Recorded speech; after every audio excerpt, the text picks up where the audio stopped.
Sweet. Oh man. Oh my gosh. Hi guys. Hey Holy everybody. shit. Hey. What is What? happening? It's both of us. In the same space? Holy shit. I look, I can actually Oh, touch. oh my gosh, I feel that. Yeah.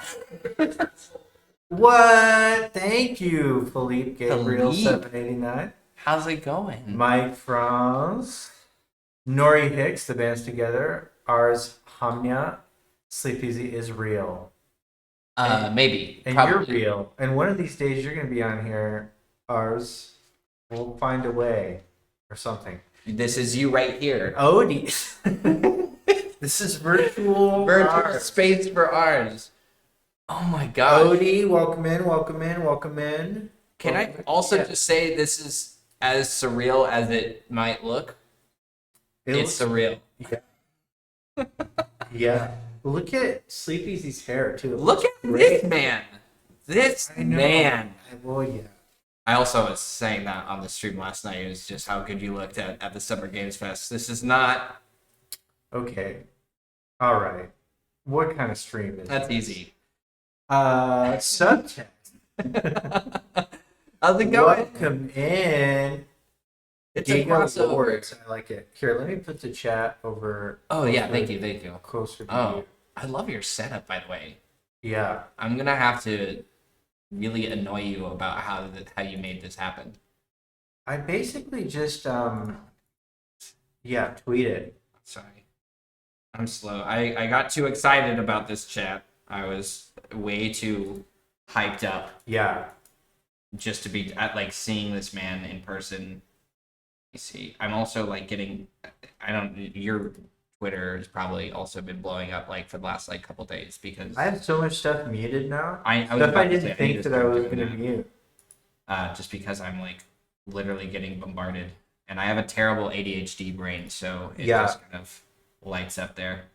So Stinky Duck. Hey, what's up with you, Stinky Duck? hey, Stinky, Yeah, I'm so happy that you're here.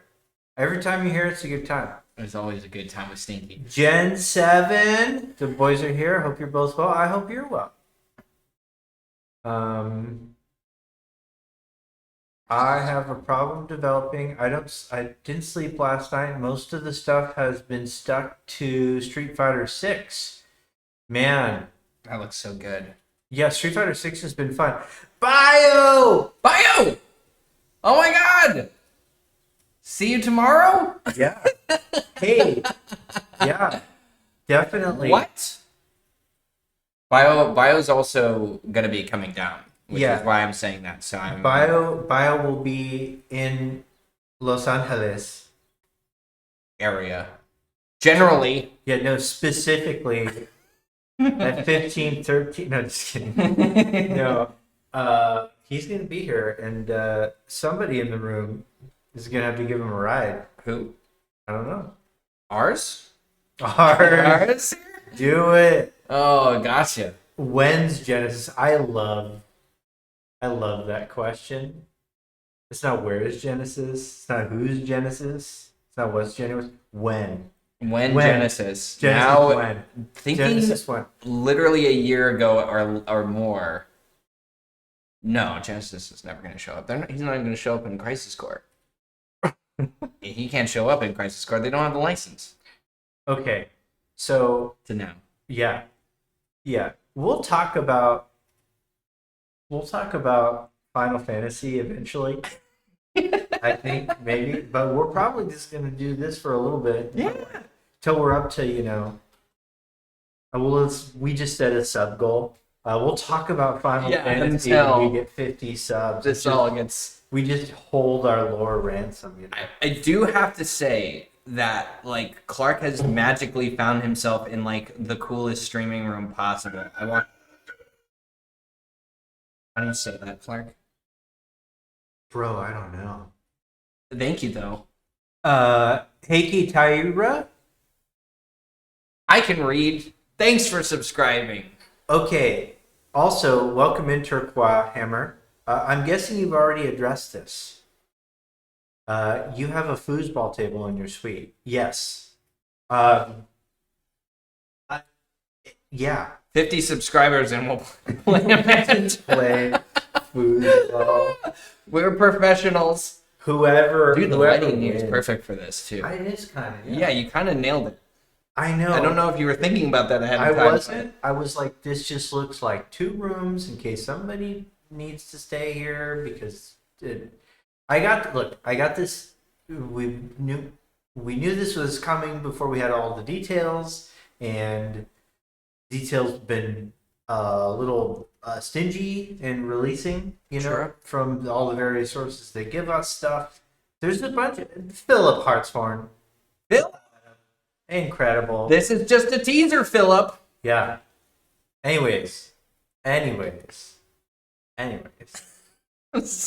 I'm just so If excited to any see of you. you have seen the movie film for theaters, Barbarian, I really wish that I had not before I rolled up to this place. I'm not going to tell you what this place actually looks like on the outside, but let's just say not like this. No. So I I booked the Airbnb. It was like close to the stuff, and I got here and I'm like, dude, I'm gonna die. And I got here way late, so I couldn't like leave. So we get in here, and it's like way better inside. But if anybody's seen Barbarian, no spoilers, but that's not a good thing necessarily. No. Yeah. Not a good end. What? Okay.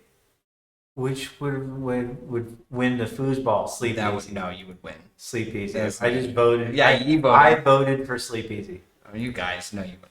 Jack Example Esquire. Subtext. So, Schrodingersbabyseal, what are you doing in this stream? Finally playing Gollum? Man.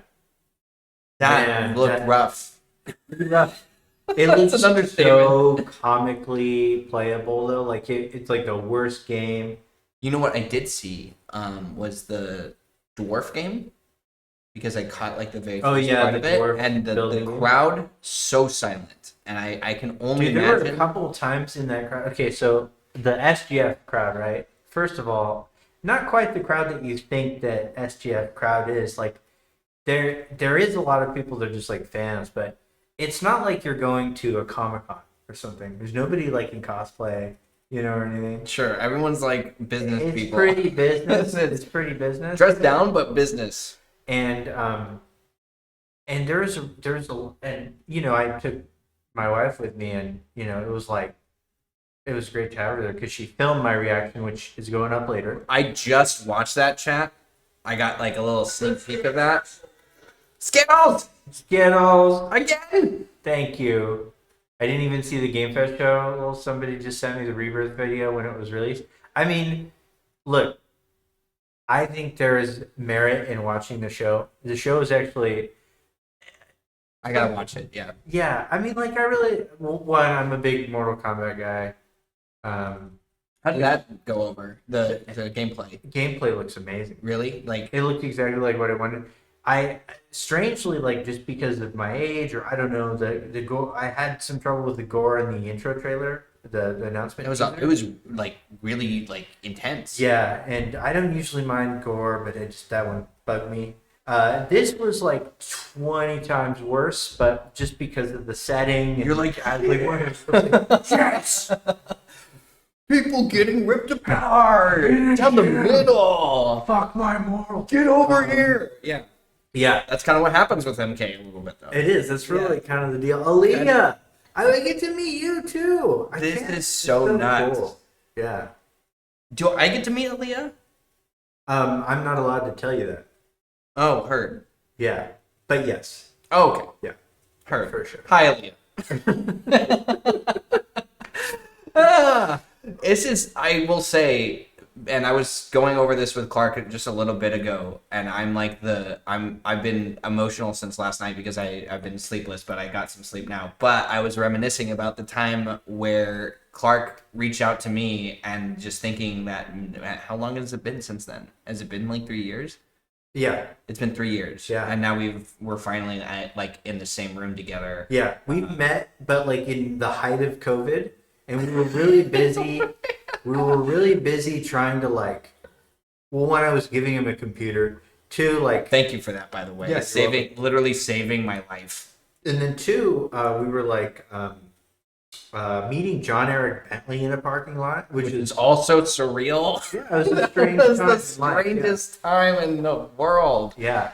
And But it all just happened so fast. But as soon as he opened the door, I was like, wow. In my mind, I was. But then you're like, oh, hey, like, Well, I was like, this is and also again, incredible. I cannot stress enough how unbelievably sketchy the exterior of this building is.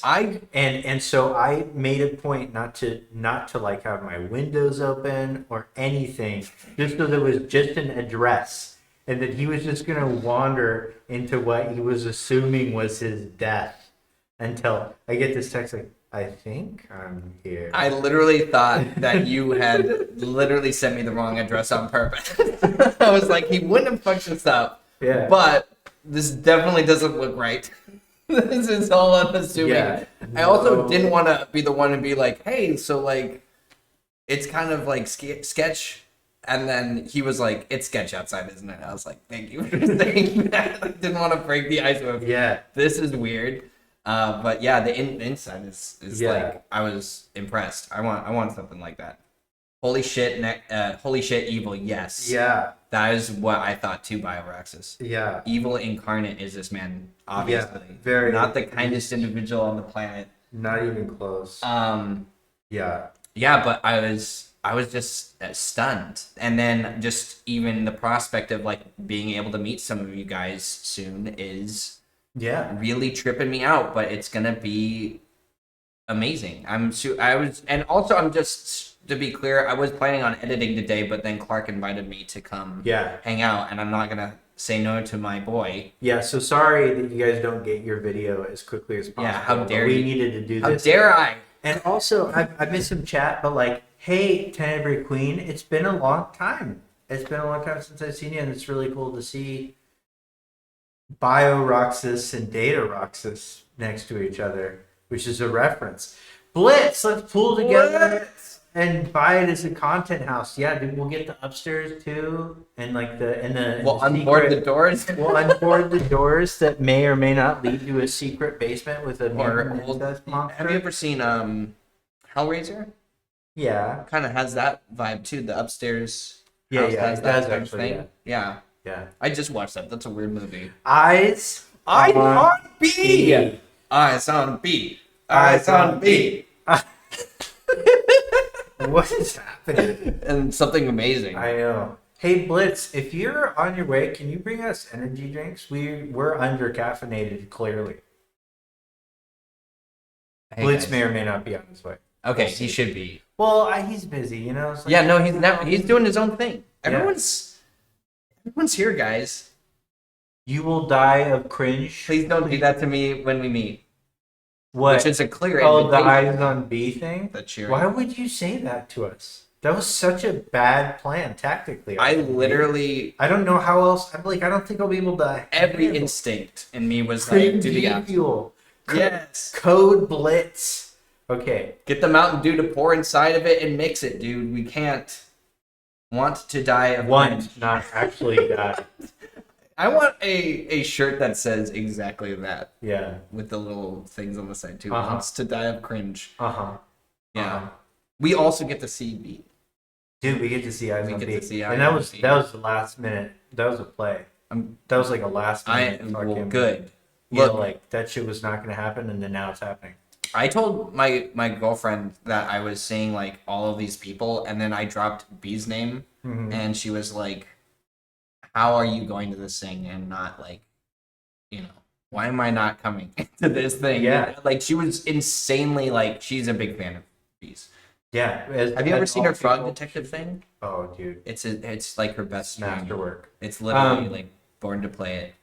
Yeah, for sure. And then let's see. What else we got? JN. Jan, how do you do? Dude, I can't handle all the handsomeness in this chat. Hey, thank you. And back at you. Okay. It's like 10 times more impressive in real life. I am telling you that. Looking at this man. No. That's false. The camera is no. the camera. No, this. This. No, you. Okay.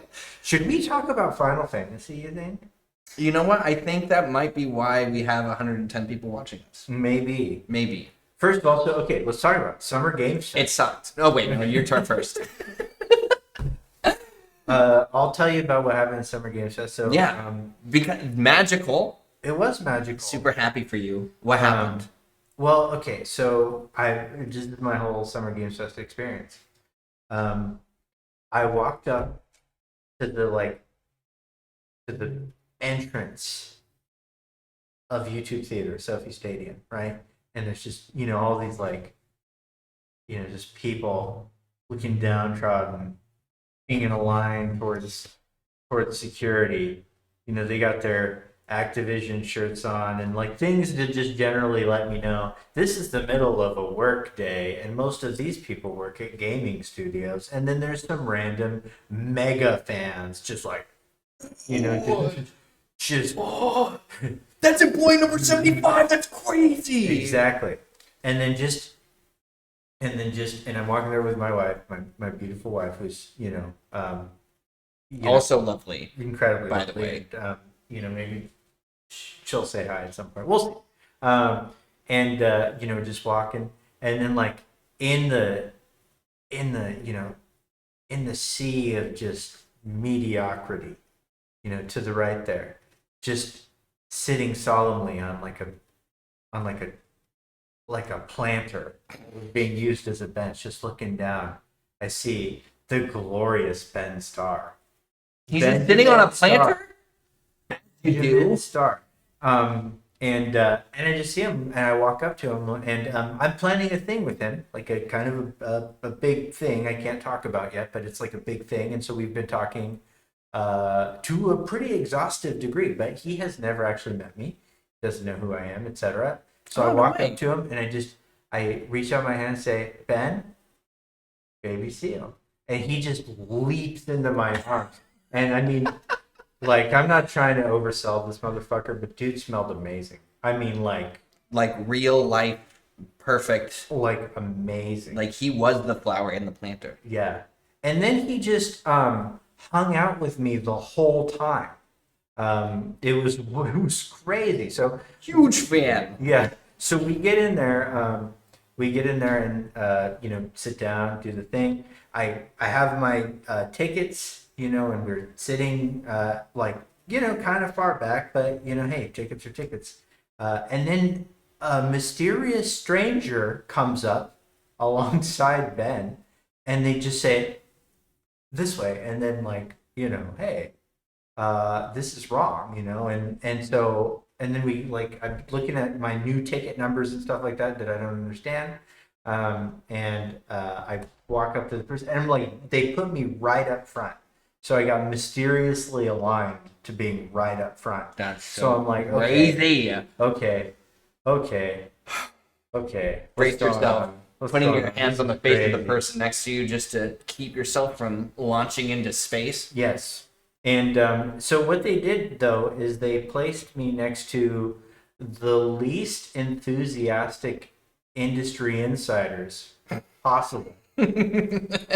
And I have You're them, who the fuck is this guy? I have them on camera because when I recorded my reaction, it was not appropriate to be as excited as I was, as close to the stage as I was, and the faces of the individuals next to me really show that. So I'm excited to show you. It's a good contrast. Video. It's because they're just because they got Activision shirts on, they are straight up from Actiblizzard, right? So they're just they're on Diablo 4 Crunch Hangover, and then they're just who's this fucking weeb, losing his goddamn mind. Who cares is what they're doing. But I will say, just the 1 second where you little tease. Yeah. Clark shoots up. I was there's no. But he was you're in the Summer Games Fest. Yeah. I can't sit back down, but at the same time, just for a second, just boom, and then just okay, keep it together, guys. And then the industry people being like this. So, so why is this weeb screaming? I was right. So, okay. Subtext, just in the same way that you can predict rebirth pretty well, more than most, you predicted that actually occurred.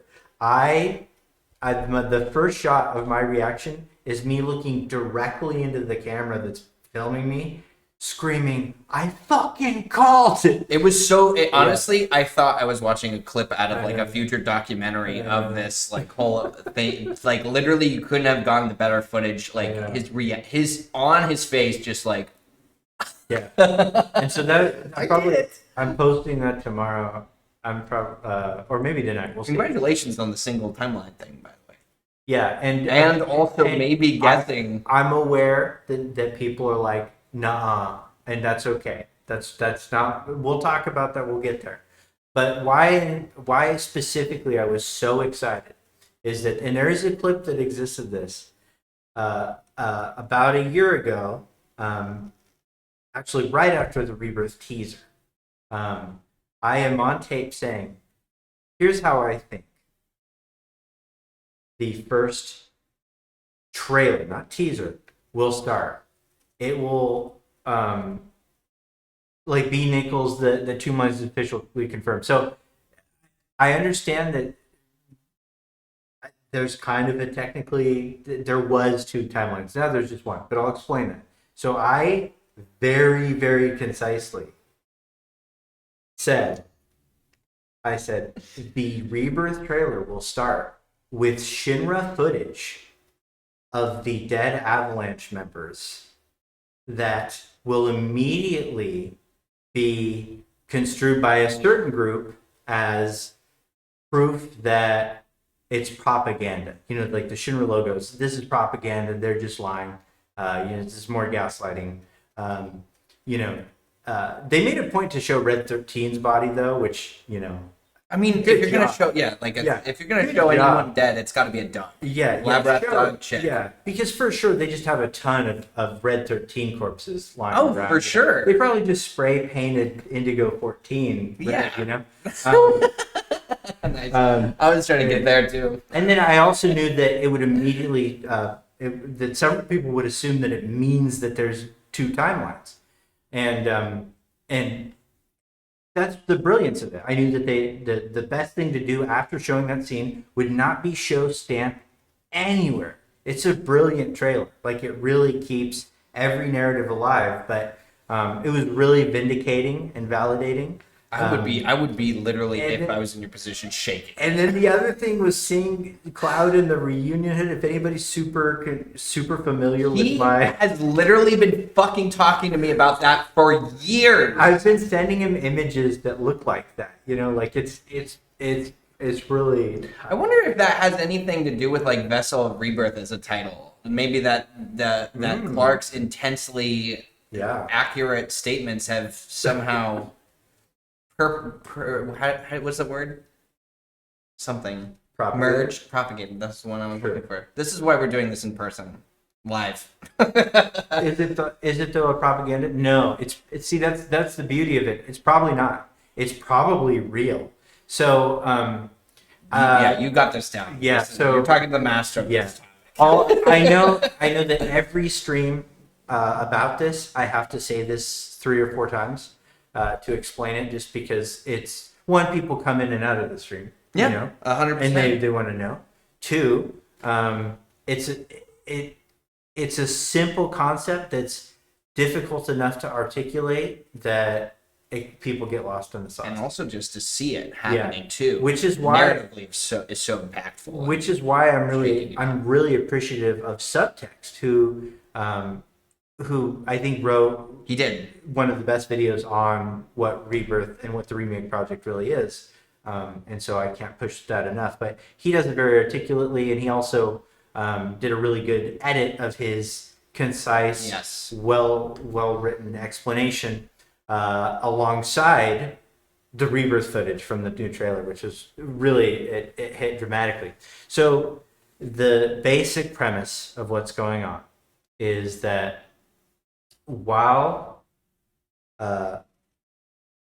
so that the Beagle timeline has been eliminated.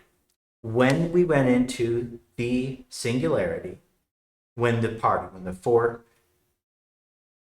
Avalanche members, Right. and a dog went in, a cat dog went into We need Rabbi.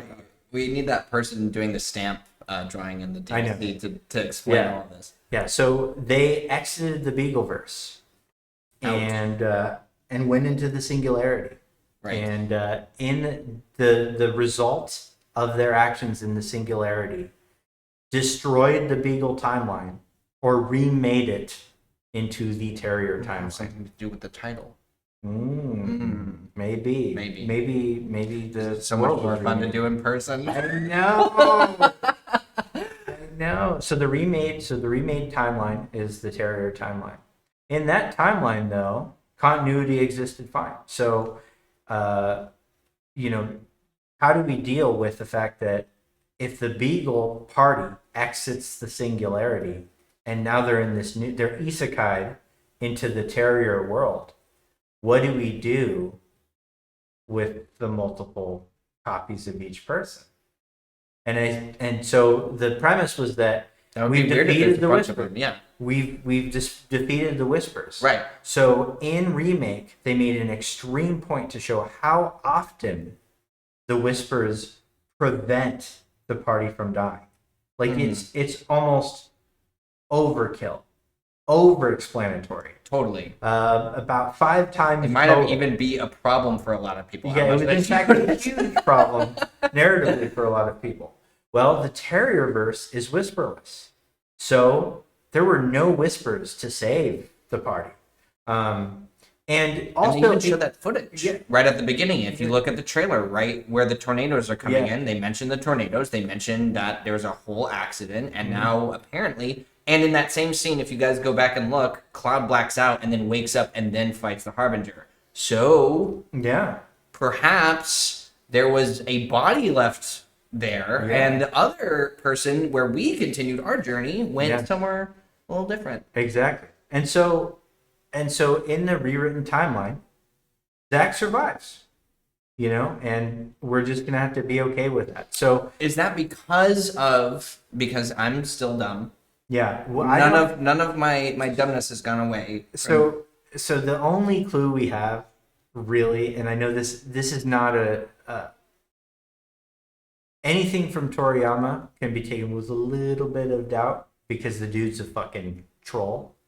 But I didn't see it. We have no clear indication of when specifically the divergence occurs and how much is different. And in his latest statement, Katase actually said, I'm really excited to see how people will react to which things are the same and which things are different. So we are on this, path that's got around every corner. Things might be a little different or they might be the same. And they gave themselves the freedom to do this. Good. But the only indication chronologically we have of anything determining what caused Stamp to be a beagle over a terrier is that we found out that the doodle was drawn by Palmer. That's right. As he was creating the space program, or as a result of him getting funding cut, right? Right. And so Palmer may have drawn a more, I don't know, enthusiastic dog, right? Because perhaps the space program didn't get its funding cut. Wait, stop! Shut up! And as a result, there were less soldiers because there were less infantrymen because the budget had gone to the space program. And who could benefit from having a bunch of extra space shit available to them? So I was thinking straws. Shut up. Okay. Anyways, that's that's wild speculation. That's not even the point. So we don't really have an answer for that. What's going to be the same, what's going to be different. Why the dog breed was chosen. There is a on the subject of stamp, and something that I was going to ask you already was a lot of people also see a lot of Zach reference to stamp with like him. It makes sense. Beagle. I mean, and so do you think that maybe as more of a narrative background choice, they switched to Terrier because now this is sort of a Sephiroth sort of influenced world? Or like that he's kind of like more in that vein of inspiration, because we do see Cloud weirdly. We'll go over that maybe in a second. Well, no, I think so. What do I think specifically is? So what is the Terrierverse? What is this new Rebirth timeline? What's the other implication maybe of the shifting? I don't think that it's as black and white as Sephiroth did this. I think this is a byproduct of an attempt that Sephiroth made, but I think that Sephiroth did not account for some of the other user pieces, like maybe Aerith.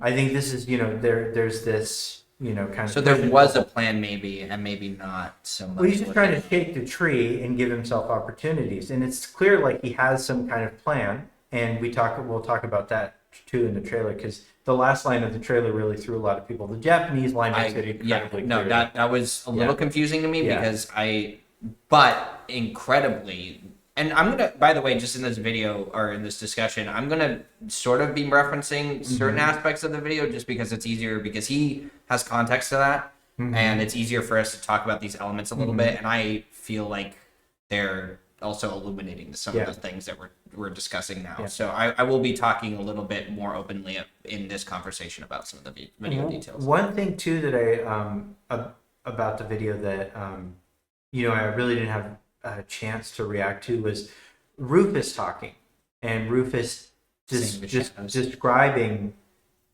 what it was. First of all, his voice performance was that threw me off. I don't. You don't like it? I don't know. Or are you just a little like? It was I weird. thought he sounded so hot. No, it was weird. It was different. Like he's speaking different, and he's got like more like, I don't know. Like it could just be as simple as like the Rufus VA was Vincent. Can you imagine if that's what Vincent sounded like? People would be so mad. Who? Like Rufus? Yeah. Oh no. They need. Yeah. I don't know who's. I will say that the original VA for Vincent was really hard to beat. Yeah, pretty hard to beat. He's the one that I'm like I'm actually like in this trailer actually really sold Tyler Hoechlin to me. Like I thought Sephiroth's voice in the trailer was like I've been good. Listening to like just the VA clips that we've been able to pull from Remake, and I actually am thinking he's there, bar none, he is the best Sephiroth that's ever played that character. Yeah. And it's because there's like not like a little mischievous like sweetness in there, like a gentle tone. Yeah.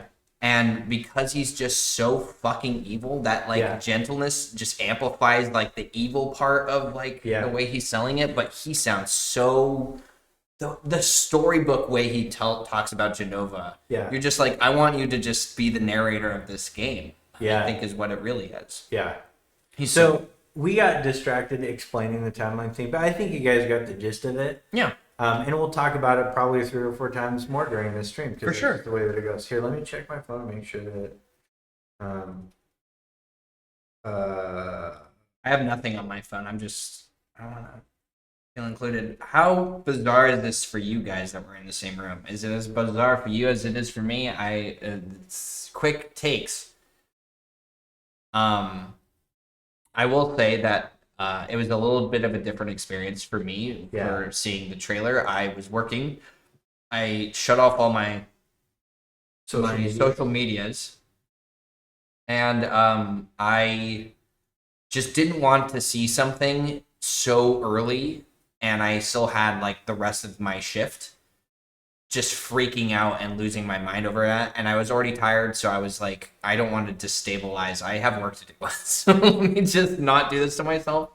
Sat down, and I think what I'm a little, and maybe it's because we've been doing this for so long, I was excited about the trailer, but I think when I saw the reaction to what everybody was saying, and not to undermine it, because let's be clear, the single timeline thing is really gnarly.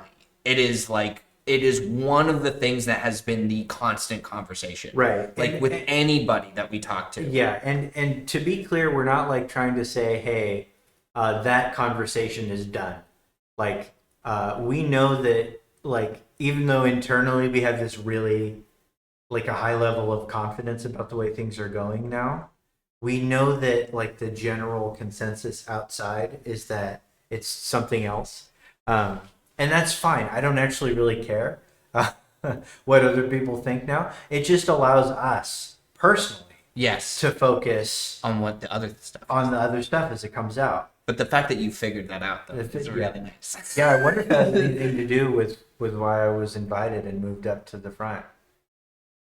He said, maybe he should see this. The guy who said that this was going to happen should see the thing that he literally said would happen. Yeah, he says. That would be weird. Somebody asked a question here.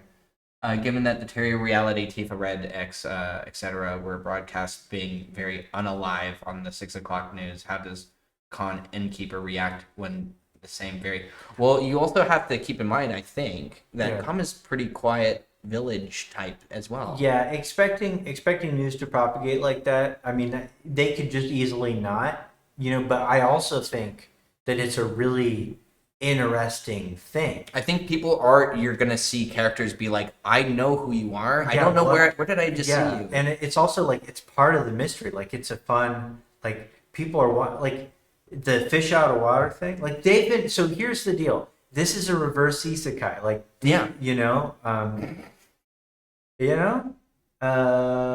traveled from the original timeline to tell us about. That's right. I think that you're the alternate Clark. Yeah. What happened to the other Clark? Is that who's upstairs? Yeah. He's upstairs. Clark's upstairs. Shih Tzu's downstairs. I just realized, because I know that we keep jumping back and forth. We were talking about Yuffie, right? Yuffie yesterday, and how that. By the way, I did call that the Yuffie thing. There's no footage of it. I could be lying. But no, you called it. I think you for sure called it. Yeah, the Yuffie being like PTSD is like one of the coolest things ever. And I didn't really react to that because I was too like stuck on other stuff in the theater. But when I got home and streamed before you went live, and I think a lot of the same people were there. That was the first thing that I said. Is like, man, he called it. Like that's neuro PTSD right there. Like she's reacting to the purple smoke, and that's like such a callback. And I think what's really cool about that too is that it's kind of an indication that experience for Yuffie is not rewritten. Like, that's not some shit that they did that so intentionally. Like that shit's not just gonna be like in a box somewhere. Like, it's part of her development now. Oh yeah, and so the reason I brought this up is because one of the things that was sort of hinted at in the lead up to Summer Games Fest was that all of the characters are going to find their destiny. Now, don't you think it's really funny? I don't think anybody's talked about this. I'm so excited to tell you this because it just occurred to me that this is a thing. Dine says that he's already dead. Yeah. Barrett's also dead. So there's another like narrative connection that they're making to that. Oh, isn't that so neat? So cool. That like now there's like sort of a frame of reference that Barrett has to like Dine's character. Does anyone know what the fuck I'm talking about? Because I think they might have made the original game even better by doing this.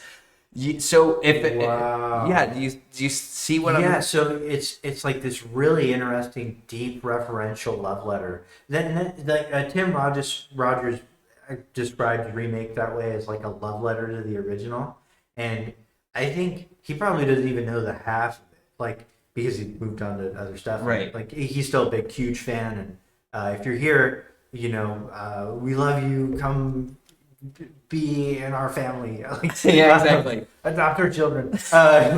No, but like, isn't that crazy though? I know, but that's... He says that he doesn't get it, so I'm going to explain this really quickly. If you guys know where the story is right now, we've only seen up until the Junon ship. Yeah. What happens after and the Golden Saucer, we get to meet Dine, who is Barrett's like friend from when they were in the village. And Dine is Marlene's father. Dine is seriously messed up because he also has his own trauma. But he tells Barrett that he's already dead and that he's essentially a corpse walking around just filled with vengeance and like just essentially causing havoc. With Rebirth's context, well, I'm going to have to get used to saying that. Rebirth's context is that they've established that the characters are dead. Right? Yeah. Am I saying Dine's name? I don't know. Okay. Dane. Okay, I'm just gonna tell you, I've heard it. Kiki's joking about Dane, because it's Kiki. God damn it. I have always said Dine. Always. Right. There's only one person that I've heard out loud say Dean, and it was John Eric Bentley on our podcast. That's so right. He's like, yeah, but him and Dean, like his development with Dean is so. He kept saying, I'm like, what the fuck? Wait, what is happening? He's doing the voice for this. This is terrible. Oh no. But that was a long time ago, right? And so he might not know. We know around the time. I think we can say this now. He was probably doing intergrade dialogue at that point. Yeah. So there wasn't any voiceover started probably for Rebirth. Yeah. But the point of what I'm trying to say, I'll finish this thought, is that now Barrett has died in the timeline that they're in. Yeah. And there is now a Barrett walking around who is not dead. Everyone in that town is going to think that he's dead. Yeah. And he's going to be... They're going to be so gaslit the whole time. I'm like, actually, I blew my own mind. And why do I do this to myself? And here, I'm going to tell you this too. I'm going to tell you this. That there will be people who go into this blind that still, after going through 3 towns of people that say, like, you should be dead, have no idea that it has to do with the fact that they've been into a world that they died. They are just straight up going to believe that, that intro movie was just propaganda. Shinra spread a lie about them being dead. And here's another... You're so right. You're so fucking right now. Okay. And guess what? This is not where I expected this conversation to go. I think there will be members of Shinra that not only suspected that that's not really them, that they're still alive somewhere, but that, one, we find out pretty quickly in the Mithril Mines. But they run into the Turks. But I think it'll be because anybody that had a strange connection to the Whispers will have some idea that things are off. Do you think Rufus maybe specifically that is the Turk? Only reason right. Rufus was shown at the end of that having a connection. They went out of their way to let us know Rufus has a different perspective on things. And that was the big mystery. And this is the way that narratively ties up. So why is Avalanche, or why is Avalanche still being hunted by Shinra if they've got dead bodies?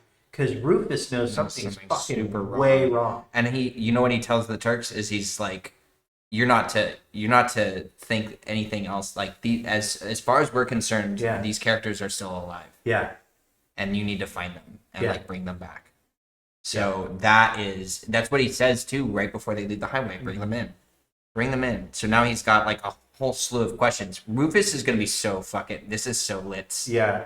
Perfect. I'm actually way more excited for Rebirth just because this is something that we started talking about with Yuffie. We talked a little bit about the Barrett thing. Yeah. The Tifa thing is also in that same vein that they're enhancing that element of the story. Do you wanna watch the trailer? We should watch it. By the way, thank you to the 173 people watching, by the way, because I think we kind of popped off a little bit. Yeah, we went. I was honestly thinking that we're kind of just gonna be shooting the shit over this trailer and just patting ourselves on the back. Yeah. Me specifically going over the monsters thing and being like, Yeah. I got this tiny thing, right? But there's so much actually to talk about now. Also, I do want to just address, so there is a pervasive rumor about that showed up on Reset Era and then got spread through various leak channels like Reddit and stuff like that about a January date, and that's just a rumor. Yeah, we don't know. So just be completely aware that that is very unlikely to be true. I mean, like that rumor. I'm not saying that early at the latest possible moment to be early.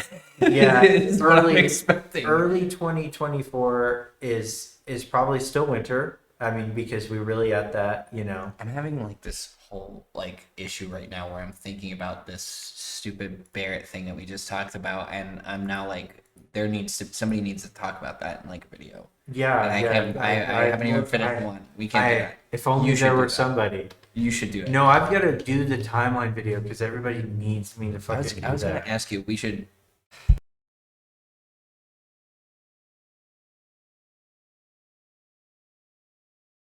Sorry. I just wanted to put something in his head. Touched the tip of my microphone and whispered sweet nothings into me. I was like, please. All right, okay. Sorry, I can't do that. I should do that. I kind of want to after this. I want to watch some of these videos. Can we? I haven't watched any of the reactions. I've been saving them. I want to watch Night Skies for sure. I want to watch Night Skies for sure. Can we watch Blitz's with Blitz? Can we watch Blitz when he shows up? Also, Blitz, if you're still listening, like I'm trying to check my phone, but like just straight up call my phone.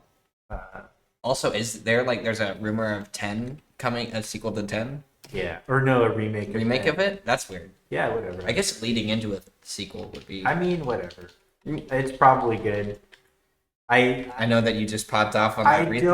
I don't hate Final Fantasy X, people. Dreamcast guy has a new theory about Final Fantasy VII Rebirth. It's great. He has a. If I watch this and it's my theory, I'm gonna be like, okay. Why?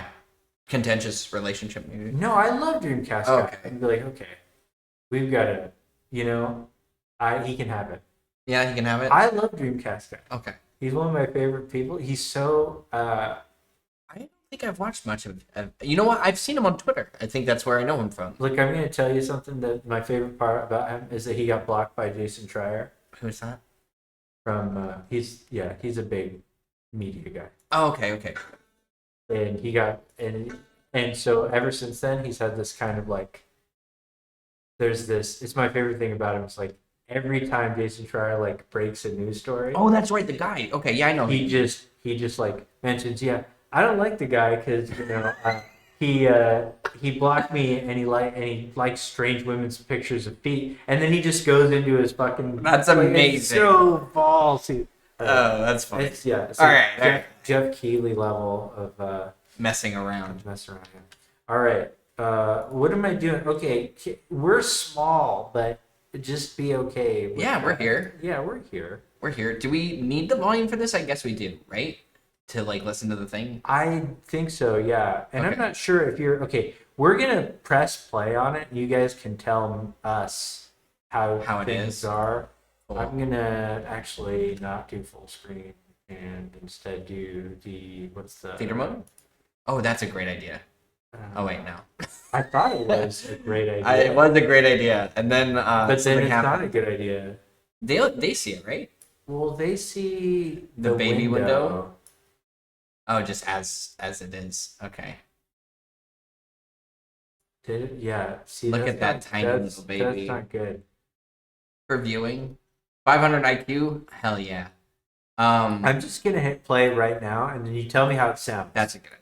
And then we're gonna watch it full screen. What's Cloud been doing these past 5 years? I mean, I can hear it, but I want to make sure. I might cry. I haven't watched this trailer since last night. Sounds like it's not 4K. Sound is phasey. I think that's us, right? I think, is it the echo from the mic then? Because it should sound good to them.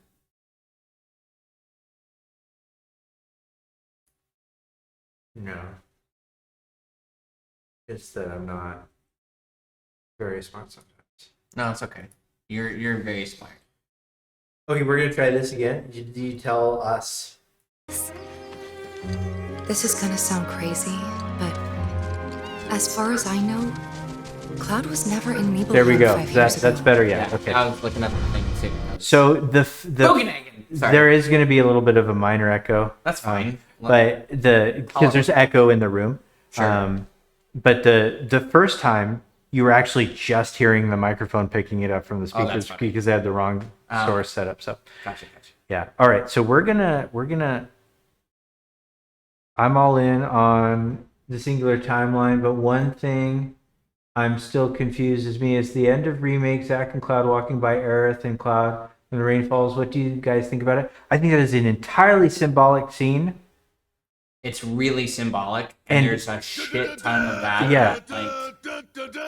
So It is not that they're in a different continuity, and like actually, I don't know how. I think Shinra Arch probably has the best explanation of this. they have the best translation of that question asked in the Ultimania. It's just so it is symbolic, and all that's happening is they're walking by the same spot, and they're showing us like these converse journeys in a sort of metaphorical way. Right. But Cloud and Zack are in the same spot, just in September. Like that's it. So they're in the same timeline, but at a different time. Yeah, we're just seeing a moment in time where this thing happened. Yeah. For a cinematic viewing pleasure. Yeah. And also to maybe a lot of symbolism. Yeah. As to why that is being shown to us. So far, everything's been very purposeful. The heavy black smoke around Zack's last stand looks like the smoke in the news report just saying. I would not even be like if they ended up making it so that in the Terrier timeline they show like Zack shows up at in the same 3 months later for whatever reason. Whatever, that's fine. I don't actually think though that black smoke looking similar is particularly impressive when all of the black smoke in the game looks the same. Even and the it's stabby stab. way overused. Yes. And yeah. There So was something I did think somebody brought up the I think it's fog that he walks out of. yeah, I think that's the Genesis the Genesis fog. That because there's a theory that's not in my video that there's Angela in Crisis Core says my mind is like a foggy, a wandering fog. Cloud mentions the whispers in the Japanese dialogue to be that he makes mentions that the whispers are like a fog. And then what doesn't touch Sephiroth in at the end of remake is the whispers, right? Can't be touched by them. What doesn't touch Genesis in the DOC ending? The fog. The fog literally creates a barrier around him, and the water clears because he steps on it. So what Zack is walking out of is the fog of whispers, like that sort of like world, like symbolically he's leaving. I think there's a lot of symbolism for sure. I think that might be it. Yeah. Sorry. No, I agree. We're good. Okay. I do think Sephiroth touches the whispers though at the end. He does, but he swats them away. But he swats them away in the especially in the beginning, yeah. But then he starts to wield them, which is different. So it's like kind of an indication of what happened to the Beagleverse. Right. Is Sephiroth ate it? It's a mukbang. He did. Mukbang. He straight up ate that continuity. That's so true. It sucked it up. He did. It's so He's cool. what? Who else is a world eater? Mama. Papa? I didn't know what to say. Genovo. With the Papa. I wonder if anybody knows what the fuck we're talking about. That's amazing. This is so good. This is All so good. Anyway. All right. Sorry, guys. Oh boy. Oh boy. Oh boy. Oh boy. Okay. We're gonna play this thing. All right. Really emotional thing. This Mm-hmm. is a big one. We're still here at the scene of this terrible hello. disaster caused by a massive tornado which swept through sectors Okay, 0, I do want 1, to point and out 2. this real quick. There's no 4K trailer, but a lot of people have noticed that there's no tattoo on this body. Swept through It's sec- another one of those. I think it kind of could. There could be a tattoo, but also it doesn't affect anything that I believe, because this is one of those. Maybe he didn't get a tattoo in the Terrierverse. Isn't that like an Avalanche thing too? Like, is it attached to Avalanche at all? Actually, we have the exact answer for that. If Turquoise, if you happen to still be in Calling all turquoise. chat, you made a tweet about that, didn't you? I do sometimes mix up the lore people that I am. Oh, what's happening? Oh no, she's just asking about where the event is, but somebody answered her. Okay, hold on. Is this? Okay, hold on. Seems like Jean also mentioned the ore pronoun is used at the. So that's okay. You mean Oh, but he's talking in like the third. He's talking about the past, like back then. So and he's still using ore. Yeah. Oh, that's sick. Hold on. I just I know you got it. text somebody an address.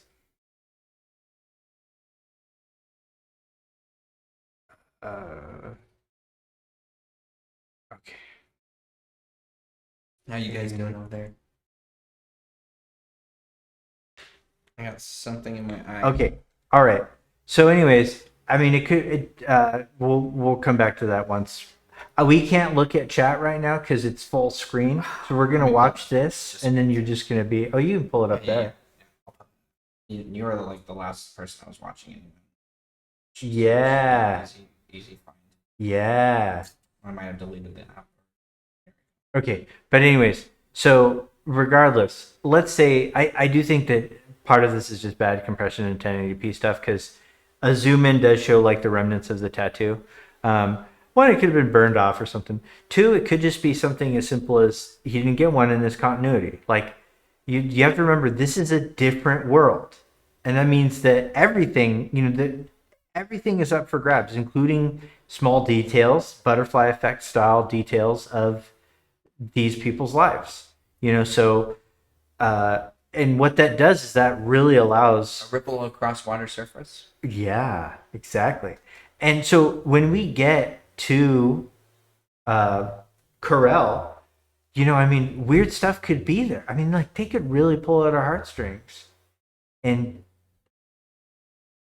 Dean could be alive. Let me see it.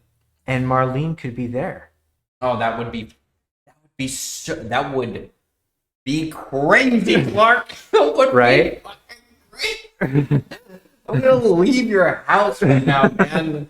Okay, that's That was literally just in my Yeah. mind. Stop talking about the Barrett stuff, Doug. Sectors 0, 1, and Okay. 2. Yeah. Amidst the wreckage of the expressway, search and rescue operations are already in progress. Yeah, let's look. Is there any details of this to indicate? Does it say 14 anywhere? Does his tail wag or something? Yeah, or does Indicating life in the party. or is there anything that proves Does that his this is toenail fall off to prove that he's a mannequin? a mannequin? Yeah. Where did they get this really lifelike recreation of this species that most people don't think exists? In progress. I also want to point out really quickly two things. Now we have to talk about both of those things. Oh yeah. Okay. Okay, so the other thing, because I've been mulling over like why specifically we're seeing, which by the way, actually now that I'm thinking about it, we see Tifa, we see Barrett, we see the party, we see the entire party. Yeah. But I think that's also telling us like where's Cloud? Obvious question, but more like what are the subjects of the death going to affect specifically right now? Like what this half of the game is going to tell us, or what we're going to be experiencing. So the Barrett thing we talked about. One of the other things is that now that Aerith's body is gone or dead, what happened to Aerith's mom, guys? What did Hojo do with Aerith's mom? Yeah, man. Hojo's gonna have a field day with all those bodies. Hojo's like Amazon like Prime shipping Aerith's body back to headquarters. Oh, it said it was gonna be here at 12 p.m., but now it's showing up at 10 p.m. Oh, ridiculous. Yeah, they're probably gonna use her body for some crazy experiment, and you're probably gonna have to fight like a really like horrible version of like your dead friend. The other thing that I wanted to mention is that this definitely indicates the tornado. We see the beginning of the highway scene with the Sephiroth feather, and then we also see the tornado is what caused the destruction. The other thing that I wanted to mention is that this is thrown in our face the very first thing. So that everything, when I watched this, I was super thrown off. Like the whole thing, everything got called into question. I think that now that Clark has constructed such a solid understanding of what this is, I almost like in my mind, having watched and watching it the second time and putting that on the side. It's like, okay, so we know what is happening here with the singular timeline. Now is the time to now look at what else Remake and Rebirth are doing with the other details that we're showing up. I think a lot of people are going to be asking themselves what's happening with the timeline here. Yeah. But you've already figured that out. Yeah. So that's a lot less stress on us to be like, okay. Oh, Caleb helped out. Okay, that's what I was saying. That's what I was trying to let you know, so you didn't have to worry about it too much. Yeah. Don't worry about which Caleb. Anyways, okay, so let's look at this here. This was the one that was like, I love that. I love that frame. Like Aerith's face. Sephiroth's feather. Nice alluding. Two different cuts of the feather that's really interesting. So there's this cut. And then the farther out shot, right? Yeah, and I like the white tuft. That's what was throwing me off. I was like, what's that all about? Why is there white and black on Sephiroth feather? Is it Sephiroth's feather? Don't fucking do that to me. You can't fucking bring that up. It's like a bad girlfriend. Like, fuck, you've been mentioning her. Whose feather do you think that is? Don't fucking. It can't be. So okay, I'm not Clark, saying. Are Genesis. you actually? Oh, you're saying Angeal? No. You're saying Cloud. I swear, dude. Fuck up. I swear. Okay.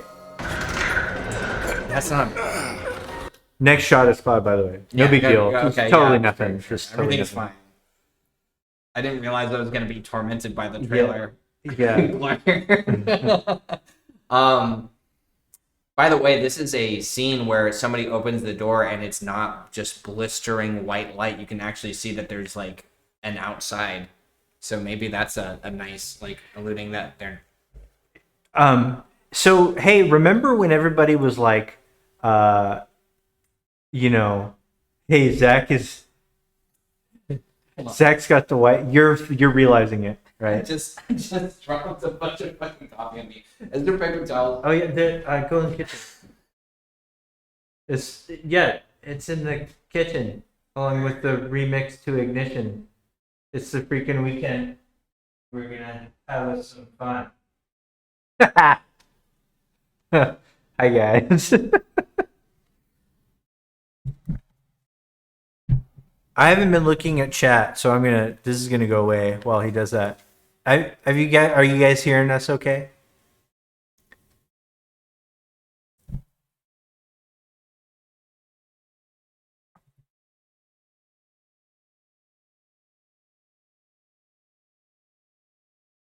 Sound is great. You're great. You guys are great. Thank you for everything.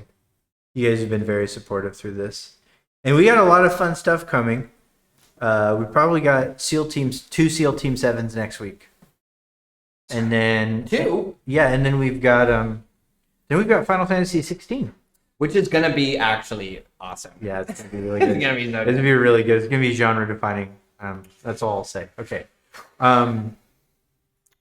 Okay, so remember the fucking white background shenanigans? That's what I was like this was the other thing. I was like crying in the theater when I saw this shot. because you know, in the intergrade trailer, Zach bursts open the door, or the intermission ending. Zach bursts open the door with the "I'm back," and there's this white light behind him. So, oh, he must be in the definitely dead. He's in a different continuity. It's a different, you know, it's an indication of separation. And here we have literally our party, our Beagle party, stepping into the same white light. Wow. It is Just so look at clear, it the all. framing. It's so green. Even haven't after seen this. everything. I was like, fuck you, Square Enix for doing this to me. Um, What are these windmills? These windmills are beautiful. I There's a little don't house over there. I don't totally know where This this got to be on the other side, right? Well, I don't know. So, okay, first of all, I love the lighthouse here. So we've got this little lighthouse. You know, we've got these two windmills, and here's the ocean, right? Yeah. And, you know, what is this building?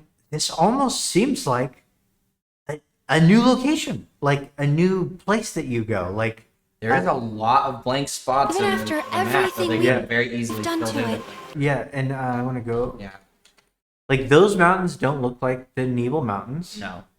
That's know? what I was thinking too. It looks like, see, to me, that looks like the area right for the mine, like right under the mine. Yeah. That's what I was thinking. It's still going. Also, okay, weird so- burb. So yeah, we got. They always fuck us over with this. They're just throwing Yeah, random they're- birds at yeah. us. Like, oh yeah, you want to try and figure out some symbology from bird species? Nope. Here's a new one. But like, look at this structure right here. Oh shit, yeah. Yeah. Which like- is what they walked past with the chocobos. Yeah. right? Yeah. Oh shit. Right. And so this also. Look that way. So they're the windmills right there. Right. There's where the Yeah. house was. So And there's like a there's little structure there lighthouse. and then that lighthouse. So we're at kind of the ocean, you know. Right. And so I don't know what coast we're on. Me neither. You know, I don't know what direction this is. But in reality, it's barely hanging on. How do you feel about that? Because a lot of this now feels like OG stuff. The dialogue. Yeah. Being like, and also, let's also take note that Aerith knows nothing. She's like, oh, everything seems fine. And then Yeah. Red's like, Okay. now assumed his role back into like the spiritual. There's an interesting difference in the trailer, in the Japanese trailer. Yeah, she references herself. When This is better than me. This is stronger than me. Yeah. which um, fucks me up. Yeah, I was like, whoa, okay. What if she gets like geostigma? That would be stupid. But why did he like sit? It just implies like Yeah. maybe she's sick or she doesn't feel as powerful. Yeah. I think it's a connection, maybe. Yeah. And okay, so I don't know zone wise what this. I mean, it looks open worldy, but like we don't actually know. We don't know. I would love to say that we know we're in this huge open world thing. We don't totally know what the zonal structure is. There is a clear path, but what we do know is that this is a big area, and the compression is absolutely trash. Dog. Because it's 1080p, and I've asked about it, and they told me that I have to fly to Japan, like if I want to, fix this for them, and so I'm gonna do that. Right now. I'm coming for you, JP Media. Okay, so, but all right. So, what's the thing that I'm looking at right here? What is the thing you're looking at? Okay. I'm looking at the pipe The pipe is interesting because Yeah. it kind of is alluded to in intermission that there's like all these Yeah. giant steels. So I'm Yeah, wondering so if there's, that's like- kind of like the trail. that It's they're the following. pipeline of Mako energy from, Spreading out. Yeah, spreading out, and then so I think we're near Midgar probably. Still, I was also thinking to myself, calm is also very desert-like. Yeah. And desolate. Yeah. Was the word that I was thinking of. Very desolate. Yeah. And all of this seems the exact opposite of the stuff that we saw. Yeah, I still think it's maybe on the southern part of the continent, right? So like so this is maybe after the Mithril Caves. I'm not sure. We'll see. Or leading up to it maybe, because the Chocobo farms are all green. That's so this true. might be after Calm. But what are we following right now? Flowers. The yellow flowers. You Yeah. shut up. You. I was wondering, what's Cloud? Also, can we just make a decision on who our flora and fauna are from? Why are those like fucking U.S. deer? What's going on? There's dogs and camels and deer, but also chocobos and moogles. I've been doing these past 5 years. Where's he been? Okay, this spot, I really like this area. This is where I was like, this game is looking way too interesting. Yeah, And the backgrounds actually sold the show. They stole the show a little bit. a little bit. Yeah. Be checking. I can absolutely Twitch chat too. heard. Oh my god. Yeah. Sorry guys. I know that I'm like trying to keep up with you guys. Hold on. Oh shit. What? Okay, I got right reaction video. Somebody sent me their phone number. I'm sexually attracted to these environments is what subtext said. He's right. Yeah, that's fair. He just was brave enough to say what all of us were thinking. Immediate chaos. All good, guys. Keep going. Okay, just making sure. We're just on a rant, and it's a lot of other things going on. It's Blitz, Clark, is what Acid says. I think it's just a joke. Oh, no, it's actually somebody about meeting tomorrow. So Heard. The meeting thing is a whole. By the way, thanks to the 193 people watching to look at their phones. Yeah, be really attractive on the other end of the screen. I'm really just the other thing I never really took notice of. Did you notice some of the UI differences later on? Yeah. So there's also UI differences between the the Japanese and the. Oh, is there actually? Because there was like a weird materia symbol that I saw on the command over the command thing in this one. And I was like, how is this? Anyway, it's just one of those things. I personally think that this sort of I don't know if all of our audiences played Elden Ring. There's a very specific dragon fight at the beginning where it's just a mucky area, and then a dragon comes in and like smokes the area. That is where, if you add rain to that area, that's how I want my Midgard. Oh, I love that. I think that the fog that is coming in here at the start of this zone is kind of giving me the vibe I want for like a Midgard Zolom fight. And I need that in my life. At what point in the game do you guys think that the cinematic from the start of the trailer will play in the game? You know what? And if I'm being honest, I don't think it will. I don't think there's any reason for them. The shot that we saw in the first thing and the shot we saw here, I don't think has any point of actually showing up. It might be a different one, a different version of the same. I agree. I think this is only for us to know. Yeah, I agree. I think they're gonna literally everyone. So you know how Max has been saying like the Nibelheim incident will kind of start us off. This game is going to be not throwing this in your face. Yeah. This is why I was upset that they started the trailer with that information, is because the main reason they showed you that, guys, is because they want you to be completely on your toes from now until the game's release. That's their only objective, and the game will be released and it will continue to be extremely unassuming and just be hitting every point it needs to until finally they are going to mess us up. Unless the game starts with like a weird retelling of like what happens in the timeline where like right in the moment of like the smog, which would be really interesting. I think we're just starting off with Nibelheim and all that other stuff. There's no reason. I want a cold open in the Nibelheim.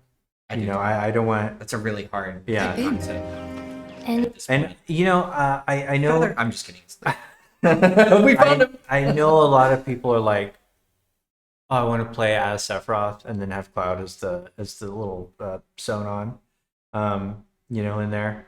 I love Sephiroth. I want to play as Sephiroth super bad. I don't think. I think we shouldn't. I think there's something really illuminating about just seeing him body stuff that's killing you. I think the idea too is to show the disconnect between Sephiroth and Cloud's abilities.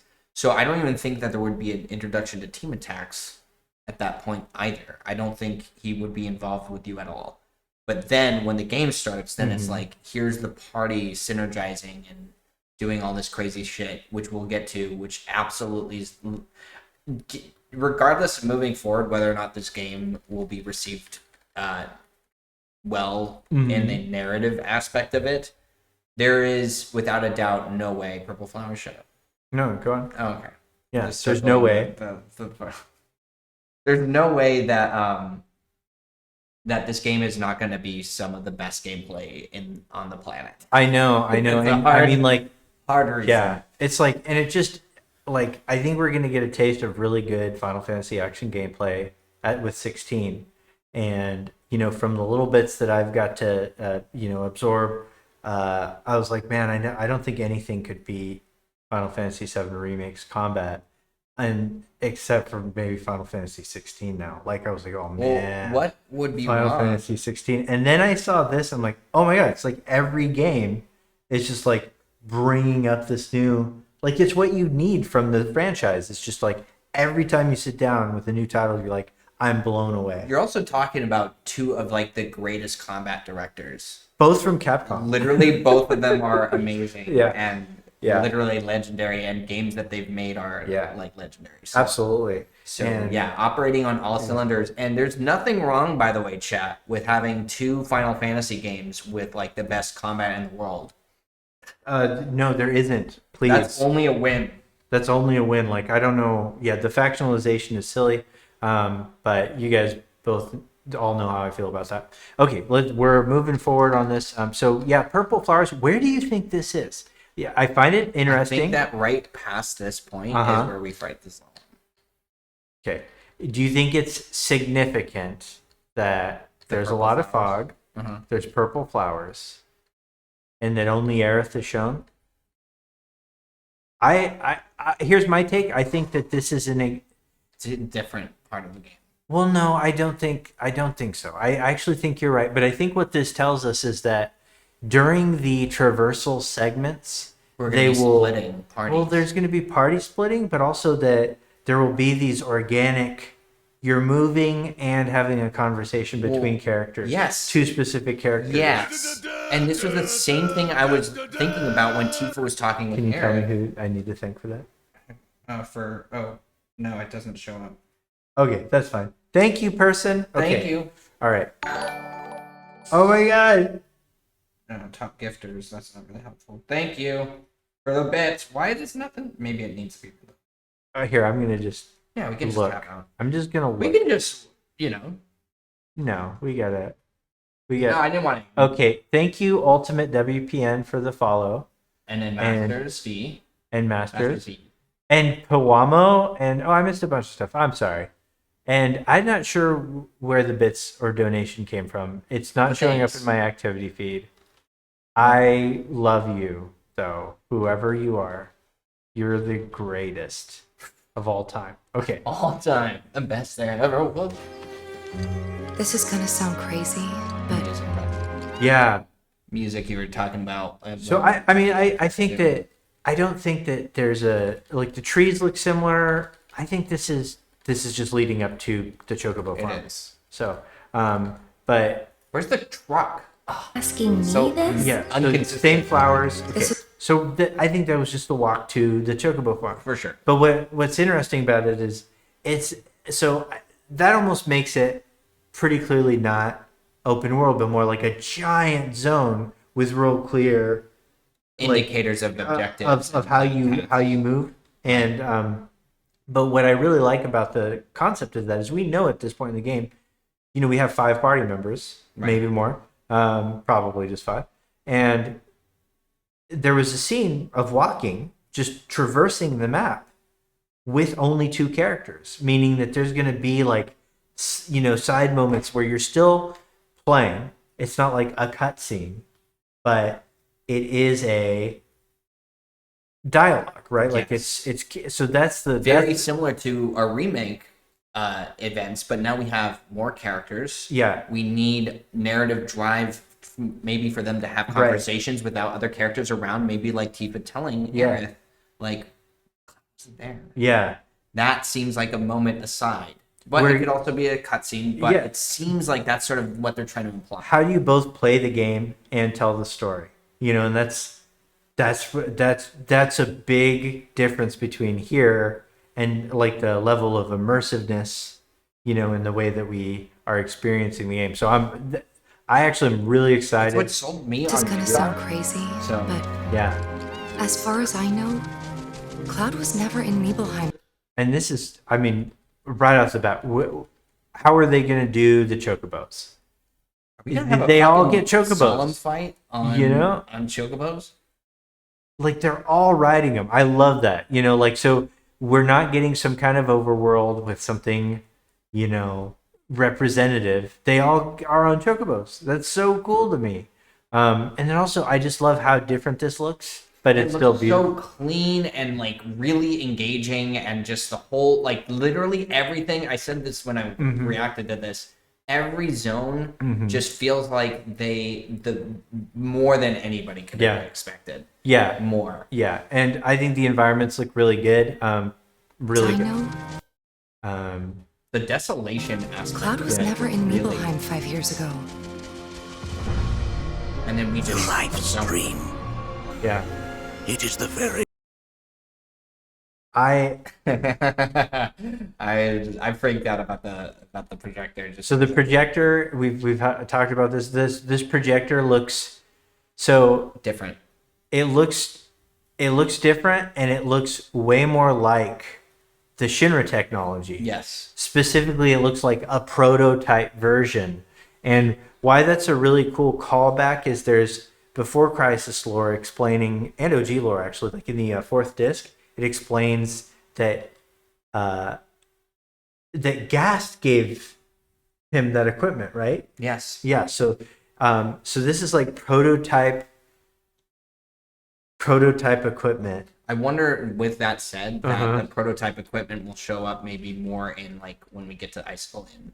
That would be nice to see some consistency with like the type of. But all of this stuff is very like Cetra vibey. It's got the Cetra vibe. Like, yeah, the spheres. The spheres and also these. It looks like there's they don't give us a clear shot of like a face of one of these. Yes. These right here. But it almost looks like the summon language. Like, yep. It's got that vibe for sure. It is the very essence of our star.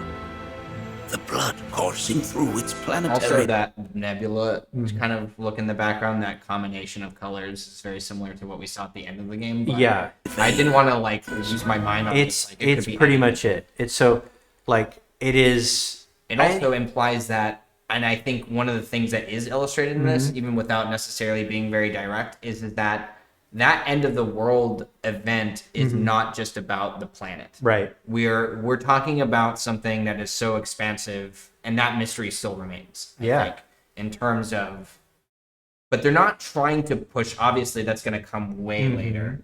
Yeah. Someone wants to zoom in on Cloud Zord at the and tell me there are materia in his sword. Or am I saying things again? Is that Mark Hamill's voice? That was the thing that I wanted for. I really want to know who the cast is. Yes, yeah, that's so true. I'm surprised nobody's come out and like, hey, I'm Bugenhagen. Yeah, I'm Bugenhagen, or I'm Melina. According to the Mithril Mine looks really out of control. Yeah. And these crystals are very reminiscent of what we've seen. In Joe, the they're Desert connected Kingdoms, to. I'm stoked about that. We came from there, I'm assuming, and walked all the way around. That's wrong. It's like a Disneyland. Like, I want to be sitting and waiting for like the Final Fantasy ride. This is the pipe from the beginning. So this is Well, so I don't know though. No, me neither. Because I there's don't Paul know. Chocobo. So I think this might be. I think this might be after the Mithril Cave. Gotcha. I think this might be around Condor. That would be a good call. Oh wait, I think it might be the lead up to Junin. Look at that. That's what I'm saying. This is very reactor like, isn't it?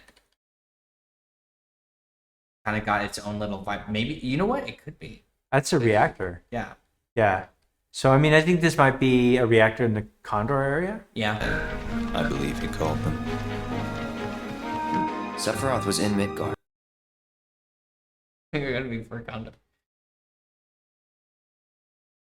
All right.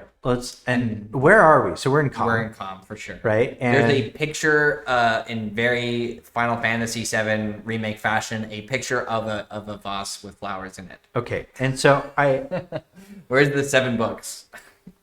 so that's what I was going to talk about. Are you serious? So the assets in here,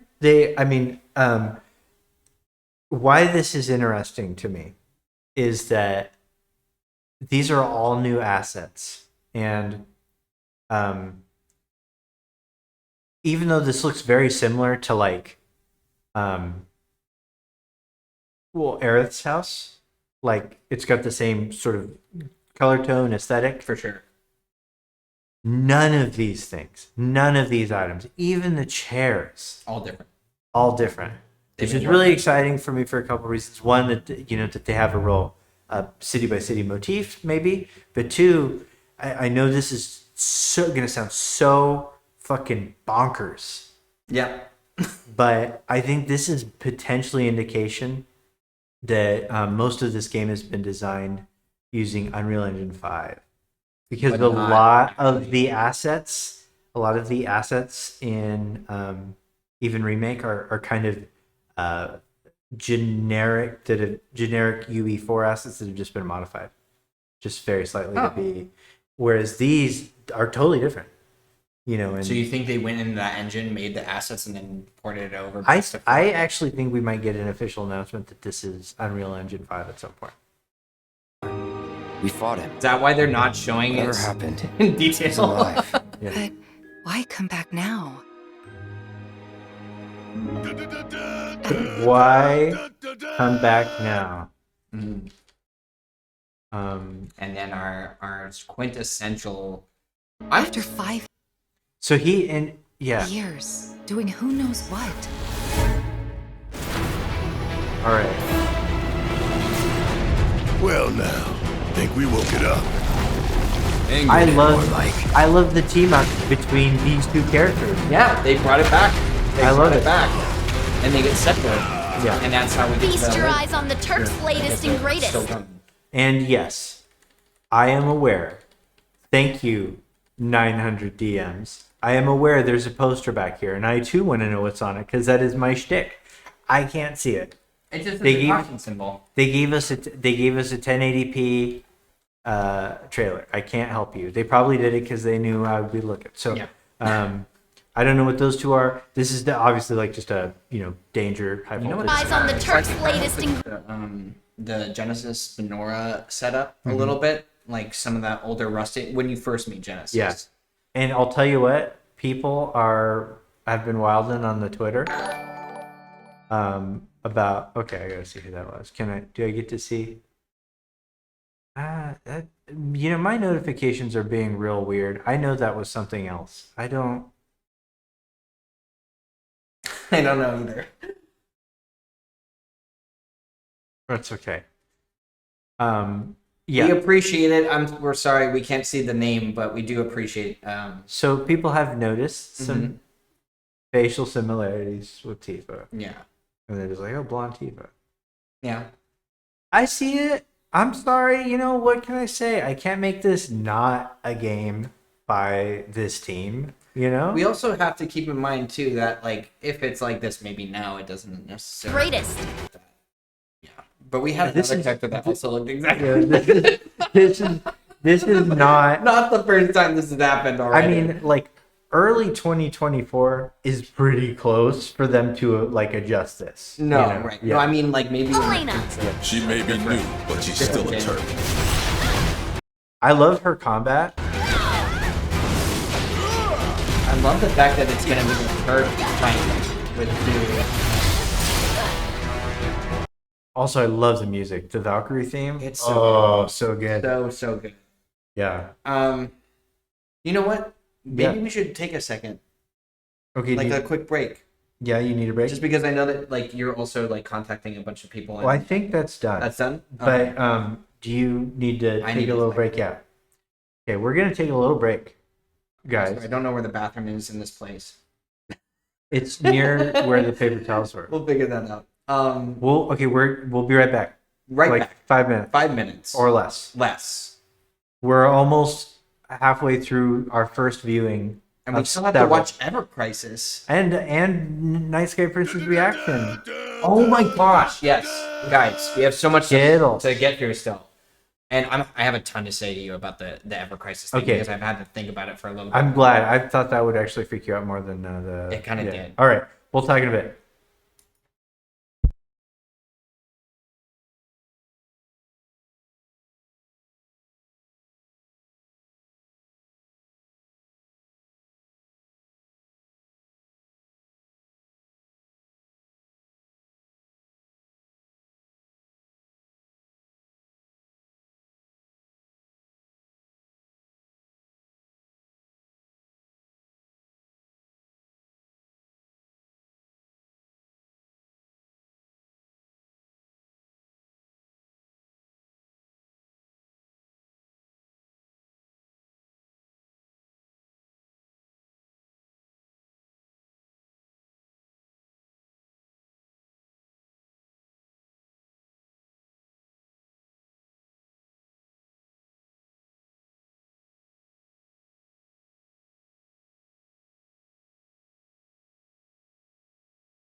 Chief talk.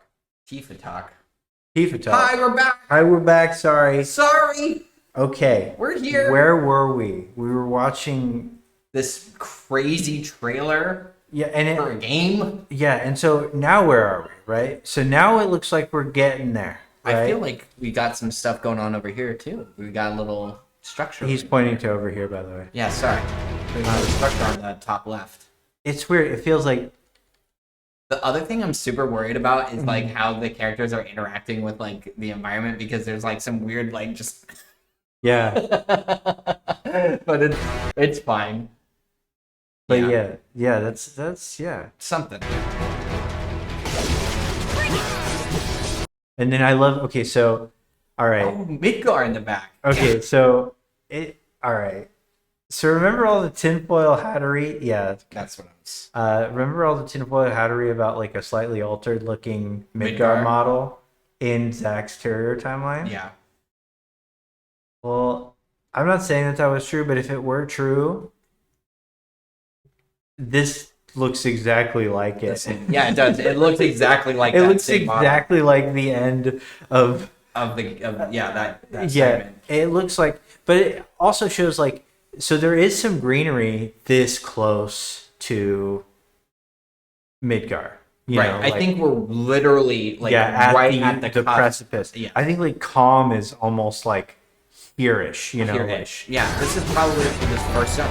This I will know. not I even fucking fit you, loved dude. it. I couldn't. This scene, and I know it doesn't show up on Mm-hmm. camera very well. I started tearing up at this. Yeah. The impact of seeing this. Also, they're doing kind of, I feel like, an Ocarina of Time thing, Yeah. where we're kind of getting into that evening time. Yeah. Like, this is how far we've made it progress in this one day Yeah. in this game that is huge, apparently. Yeah. High wind, and then obviously that the lighting here, ladies and gentlemen, Mm-hmm. this is Crisis Core, Sephiroth, Genesis, Angeal VR fight Yeah. lighting for the gun, Yeah. and I'm so fucking here for that. I know. I was like, and the high wind, that, and then the music kicking in right here, I literally just couldn't handle it. Yeah. Um, And I love the Valkyrie fight. Music. By the way, can we just say that Red 13's combat Mm-hmm. right there is all about keeping the enemy in the air, so you are juggling the enemies with your combos. So he's Mm-hmm. like an initiator / like he will like suspend the enemies so that other people. That's so cool. Zone, It's like a zoners and zone stuff. control. Yeah. Yes. Okay, but let's just This look. game I can't even fathom the videos that are gonna come out I of know. the intense combos that are about. This is also just insane. Yeah. Aerith combo with Tifa, Yeah. making a box, And I love the floral pattern in the lighting Oh here. yeah, a little bit of that Aerith magic thing. And then yes.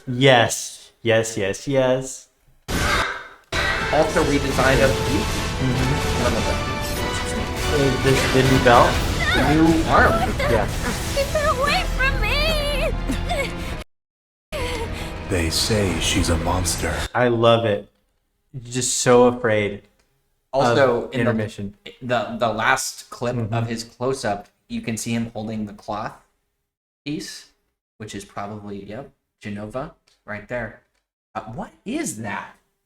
What is sticking out there? It's like a Foot. foot, a literal foot, literally piece of a foot right on the bottom there, a stub.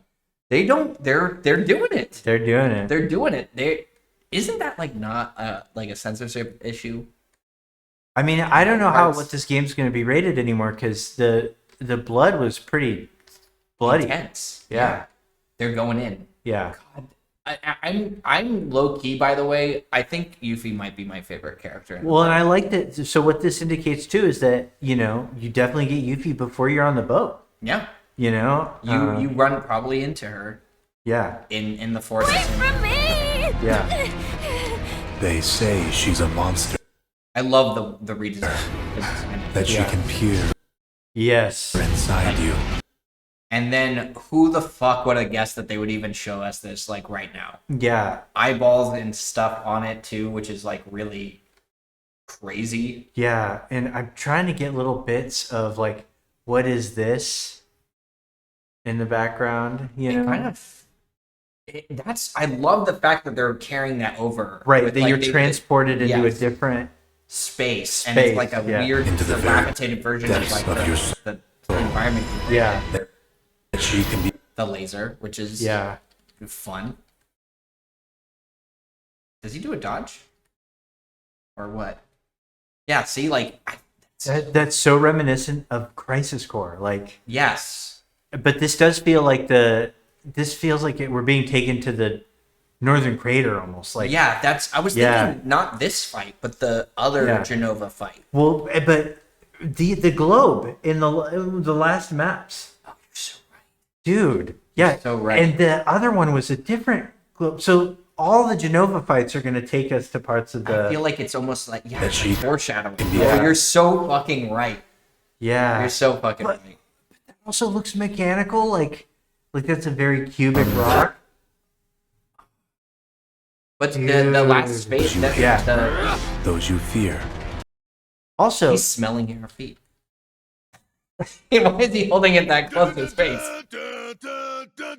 aren't his eyes blue? Thank you. Yeah, a lot bluer. Very than much. It was. I can still see the green highlight on the end. I think of it's that. just because the purple. Purple. Purple is a it's contrast. Those you love. And All right. obviously that's a carryover to what we're going to hear with Yeah. Tifa, with him saying with the Genova thing. And then just the mind-blowing revelation that where is the dead cloud? Yeah. Where is the dead cloud, ladies and gentlemen? The dead cloud is not dead, but he probably wishes he was. Yeah. Because he's... Three. Yeah. Yeah. You murdered my dad! Okay. You burned my village! You know that I killed her. So, who is she? Right. I don't know if I'm not going to speak too candidly about it, but Well- one of the things that I think was a big complaint Mhm. from the original game Mhm. was, why does Tifa not tell Cloud sooner Mhm. that he is not in the Nibelheim incident? What this narrative is doing is they're making it so that Cloud doesn't even trust Tifa. Yeah. Yeah. Also that isolation is now more intense and more than it Right. was in the original game. Right. And this is actually a topic a lot of people are super confused about, but I think this is actually one of the more clear things. Yeah, this Is is that- great how clear this is. Actually. What is happening is that the dialogue that is occurring between Cloud and Sephiroth now, like in the calm area, or maybe even before, leading up to it. That is like Sephiroth gaslighting Cloud to drive a division between Cloud and Tifa. Yes. Because Tifa, especially for a Sephiroth that knows what happens? what happens, Tifa is incredibly critical to Cloud being able to regain himself, to Yeah, she's what helps him at the end find himself. she is a huge threat to Cloud becoming the person that beats Sephiroth. There's also an allusion to this earlier in Remake with a secret scene at the end of your VR missions where Chadley is talking about the infinite potential that Cloud holds, and what music did they decide to use but Tifa's? So what they're creating the association with is that maybe the reason Cloud is so powerful in this world is because he has this untapped potential of humanity a little bit. that the source of his strength is understanding who and what he is, Right. and that the person that allows him to do that is in the live stream Tifa. So it's really, if Sephiroth's gunning to either have Cloud somehow, like use Cloud in some way, or just beat him, or just dominate him, this is the pathway to that. And so it's really clear that what's going on is he is creating Dividing this doubt. He is using this long complained about plot hole and even the OG, Right. and saying, well, this is actually, we're like, Remake's going to use this. Rebirth's going to use this like plot hole and instead make it into a point of drive, Yeah. you know, for the separation. Yes. It's now a tool of Sephiroth. I do really quickly want to mention, Yeah. since we're already at the end, right? Yeah. Is that one of the things that narratively is being pushed here is the monster element that leads into this conversation. Yeah. Is that monsters as a talking point for the video that I'm making, and actually I do mention a little bit of Tifa, but the trailer came out and I was like, this literally fits in perfectly. Yeah. Is that Sephiroth describes what a monster is generally in what Genova represents, but Genova's actually had that term associated with, look at the bracelets. Yeah. Yeah, yellow and purple. That's crazy.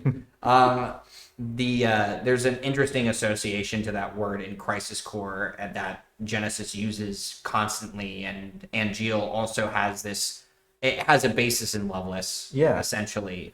But the idea is like what these people as monsters represent. That I think is what, and a lot of what Sephiroth is sort of doing here with Tifa, with Cloud, is sort of more of an allusion to what that means for his character and what that definition sort of means when it comes to that character. So when I watched this trailer, the only thing I can really think about at the end of it was that they know 100% what they're doing. Yeah. They have this. They're really aware Yeah. of what people think too. Right. They know what people. I think the intro scene, you know, with the timeline and then not showing any stamps gives me an indication that they are keenly aware of what people think is happening, and that's really. And they're still doing it, you know, right? They're not like coming out and saying, "Hey, don't worry," you know. Hey, no. They're just giving PR answers and then doing exactly what they want. Right. Who is she? So who is she is not a reference to like anything other than Sephiroth creating doubt in Cloud that Tifa is who she is saying she is. She's an imposter. So that he starts to distrust what she says. So even if she were to tell him the truth, he's going to be at the point of them realizing.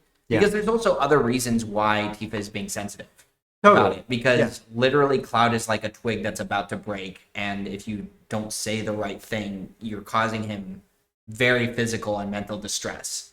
So he, at that point, maybe when they do say it, it will already be too late. So there will be more of a narrative drive in that, maybe. And good. Yeah. To be filling that up. Somebody in chat was saying that Sephiroth is going to manipulate that's yes, true. They like confusing us to keep talking about the game. I think it's at this point already. That's the thing about these trailers and about any trailer that I think at first I was really thrown off. And then I realized, oh, that's what they're just trying to do. Yeah. But it's not like what is being shown to us is just to like throw everybody into chaos. It's also telling us a lot of what we need to know. Yeah. It's just about initial knee-jerk reaction is, oh my god, this is fucking crazy. Yeah. Who knows what's happening? But in the end, actually, and that's why I was surprised about the monster talk, is that is a narrative structure of the compilation that was really present in Remake, and now they're highlighting it. Yeah. Yeah. That's great. Now, I do want to talk about this, right? So 2 discs. people are Losing their minds. really. I lost my mind. Excuse me. Okay, so here's what that means. The game is big.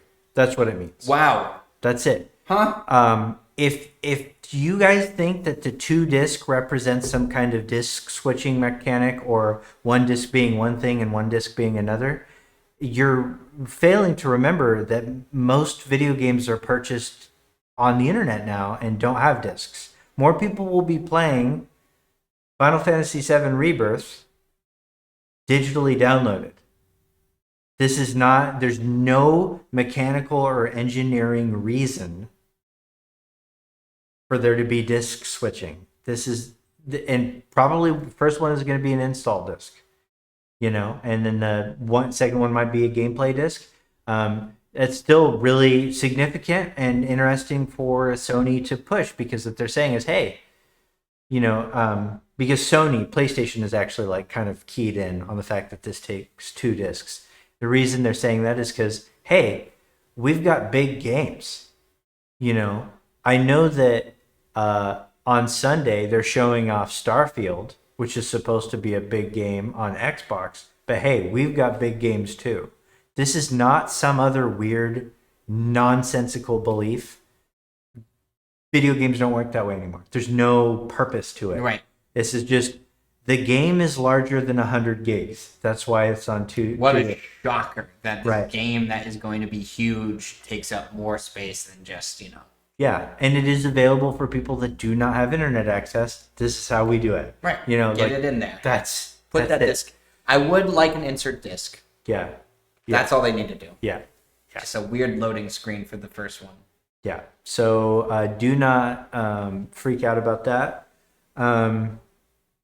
It will be a big game is the main message. Absolutely. Max did make a good point that 2 discs sounds better than half of your hard drive. It definitely does. It does. But by the way, I mean, even with, you know, a really fast laser, you do get a ton more performance if you just have the whole thing downloaded. For sure.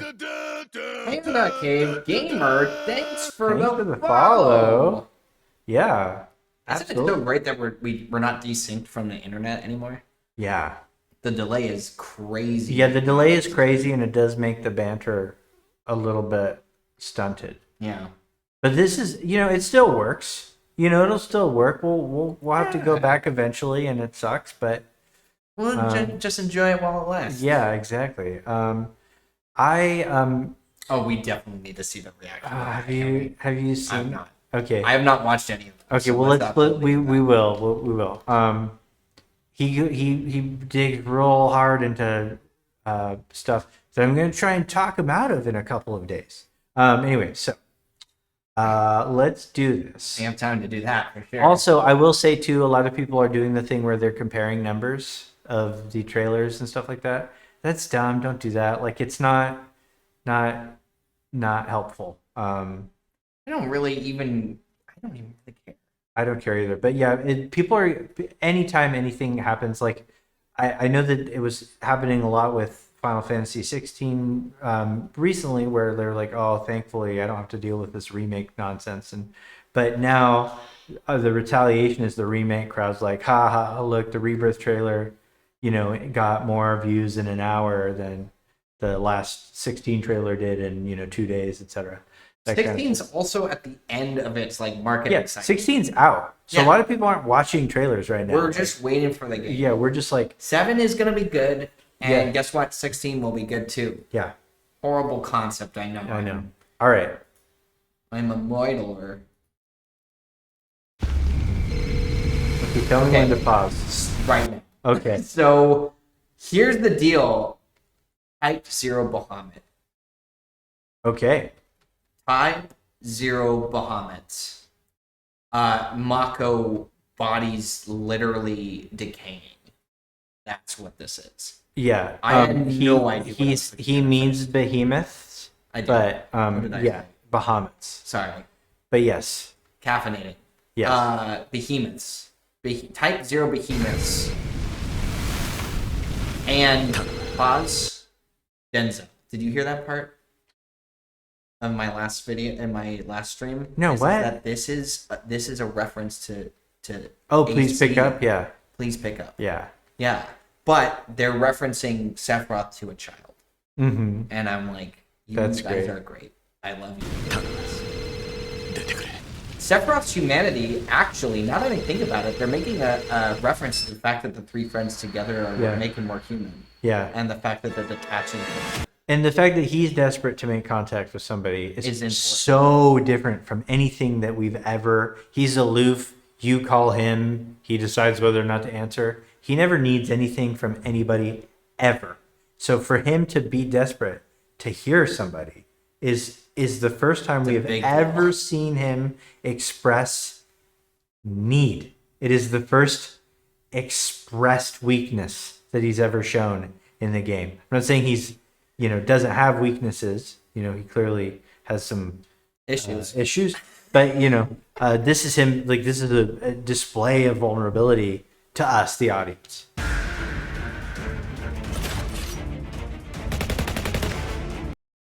Dumb apples, Yeah. purple flowers. Going back to I will say now this dialogue. All right.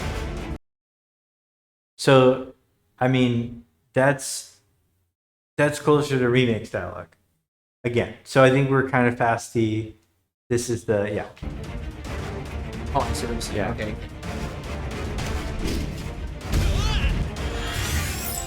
Everyone's looking really sick. yeah. We're in the battle arena.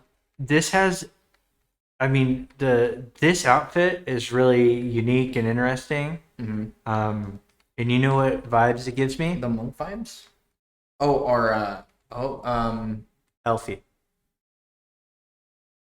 Oh shit. It's a little different, but it's got the same kind of. It does. It does. Yeah. 100%. Actually, I never would have even thought about that unless you said something. That looks like Sonon to me. I mean, that's Zach, but it just looks like Sonon because that's how similar those two characters I guess actually so. look. But yeah, I love the blade design though. I think it's really. This game for a mobile game looks really fucking good. I'm not even gonna lie. Yeah. Like, and I think that becomes more apparent when we see like some newer content. Yeah. It's actually like a game that looks. You have your Studio White on the Yeah. corner there, which is nice. It's so right. Genesis. And yeah, this is. I mean, obviously, it's just close. It's not like. Right, but it literally. It does look.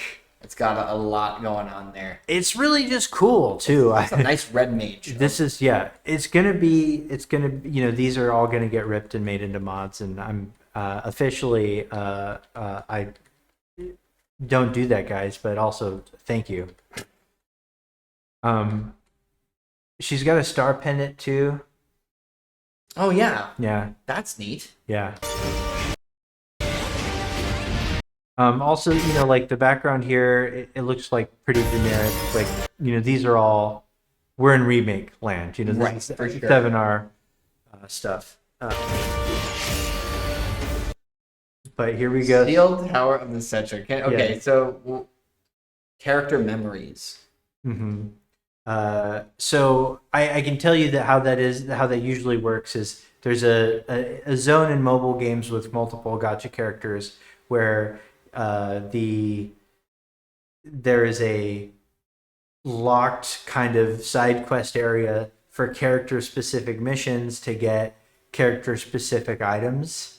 And so this is going to be like a zone, like a hub area where you select from mission and history stuff for each individual character. The character memories thing though, like that could specifically mean that when you earn one of the memories, it looks like, something Materia-esque, and it gives you, like an memory. unlocked limit or something like that. Or a cutscene. Or a cutscene. Usually both. Right. Yeah. Sick. Yeah.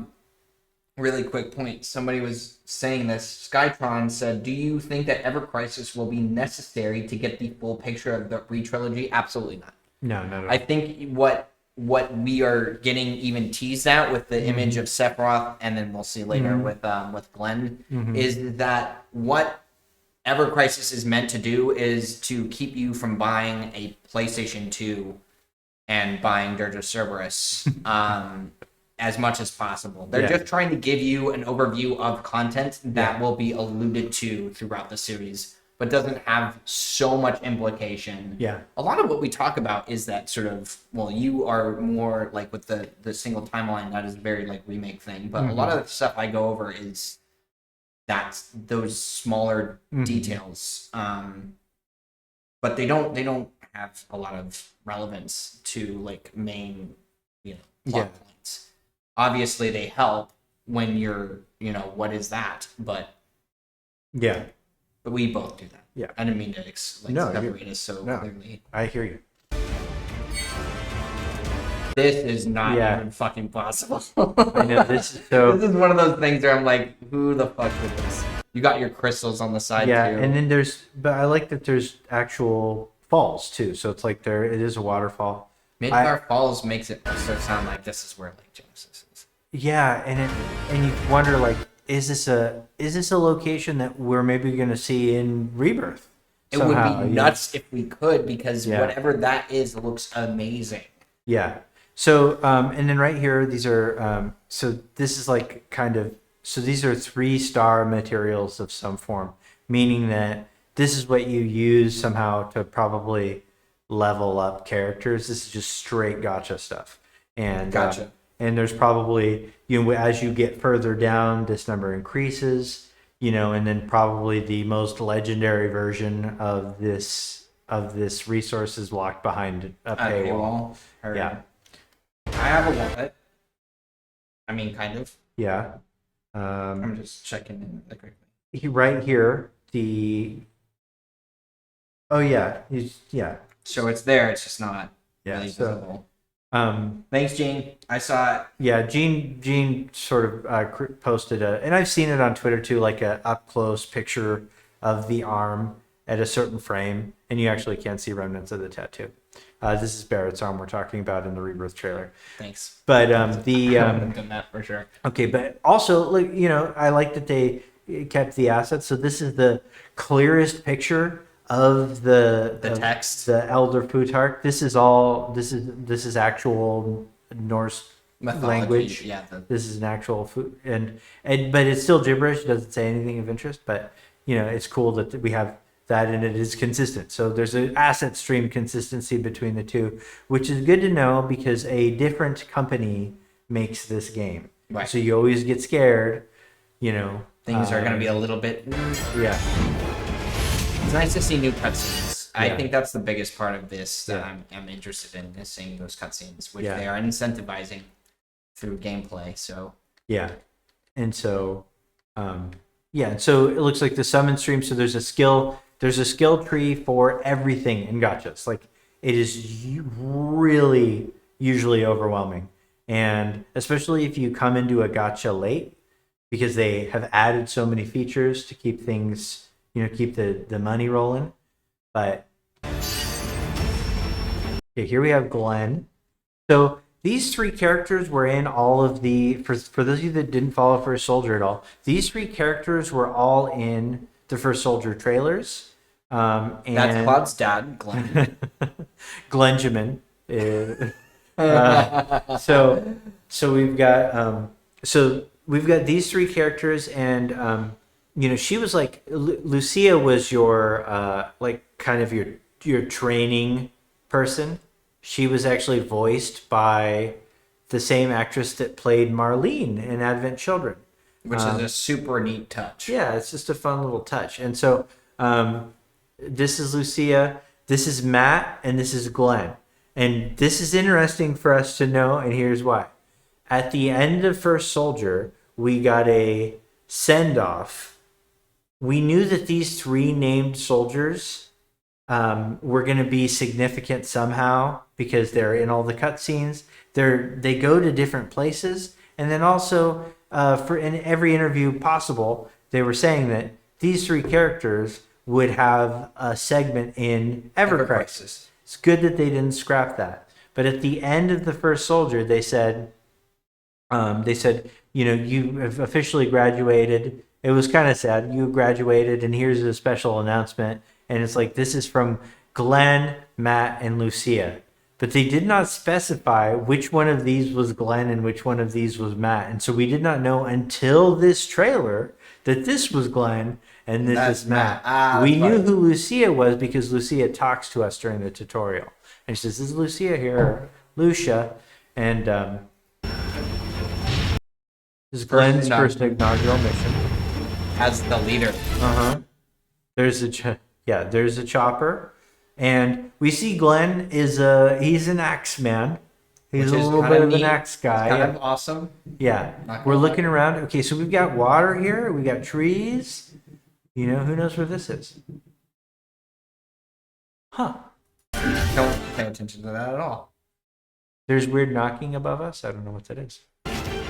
Which can definitely not be the locked room. Fuck. Yeah. For telling me that. Oh, I went back. Out. Okay, we'll go back.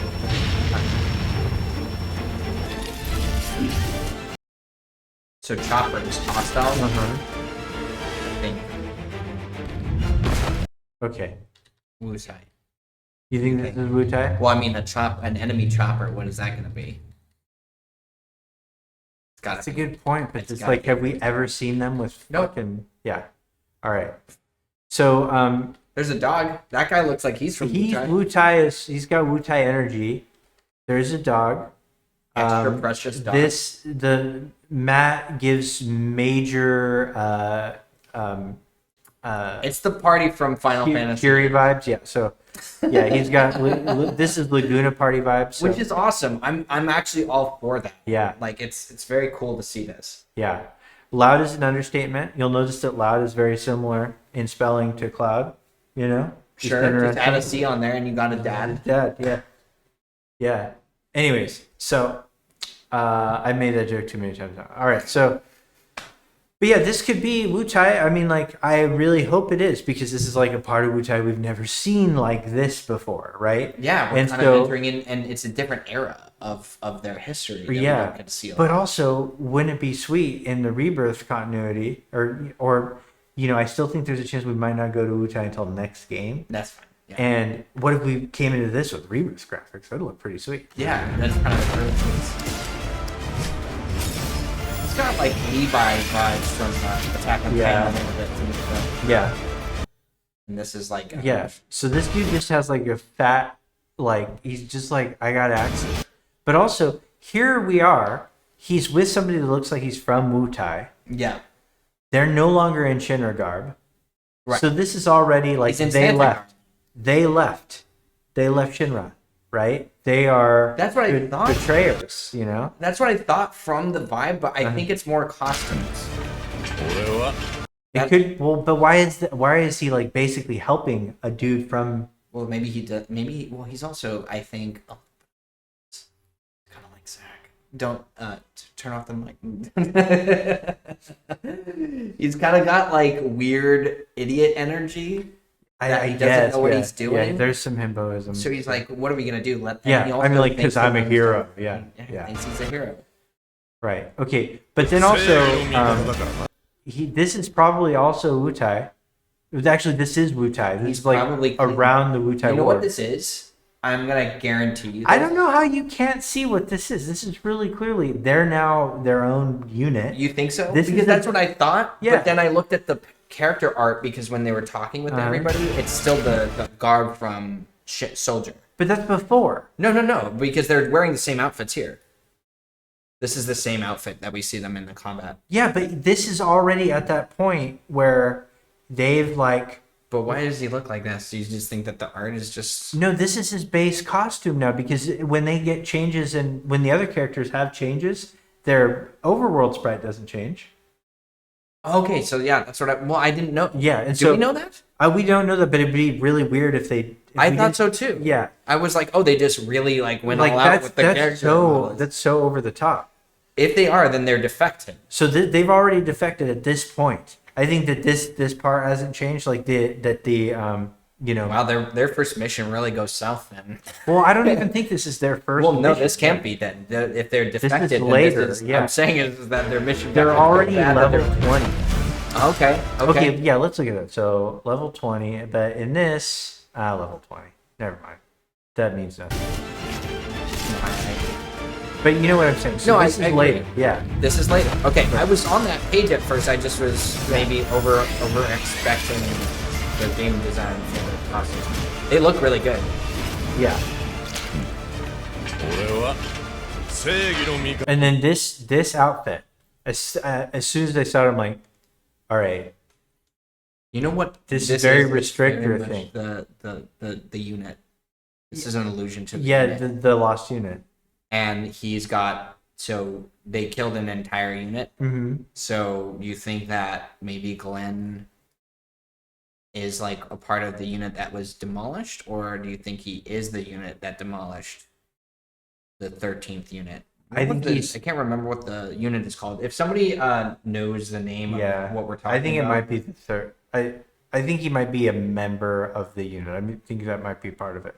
And I'm gonna guess that this is actually right after, you know how we cut away after Sephiroth reveals that they're Genesis copies? Yeah. Sephiroth stays to eliminate the rest of the Wutai troops. Yeah. And Zack goes back to base. Yeah. And so what this is this is the same sort of time frame where we see Sephiroth, because there's no reason for him to fly back.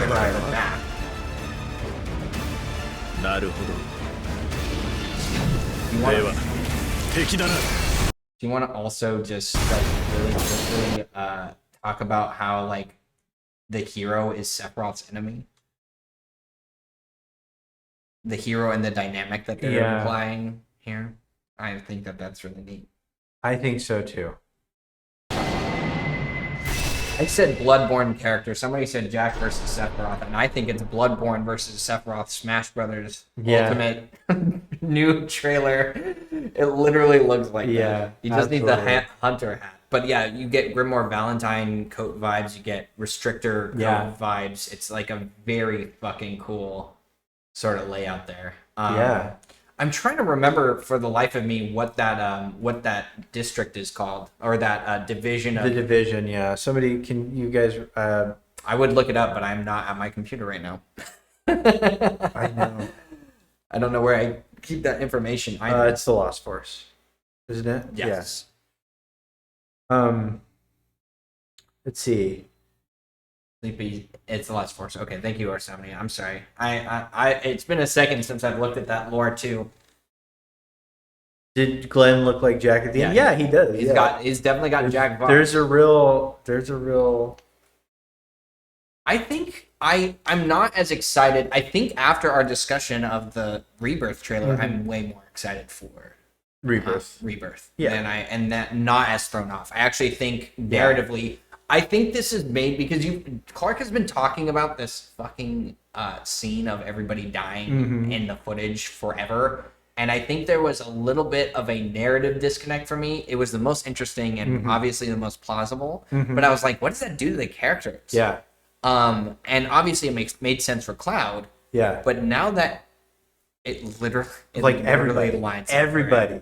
That's what everybody. Every single character is there to find their own destiny. Yeah. According to the writing. To Nojima, Right. And I'm so stoked about that Barrett thing. I have to like write a mini. I'm not something to release, but I'm gonna write a little essay on the site. Yeah. I didn't know that essayists were like a thing. Like people like in their free time just write essays.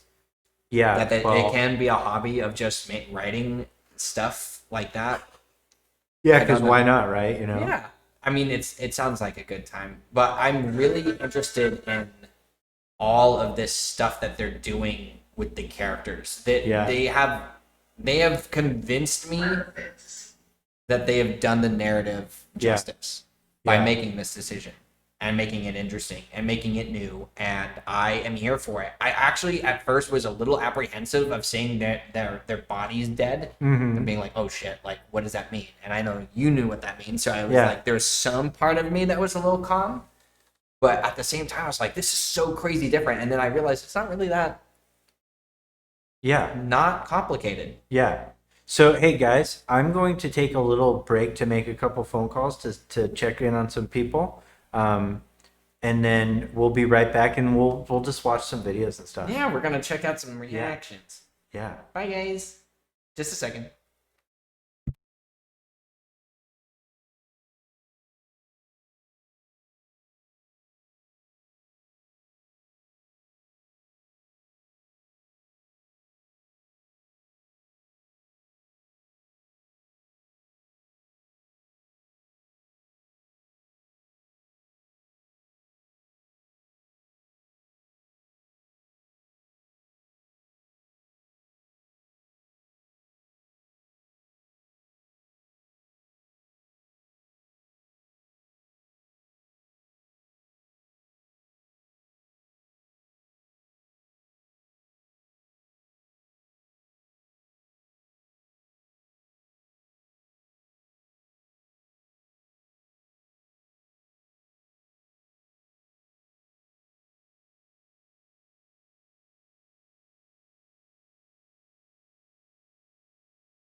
Overall impression, we are muted.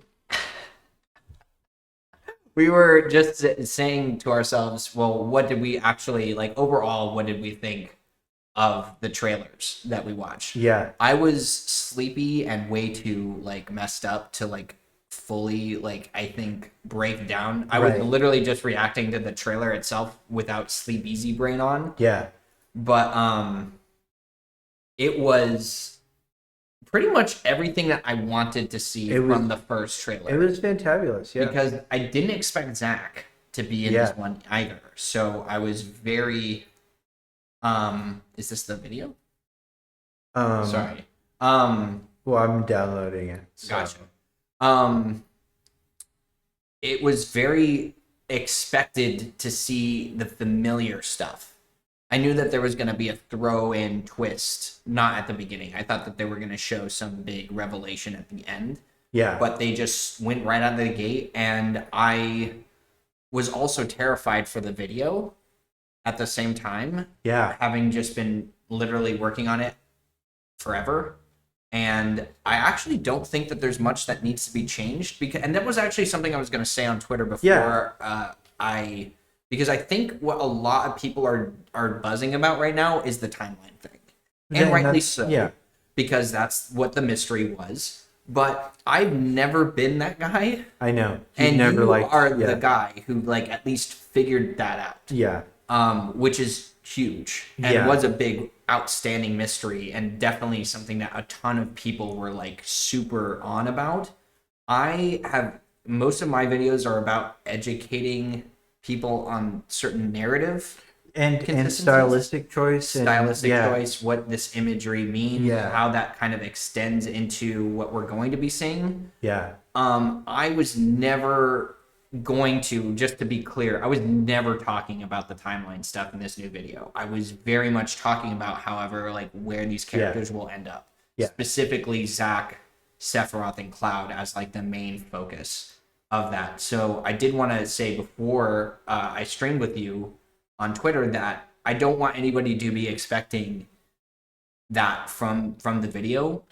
I think every other aspect of that trailer though completely solidified my perspective of what is said in the video. And it actually was a relief. At first, obviously, it shakes the structure up a bit when you see dead people, the dead main characters, and you have to, like, I had to kind of spend a moment thinking to myself, what does this really mean for me? Does 4 hours and 40 minutes now mean nothing? And it does. The conclusion totally is, means everything the same. It means everything is the same. I'm actually more relaxed on the timeline thing now because you were right. And that's a huge win, but now it's like, let's use this video as a way of talking about the other things that people have not been necessarily, I think, discussing currently because the trailer is so fresh. So I'm actually more excited to release the video. Obviously, I'm going to be incorporating some footage stuff. Go ahead. We're going to be talking more about that in the future. Like some of the more ins and outs of like what maybe we can expect from like character development. But there's a ton of stuff that I think people need to know, and I think it's the trailer has become a perfect lead-in for this video. So, and I'm if it was a trash fire and there was like no saving it, guys, I would have scrapped it. I have spent 8 months on the video, literally 8. That was, I looked at the date of when I started writing the script for the first draft, 8 months. And I would never release the video if I felt like I had nothing else to say or that what I was saying didn't matter to the story going forward. I'm just, and that's why I was really that's why it was a big deal. Phantom just said the timeline discussion is almost as volatile as the shipping topic. It actually is. Twitter's on fire about it, but I don't care. I don't care. It's not important because I think we have always been in the lane of just wanting to make sure that what we're looking at is the narrative choice of how this affects things. That's why your idea fit. And now it makes even more sense to me that it fits that way.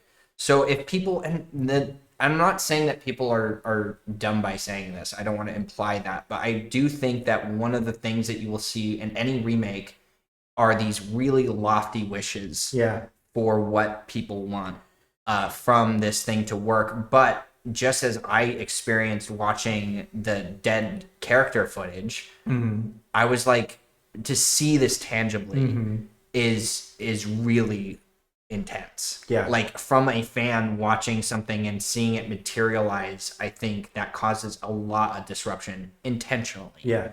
But at the same time, when you really think about how that's going to play out now, and that's what's happening, it really does make the most sense from a character perspective. But there is also a ton more going on than just these people like back and forthing.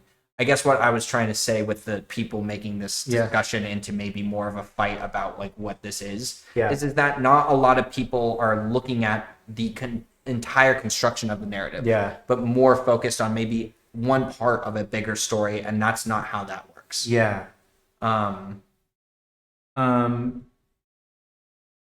Okay.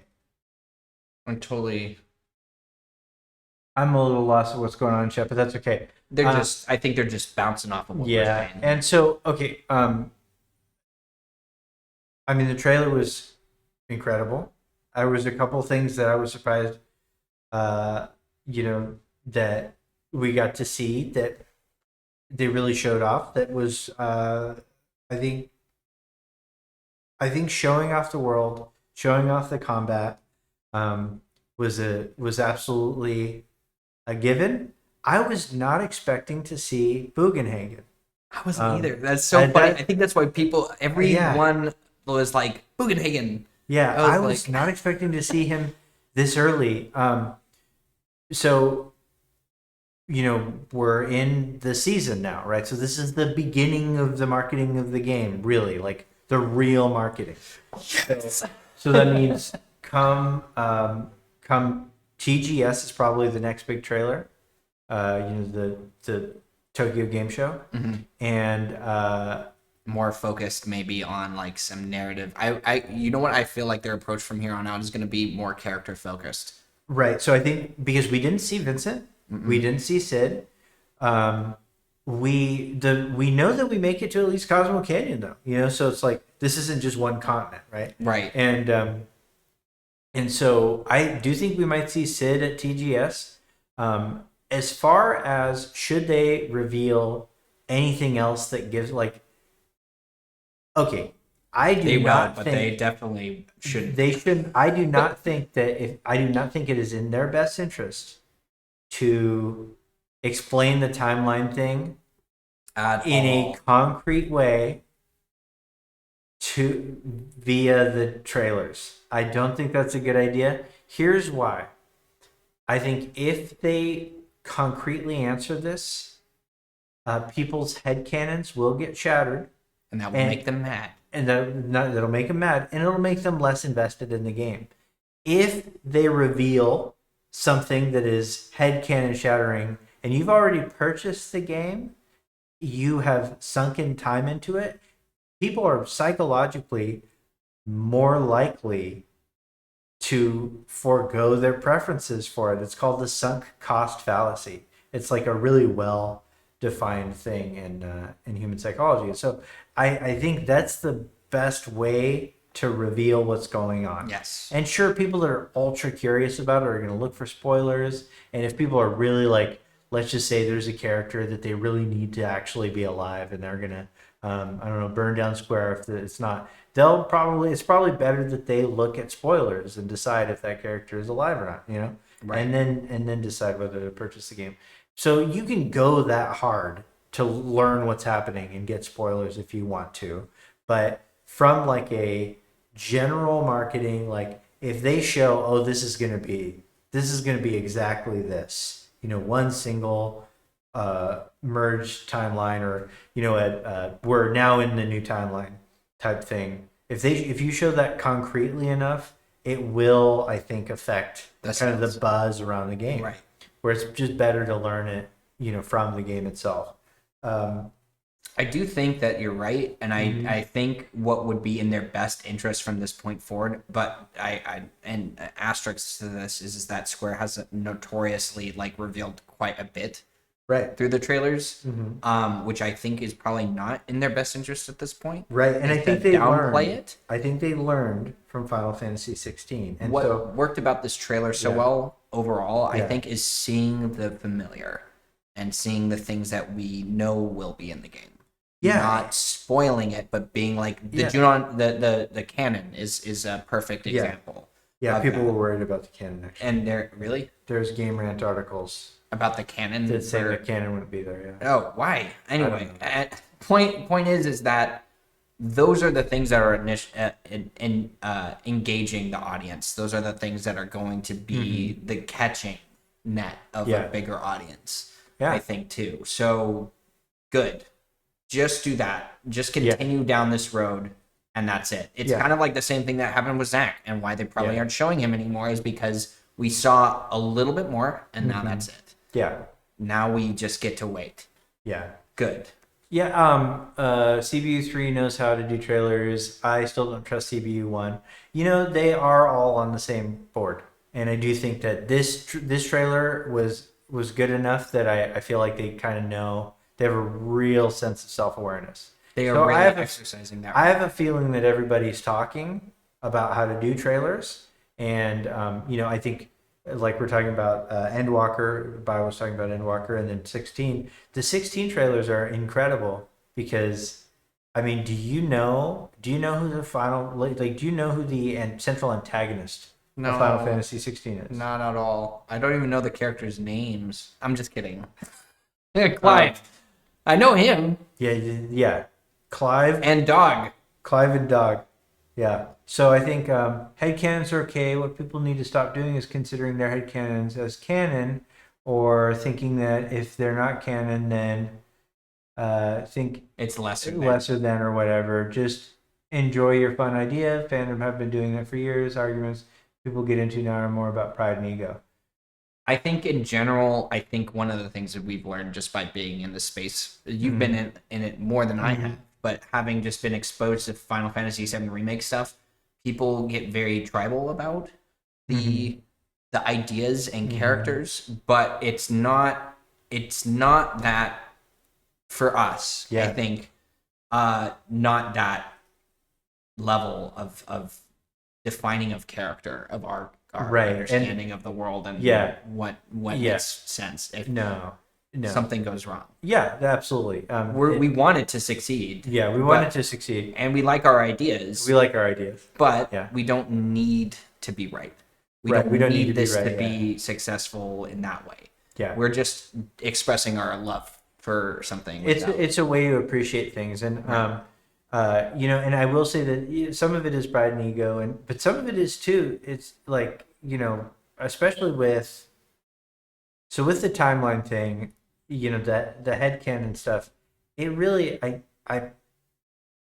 it is on Twitter at least. It is driven very specifically by how people want to experience the story, like the multi-timeline thing, the idea that you get to play the original story and then have your cake also, with this, oh well, the Zack stuff's just DLC or it's a side story type thing. And I understand the want for that, because you had, like, hey, we were promised this remake, I want that remake, I want to get my same stuff. And then sure, we can do this other stuff that, hey, maybe I'll enjoy. There's that element. way less divisive.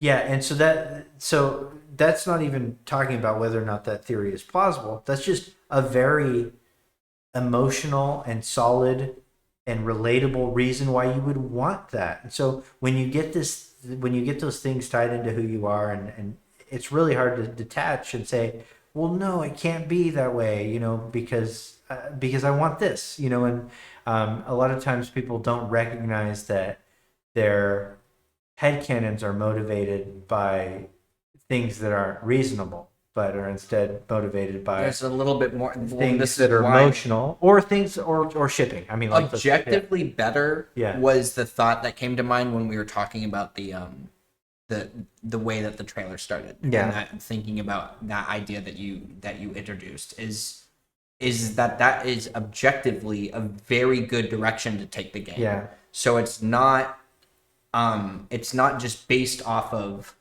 you know, this is what I want. What will happen? Yeah. What will happen is the concern. Right.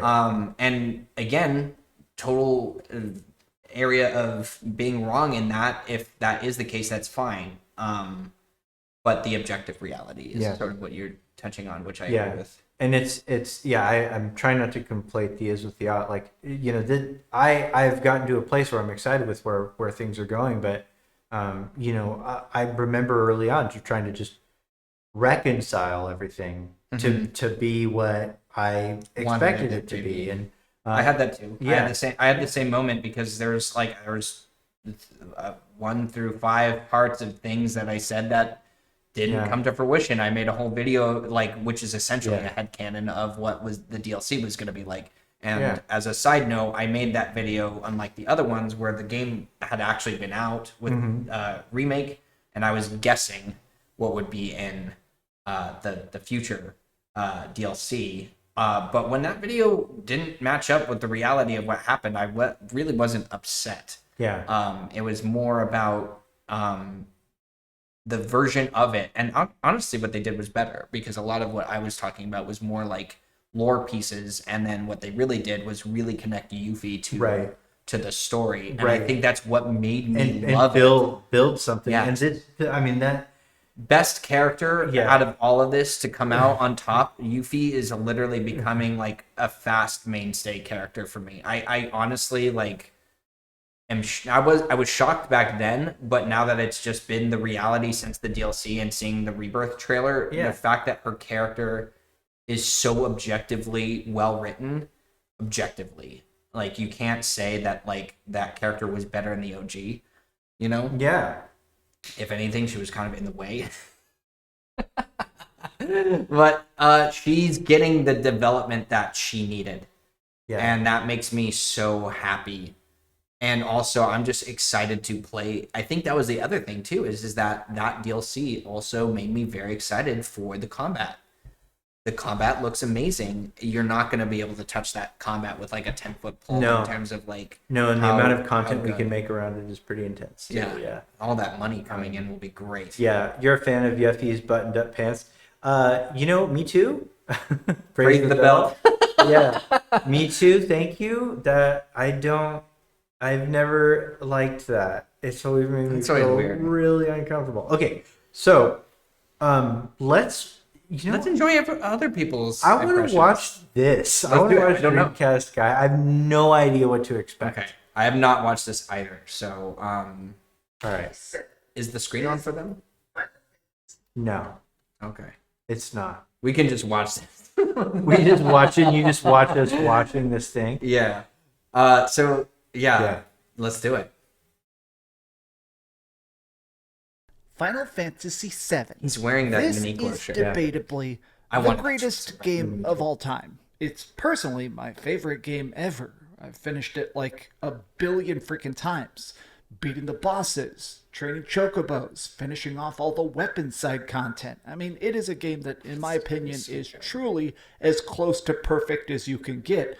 You can see I even have things like the special limited edition Final Fantasy VII shirt. But I'm actually incredibly curious about the Final Fantasy VII Remake trilogy because they do seem different. They seem... Question, is he an enjoyer of the game? Yeah. He likes Remake. Yeah, I mean, he's honestly, I don't know what's going on with the time journey shit. I don't like it. Like he has been before, but I love Remake. You know? Sounds good to me. Yeah. Like a radical departure of the classic lore that a lot of us have enjoyed. And more than that, they have been teasing some very peculiar stuff.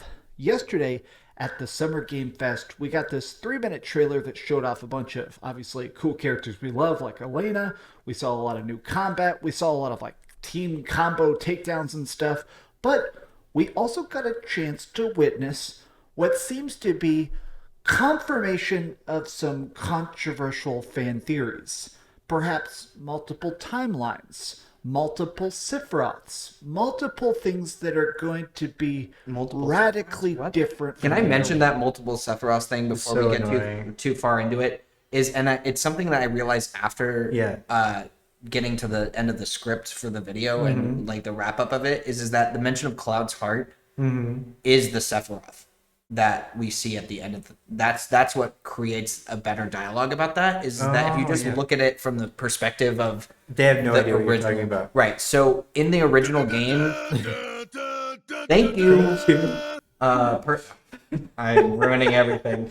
Thank you, Fenrir. Fenrir Eevee. One of the Nice. things that the OG depiction of the final scene that we see in remake that it's alluded to And I want to talk about is the fucking heart of the planet, but also inside of Cloud. Yeah. And that's where we see the Sephiroth that has been pulling the strings in remake at the Right. end. So the idea is that the Sephiroth that is inside of Cloud is what you're vanquishing at the end of the game. It's also the one that you're seeing at the end of the remake. But then we got developer commentary or the script for like the scene where Sephiroth is inside of Cloud's heart. Yeah.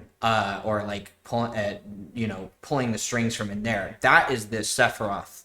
That is the consistency. So when you're talking about multiple Sephiroths, it doesn't matter. Yeah. It's only the one. Yeah. Like you can see it as, and that was the thing that was confusing for people in the original game is like, who is this? Like, is this Genova? Is this fucking, and we're talking about from a casual gamer perspective. It's always going to be Sephiroth. I actually think that one of the things that one of my like headcanon theories, which doesn't need to be right, is that the way that it played out at the end of remake is kind of like depicting the Genova losing to Sephiroth sort of thing a little bit. Right. So now it's just the same. It's now what we understand is that Sephiroth has overtaken Genova's the role. dominant. Yeah. Right. So anyway, I just wanted to mention that because we had already gone over the multiple timelines thing. Yeah. that. What's up, gamers? Dreamcast Guy here. Hi, hope you're having a great day. Wait. If you could like this video and So we're subscribe at the beginning if of you the haven't video already. again. Now, this is not just me talking completely out of my butt. I've already put about 150 hours into the Final Fantasy VII Remake. I've put about 1,000 hours into the original Final Fantasy VII. I've also read all the Final Fantasy VII books, including On the Way to a Smile and The Kids I Are don't All have Right, those. Do you have including those? the newly released book. This actually just came out a couple weeks ago. Oh, that's cool. You read It is that. called Traces of Two Pasts. It is a Final Fantasy VII novel, which is 100% canon. This is released by Square Enix, and it's essentially taking place between the events of Final Fantasy VII Remake Part 1 and Part 2. It's got Tifa and but Aerith that's as okay. they're walking to Calm, sort of discussing their individual pasts, their previous hijinks and stuff like that, their adventures before this adventure. But they're For those of you that don't know, that's not technically true. It's one of the chapters is being told during like near the Chocobo farm, and that's Tifa's story. Aerith's story is actually being told by Aerith to Tifa on the boat to Junon. So it's not between 1 and 2, and the stories that they're talking about, obviously are in the past, but it's close. He's getting it close enough. Right. is some stuff in this trailer that I feel like is already connecting to the books, and it's drawing a lot of attention. Now, the biggest thing definitely being the fact that this game does seem like it's going to be utterly massive. The fact that they are very much Can't argue with advertising that. the fact that this is going to be 2 discs. PlayStation 5 discs can hold 100. This is such an interesting thing, I think, that I'm getting a window into because I don't spend a lot of time looking at like how the influence of Twitter affects like the fandom's idea of like what this is. But it's just really funny. already, And that was trending at some point or something. I'm just like, So this game possibly being 150, 180, or even a straight up 200 gig game, it's probably going to be enormous and probably very long. Now, they have definitely confirmed that the Final Fantasy VII Remake games are just going to be a trilogy, A, B, and C. First game called Remake, second game called Rebirth, and theoretically the third game is probably going to be called like Return or Revenge, because we already got Crisis Core Return is my Reunion, guess. so I assume they're not going to be I was using thinking Requiem would be a nice one. That's as number 2, finality, yeah. But yours sounds better. Or It fits that more with like twice. the rest of But the words. that here's have the already been line used. Simple in the and easy. trailer that everybody is debating the most. I think actually everything hinges on this. We know that guy. Sephiroth is Who is that? talking. Who's You see, Philip? This is obviously young Tifa here. And she gets He's saying the exactly shot. what I said at the end of my Bang, reaction. Slice. And this is when Sephiroth says, "You know I killed her, so who is she?" It seems like Final Fantasy VII Rebirth Sephiroth is trying to convince Cloud that Tifa is an imposter since Cloud saw her die. I see what he's This going to. is He's probably going on genius. the way to a Tifa smile. will question Cloud on Nibelheim, Turn- and he'll be turn manipulated by direction, son. Sephiroth, thinking that she's fake. Now, obviously, there is a very long timeline to Final Fantasy VII. I mean, it's so long, in fact, that there's books published Who would actually fucking bother outlining reading the all exact of those specific side events, when they stories? happen, how they happen, Fucking and sort nerds. of detailing when stuff took place. Things like the Wutai War, the founding of Midgar, the rising of Avalanche. There's been a lot of individual, very important chess pieces on the board that create the storyline's beginnings that start in Final Fantasy VII itself. So, honestly, one of the biggest parts, though, is the very fact that articulate. Cloud is confused. Cloud is not Cloud. Cloud has been brainwashed. Cloud has been experimented on. Now, a lot of people are already pitching the idea that this line is a total fake out, that this is actually either A, deceptive editing by the team to not spoil their own game, which makes sense. It's obviously to try and entice us, which I guess worked because here I am making a video about it. That's right. But people are also saying, I think Sephiroth is using Cloud's hazy memory to trick him into not trusting Right. Tifa. Cloud seems likely reasonable. doesn't know that her training master nursed her back to health. That's So true. from He doesn't his know that she perspective, survived. The last time he saw her 5 years ago was when she was actually critically injured. Convincing Cloud that the real Tifa died during the incident will reinforce Which is the a really conviction engaging that his narrative memory choice. of Nibelheim and the incident there is the correct one, and that pursuing Sephiroth is the right thing to do, although in reality he is being summoned there for the reunion in Northern Crater. My theory is the developers want Tifa to speak up more about Cloud's Nibelheim story early is- on rather this- than yeah. remaining By my silent, beans, and nailed let it. Sephiroth manipulate Cloud's psyche. This is so interesting. A lot of these people are also talking about the fact that the translation is different. Now, if you played Final Fantasy VII Remake in English, like I did, it seems like there's just one Sephiroth. It seems like there's just You don't know Japanese? Here we're already gonna. So I think he's talking about the Ore thing, Yeah. but which is fine. So like it doesn't I'm just matter. kidding. Yeah. Yeah. But so far so good. You know, it seems like it's fine. It's whatever's gonna happen at the end here that's gonna. just this one Sephiroth who's talking trash, who's showing up, when technically, according to the developers themselves, there's actually 4 separate Sephiroths, in a matter of speaking. Now, What? the way they break this down is Sorry. that when you actually read the original Japanese subtitles, these beings refer to themselves in different tenses, different pronouns, different styles of speech. He's to a general connotate content the fact that creator. this Okay, is not so this just, is just one a guy broad walking around. description. This is No, more he's than doing exactly what he deity. needs to be Something doing that to sort of enlighten has the audience. ascended the There's no timeline. criticism Now, on here's coming what they from are. The what 4 he's... Sephiroths are basically the illusion Sephiroth that only Cloud can see, that shows up like when Is this there's a Spring Ramp? burning building and stuff like that. That's when It he's does look actually that way, and hallucinating right? a Yeah. Sephiroth. There's the hooded black man Sephiroth, which is sort of like when Sephiroth projects Hooded himself black through a man. Sephiroth clone. That's what he said. Flashback version that of too, and Sephiroth. So when I thought I we're had actually had a seeing, stroke. represented in some sort of story being told that seems more realistic than it is. And finally, the unknown Sephiroth. So this is Now- what I was just explaining earlier, but just to clarify, they're all just the same fucking person. Like, it doesn't matter. It's singular will. It really... Yeah.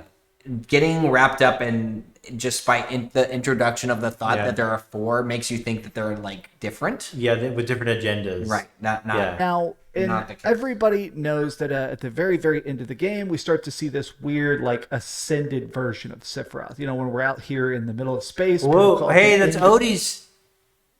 It's Odie's. It's the strife is rife. He's using your infographic. Oh, and Night Sky Prince retweeted this. That's why he's doing this. Okay. of time, Sephiroth. That seems like the real, actual, final conclusion Sephiroth. But here's the weird part of this. This is the current primary theory that a lot of people have. So here is the original Final Fantasy VII Crisis Core. Oh, that Then we have the graphic. original Final Fantasy VII. Then the books that I mentioned earlier. Then, of course, the movie, Advent Children. And then finally, Dirge of Cerberus. And then the ending cutscene of the original Final Fantasy. Okay, this is the original timeline, right? This is what everybody knows. And it ends with the same exact Sephiroth outside of time. But here's the thing. Basically, what's happening is people theorize that somehow Aerith, the way she was able to help people, the way that Aerith was having visions and stuff, even in the original Final Fantasy VII, He's got is it, because I think. she is using We'll the see. live stream to pretty I'm waiting much for the but. email herself prophecies, sends memories to her past self to help combat Sephiroth's plan. Okay, that's pretty good. But here's the thing. All That's along, so Odie. Sephiroth Makes is sense. also in the live stream. Here's where Sephiroth died. Remember, Sephiroth died way before the events of Final Fantasy VII actually began. He gets killed when they're first confronting him in the reactor in Nibelheim. So this is when Sephiroth enters the live stream. So as she is sending messages the back glasses to on herself, Sephiroth. he also manages to pick that up. This is actually sort of time travel Sephiroth. So he sends his consciousness back in time through the live stream to try and change history Stole my pick, by fucker. subsuming his past no. self's mind. Basically, this Odie, new I'm sorry. Sephiroth He needs to goes credit you. back, and now he's trying to Strife come is here. rife. That's Now we Odie. have the Final Fantasy Oh, it is VII Odie. remake What? timeline. This is Hi, much more Stripe. convoluted. Essentially, down here is like the black goop. It is the singularity that encompasses all time in the Plies planet. Think of this as like fourth dimensional concepts. If you've ever read anything like Brian Greene's The Elegant Universe. I don't read. I don't know why I'm actually referencing. I don't. It's read. actually a good book, but it's not. I mean, yeah, it's a way to look at quantum theory in like a digestible way. It's been corrected to high heaven, but like if you just need like a bare bones like, understanding hey, of it, this is yeah, how this works, kind of. yeah. It's in quantum mechanic books I've read, but essentially, outside of time, things are happening concurrently. Everything is happening at once. I mean, they also sort of reference this in the book Slaughterhouse 5 by Kurt Vonnegut, which is my big chest tattoo. So it goes, in that book, everybody is happening, everything, everywhere at once. You're currently young, you're currently old, you're currently dead, you're currently alive, you're currently having your parents meet so they can nut in each other. That's kind of what this miasma is. You didn't This have is to- all of life. you didn't have to do that, which is but, all you know. of time and its encompassment. Hell, So hell essentially, everybody Hell yeah, dude. here is Always trying digs to a little- like battle just a against little whispers, somewhere. which are sort of Things this that's perfect. time-encompassing element. So here, Each other. He's keeping us like the most engaged Yeah. possible. It's like this is where the stream dips. I looked Yeah. at the algorithm, and Yeah. now let me just mention your parents Nutting fucking in in each other. in each Sephiroth other. goads the party into Hell yeah. confronting the Whispers inside the Singularity. That was the end of the original game, where they go into the weird goop etherness and battle the Whisper God thing, right? Okay. Now, the party is spared the effects of the altered past due to their presence in the Singularity, but the world they return to is different from the one they came from. The past has changed and the future is no longer certain. Essentially, what this means in the most psychopathic description possible is that there is one timeline. It seems like there's two timelines, but in the process of this happening, we've already had the entire events of the original game, and then he sends himself back. Now we had the events of this game, which were partially interrupted by the Singularity, but are now back on track because of the boss I'm fight so of the sorry, first game. Odie. Are you mad? Dude. Oh. Based Dreamcast guy, Subtext says. Okay, good. Nah, he's fine. He's fine. Okay. No, this is the point of This is why. list is literally like you. we want You've explained this successfully I to know. everybody, Yeah. which is great. Yeah. I'm a bit flattered. Oh, good. Okay. Yeah, but I will say, this was a very easy description of like how this works. Odie, I think you're. I'm looking at the phone. I know, like you're talking. I know. I was just thinking that. No, Odie, like I think all you're missing is more like made this, like, omnitemporal eight months sex ago. jokes. But yeah, He made this 8 I months know ago. he did. Yeah, but that's nice. But Nice Guy Prince popularized it again like yesterday. Oh, cool. Okay. Well, then, cool. Yeah, That's there you Second go. Life. It kind of feels like this. I know you guys can't see my hands, but this upper timeline. Here, Yeah. it's almost as if you were to gather them up like cards and then just throw them into this. Yeah. Because so much of this still, because you still have a Sephiroth that experienced all of that, is also coming through that same sort of like timeline, so to speak. Yeah. And now it's just all being jumbled up and repurposed. Yeah. Which is great. There you go. In Final Fantasy VII Rebirth, we're now in a separate but singular timeline. This is the one thing that can possibly happen. This is the one timeline, it seems like, but now things are just messed up. Things are a little bit astray. So our characters have memories of events that just didn't happen in this timeline. Now, this is actually a tweet. The guy who made this original chart here, which a lot of things have discussed. Our Obviously, boy. he posted this in November, so it's a little bit out of date of this new trailer. But it explains how we have these events that show from the newest trailer. You did Like it, Odie. You did Zack what we've all been trying to help do. with evacuation. It's and just- this here's the huge bite-sized version. destruction of what looks like they're referring to it as like a tornado and destroying huge chunks. This seems like what we're getting, especially at the very beginning of this trailer. We're getting visions of the timeline that we have now erased. So this is showing us that in the other timeline that was going to happen, Tifa is And he dead. lost it. Probably Cloud is freaking just not even here. This to me shows the fact that while there is these separate He was timelines, close. they have a lot of freedom to take stuff where they Yeah. want, but I think the major events are still going to happen. I think Aerith is still going to die. I think Sephiroth is still going to show up and talk. Do you think that that's going to happen still? Aerith is still gonna die. I know these are big sweeps, so I know. no right or wrong. I know this is a big sweep, but I still think that the moment that Zack enters, meets up with the party, the moment that you start to realize that you were all always in the same continuity, will be the moment that Zack wanders up to the altar. He finally catches up, and it's it's just too late. it's too late. And the party and everybody, and we will see that it was Sephiroth that killed her. But Zack will show up, and Cloud will look weird and aggressive, and maybe that's where the There'll be conflict a happens. different sort of like. But I'm perspective. not sold on that part. But I still do think that parties will meet.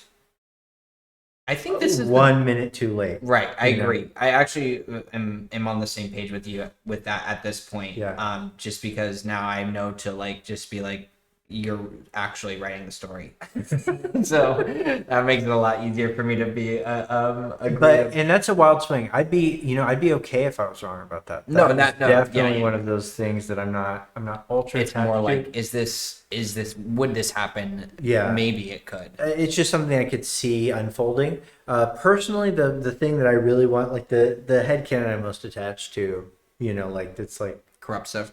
is the Cloud being the kind of final boss battle somehow.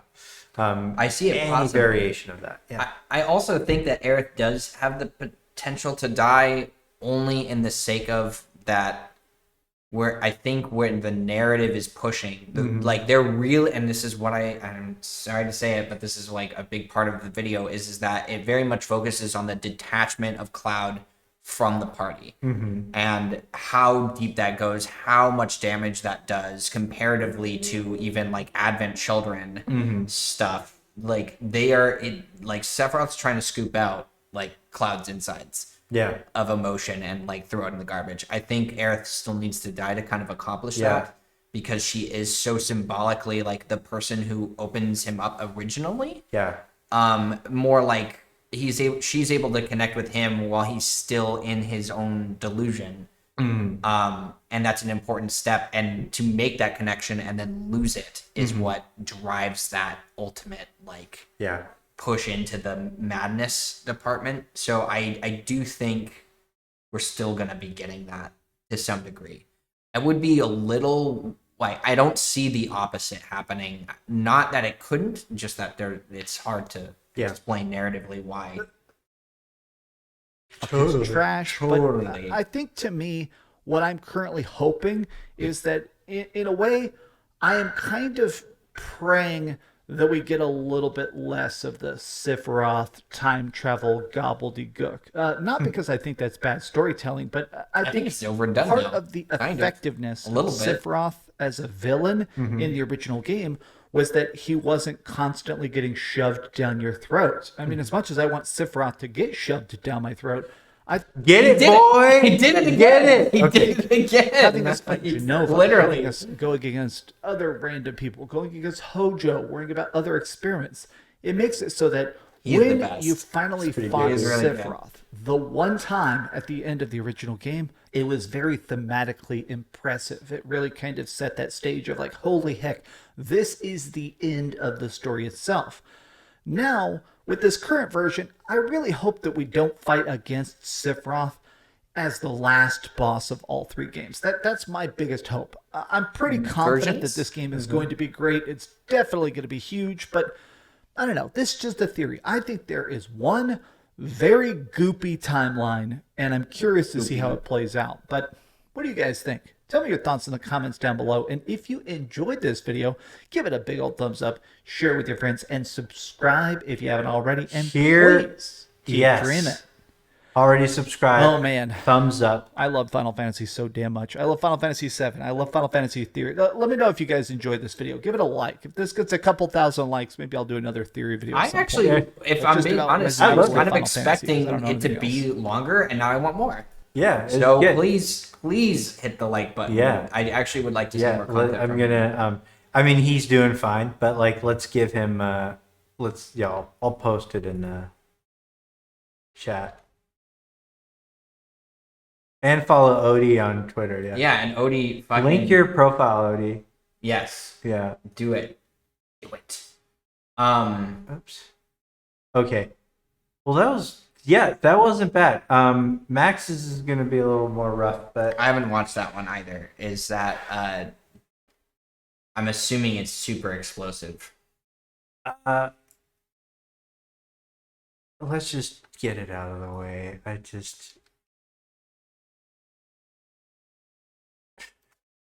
I'm sure it's fine.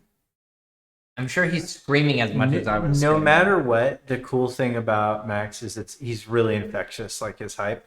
So that's always a good time, right? You know?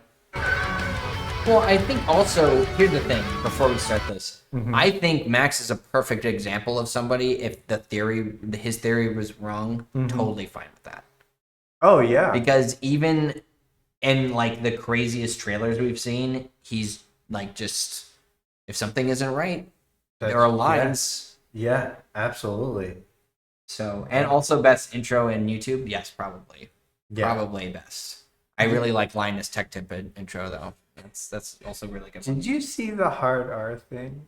What? The hard R thing from Linus? No, what are you talking about? No. So Linus Tech Tips. Dropped a hard R? No, he's like, people used to, it's weird. I was like, I was watching old TV. This is what Linus Tech Oh, Tips I know. said. Yeah, I was watching old TV and like, I just noticed a lot of people were using the hard R on everything, and like even Family Guy. And the guy that was with him was like, "What are you talking about? Like, I've never heard that. Are you serious?" No, that was like our life in media. But then it turns out that he meant he didn't mean that the I got N you. word. He Right. meant the pejorative for people with intellectual disability. Sure. So, but it was a funny move. It went way crazy viral. Anyway, That's so funny. I, I was actually just talking about that too. it's a good reaction. Oh, Christ. All This right, one? chat. Let's not get too excited about FF7 Remake because Yeah, I have seen it, but- I want to be excited about this stuff, but we just I like don't that know the if it's hair's gonna grown out again, Max. I want So, that coming back. You know, we have to like temper Digging the our look. expectations, right?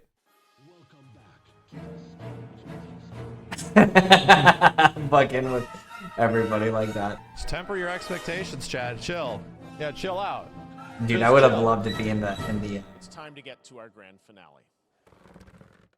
This game comes from a studio that surprised the world and redefined the RPG genre with its iconic characters and I was actually talking to him about This this is an before, amazing story. before I got here. Like for those of you that don't know, I was 80 feet from him when he said this, and I was really starting to panic because they'd already shown Ever Crisis, and I was like, dude, there's no way that's it. And then he made the joke, and I'm like, oh, okay, there's more. But all over the official announcements for the Summer Games Fest, several tweets were made saying that Cyberpunk 2077, the new DLC, was going to be announced. And Summer Games Fest is covering that, but not during the show apparently. But I didn't know that, and nobody knew that. So we were to the last announcement, and Cyberpunk, which was a guarantee, had not been shown yet. So I was freaking out. So with the filter of that, now listen to the way he says everything. rich storytelling. And I want to thank them for this trailer for one of gaming's most anticipated upcoming releases. Now he is like redefine the genre. Like they said, all the stuff that could have applied either to Immediately Cyberpunk to Cyberpunk, right? or I guess Final Fantasy VII. But it wasn't until this next line that I started to like melt. I started to like completely freak out. This could be a lot of things. The rumors were true. When he said the rumors were true, That I was was like, because there were no rumors about Cyberpunk. That was an official announcement. There were rumors about Rebirth, and so I was like hitting my wife to like start the recording ASAP because I was like, this is it. Oh my god, this is happening. This could be a lot of things, bro. We're still here. Tornado which swept through sectors 0, 1, and 2. Immediate deflation of excitement. Search and rescue operations are already in progress. 13 is dead!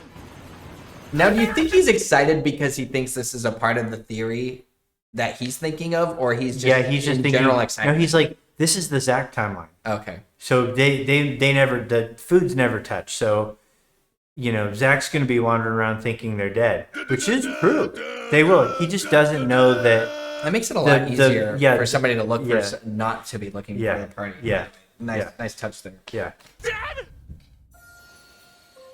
What is happening?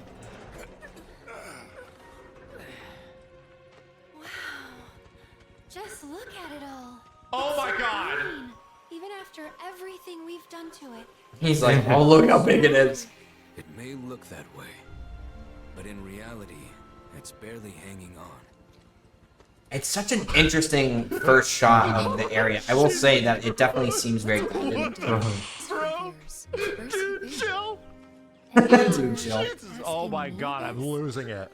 I am losing This it. is gonna sound crazy. Yeah. And this is genuine emotion too. I Yeah, don't no, he's believe it, stoked. man. Yeah. I don't believe what I'm looking at right. I don't believe this shit. This is how I felt. Like, this can't be fucking happening. Dream. See? Everyone's excited for Mugenhagen. He's gonna tell us everything. Coursing through its planetary That's going to be an interesting discussion to see. According to Hojo, they're connected to Sephiroth.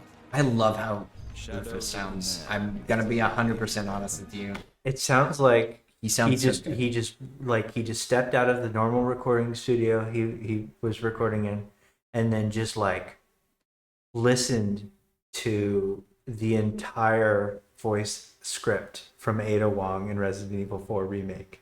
Used that as a serious? primer as how to speak words, and then recorded into a tin can. It sounds so like, I don't know. I'm into it. I don't feel it like that, but Whatever happened, he's alive.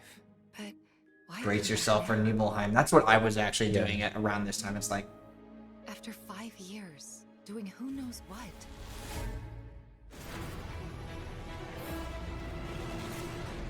I was weirded out that they showed that shot too. Angered it more like. Now he's Oh, Mithril Caves boss, let's go. Dude, the music, the Yeah. combat. Feast Feast your the eyes on the combat. Turk's latest Oh and my God. greatest, Elena. She may be new, but she's still a Turk. again, they're doing so much with just the start. Mm-hmm. Oh, dude. That combat right there. That's just like a raw. Oh my god. Yeah. Oh my god. That like release of emotion right there is where it's like, yeah, and that was like the punch in the gut. Yeah. I don't even. And then to be following it with all of this amazing combat is like overwhelming for anybody who's like. They say she's a monster. That she can peer inside you. Into the very depths I love of your Sephiroth's soul. voice. That she can become those you hate. Those you Do you think fear. that Genova detaches from the ceiling I hope so. and it So never bad. phase?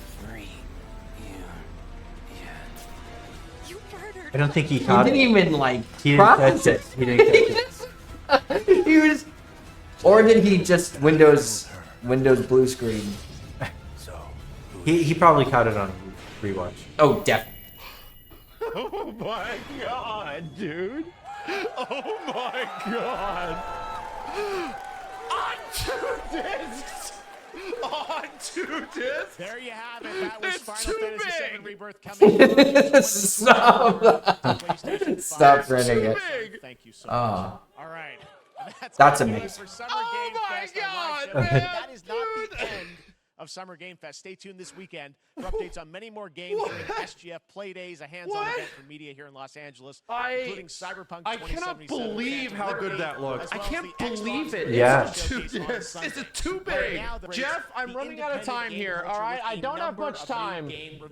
I need to go. I saw watch somebody it again post that said he right had to now. leave. I have to go watch it again. And they right ended up now. talking for the next 3 hours. Everything. I see Twitter trailers, bro. I don't want a Twitter trailer. Holy shit.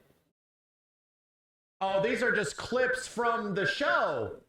Oh my god, damn. Everyone's trying to Oh get my like a God, high Simmons resolution. I know. That's shitting never with happening. Xeno I'm sorry. right now. You know how much that Simmons is frustrates me Xeno just from like a shitting video editing He's- perspective he's- that you he's can't at get his some house, decent I fucking do. high res Xeno footage. shitting. I Looking do. at this shit. It's easier to That fool is people exactly than what's thinking that happening. you have the high It's on the quality Final version though, Fantasy just YouTube. because, Okay, hang on. or like a high, it? all of it Is is it? pretty consistent. to Square get. Enix channel. I was trying to say. It's not. Okay, thank you. we're That's still not the here freaking to trailer. That is it, buddy. This is the Game Awards. This is not the 4K trailer. Oh, are people saying that it is? Oh no, Max, I'm sorry. I'm so happy he's doing this. They need to start Okay, doing the exact 4K though. timeline. Like, can we Everybody just is get some dead. consistency on that? Everybody fucking died. Cloud is dead. Potentially Cloud. Barrett is dead. Dude, Tifa is dead. The hand is like so. Red 13 is dead. They killed the dog. That Cat dog. is dead. Telling you, there's significance to the fact that there's white on it. I'm so fucking. Don't even fucking talk to me. Wings of Light and Dark. The fact that they're even hinting at something like that. Mm-hmm. Zach's timeline. What do you mean? Yeah, it's like we weren't making shit up the whole time. You were, but it's okay. No, he's not. He's just. Here's the thing. I really don't see anyone who's maybe not as in touch with like some of the other things, other theories that are It's happening. not very different either. Right. Really. And that's the thing is that it all. And I think if you can accept multiple, then you can accept a single. It's really not. Yeah, no. It's literally all leading to the same Yeah. thing. God. ずっと強そう Oh my そう見える God. だけだ。だから人々は崩壊の予兆に気づかない。 I do too. クラウド I know it's like この5年間どこで何をしてたのかな Oh my God, そ dude. れ私に聞く私の記憶では5年前クラウドは there was a weird objective marker on the top there too. Yeah, so it sounds like Oh you my mark side God. quests as well. Right. It's actually the same. 精神エネルギー Oh, が so 必要なん that じゃ。 was consistent. あれはセフィロス Oh, is this Cave of the Gi? No, 思えばセフィロス That would be also insane that we Yeah. got that far. I know. 俺たちはミッドガルでセフィロスと戦ってきた We'll look at the English trailer in a second. 生き The て old man is Bugenhagen, technically Red 13's father. Yeah, his It is going to be grandfather, really right? interesting That could be seeing the that Mithril Mines, but it dynamic could be Cave of the again. Gi. どうして Yeah, 馬になって The 現れたの Bugenhagen Yeah. Red 13 stuff, and also maybe you know what? Also something I know that they're focusing on OG stuff, but man, am I excited to see maybe some Before Crisis stuff. I'm like, well, just seeing that projector was like, okay, so They're we're kinda- gonna get, They know. What yeah, they're doing. we're gonna get some shit, you know, some Do you before. have a Crisis. charger for phones Yeah. somewhere close to us? Yeah, Just because I don't want to like. Oh, I can move it. I can move my phone. yeah. I don't need it. I don't need it. Anyway, hi chat. Sorry, I'm blocking everyone's view of the thing. Blitz will be here in like 40 minutes. 40 minutes? Yeah. Where the fuck is he? Well, it's not Did like he has end a up doing car. that? Oh, he doesn't? Yeah, so he's running. No, somebody's picking him up and bringing him up. Oh, okay, gotcha. So, and then we'll probably be live for 10, 20 minutes with them, Sure. and then we're gonna go eat. You guys want to come? Yeah. Too bad. Ah! No, see. Just want to make sure. Okay. Let's see. Did it start? Yeah. All right. 何をしていたのかが Keeper, you're dead. You're Yeah. dying. Is this how we were sitting in the Summer Games Fest? I think so. So they Yeah, added a just boss to the just Mithril- next to the two active Mithril, mines. mines, Fools. Or Mithril Caves. I love the design of this I fight. know. Sick. And I just like Barrett. Red 13 are on a team. 期待の新人 Barrett is, yeah, Barrett Red dynamic. We didn't talk about that, but the splitting of that is gonna be super sick.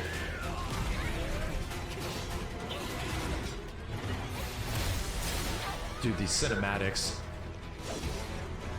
Also, definitely feels Oh like a my reference God. to the footage that they were gonna show earlier. Flannel Red 13, of That course. Rumor mentioned. Yeah, This juggling man, fucking hell. dude. Barrett is like as far away as it possibly could be. There's Te- team and attacks. Tifa's like just pajama jam, Star Shower times 10 thing. Also, the basic attack These guys are going all out. That's that Cloud had, where what didn't look like it was a command, Dude, this but he game was is just going all out. just giant. Yes. yeah, just Omni slashing the dude. I want that kind of organic combat. That's 16 status, you know. 人を動かしたという Let's see if he gets it. Well, he's not gonna get it because it's in Japanese. I think he missed it because it's not the same voice actor. Oh, I didn't. I got it just from the hair. I did too. Yeah. But I'm saying for him, She was in the party. because he's Yuffie was playable. deep in the big brain mode. He's like Yeah. thinking about like 20 other level things. 12 series. Yeah. Oh my god. I did the same thing with Rufus talking. On 2 discs, bro. I felt this. It was the same thing for the Tifa thing where I was like, I was focused Is the on next the. game gonna be on 3 discs? What the hell's happening, dude? I'm watching it again. Shut up, I'm watching it again. I'm gonna. Everybody shut up. A massive tornado which swept through sectors 0, 1, and 2. A tornado. Interesting. Amidst the He hasn't seen the very first. Yeah, Clip, we're the- getting the- we're the getting the initial official flash. confirmation. The tornado at the end of remake. You're right. You're right. This is what I The, love watching. I will be honest. So I'm a big fan of watching these things after the fact. Yeah. Just because you get to see, like, when you're living it and like putting it together for yourself, Yeah. it's like mind blowing. and like, oh shit, it was the tornado at the end. It's like watching that happen in other people's faces. It's a lot of refracted joy. It's a love thing. Absolutely. The epicenter thing, or whatever the hell it was, the whole crazy plot ghost thing that happens across time. It kills the main party in Zack's timeline. Aerith might be dead in Zack's timeline, which is what we got a hint at the end of the DLC. Right. We got a hint that, oh my god, dude, the singularity, yeah. So this is practically confirmation from part 1 that Zack is existing in a different timeline, where in his timeline, Aerith might not be alive.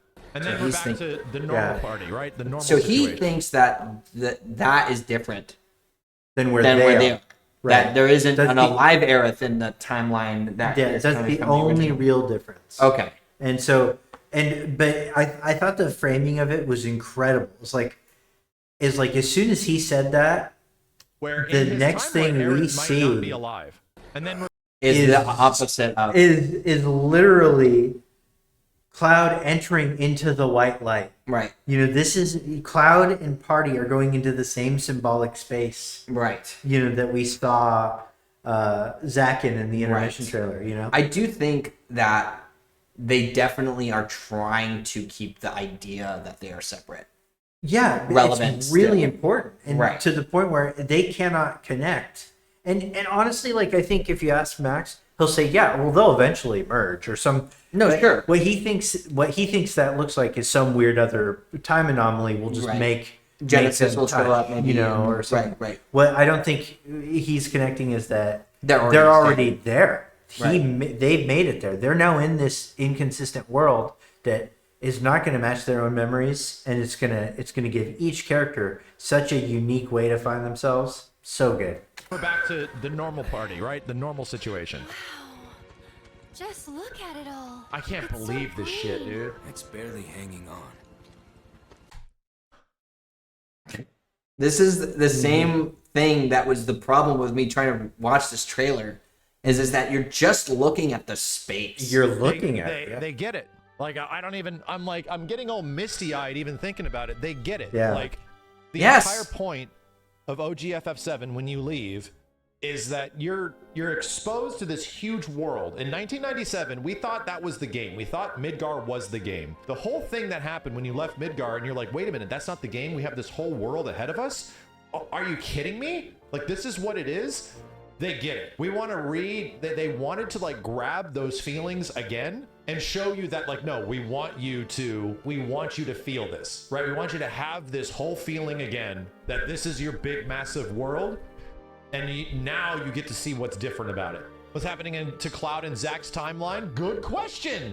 They are legit Laguna-ing Zack. And for anybody that doesn't know what that means, in FF8, Laguna... I do want to say that there is the level of disconnection with Laguna and like the actual thing that's happening in that story Laguna with this is actually more accurate than he is describing it as. Meaning that it's more to you what you're saying, where you're going back because Laguna and Squall are in the same timeline. Right. Yeah, it's just the level of separation is literally time. Like they're not in the same time. Right. You're just flashing back. Yeah. Whereas with Zack, he's going to be in a different place. That's all. That happens to probably coincide time-wise, but his journey is going to take him somewhere else, Yeah.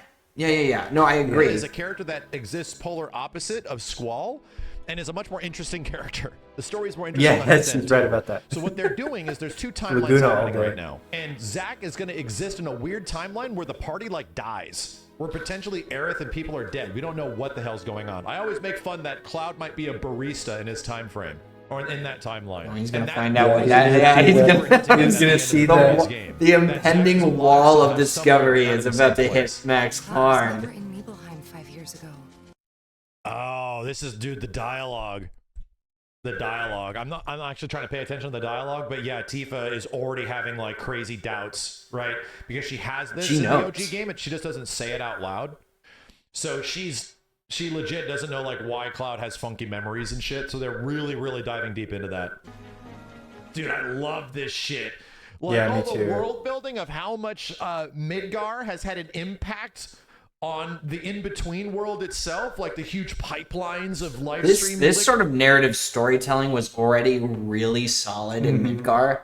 Yeah. Like they really fleshed out the ins and outs of like even the areas between the big events. Yeah. And to think that that has now been like quadrupled in size, it's going to be really interesting to see how quickly or how consistent that is. Yeah.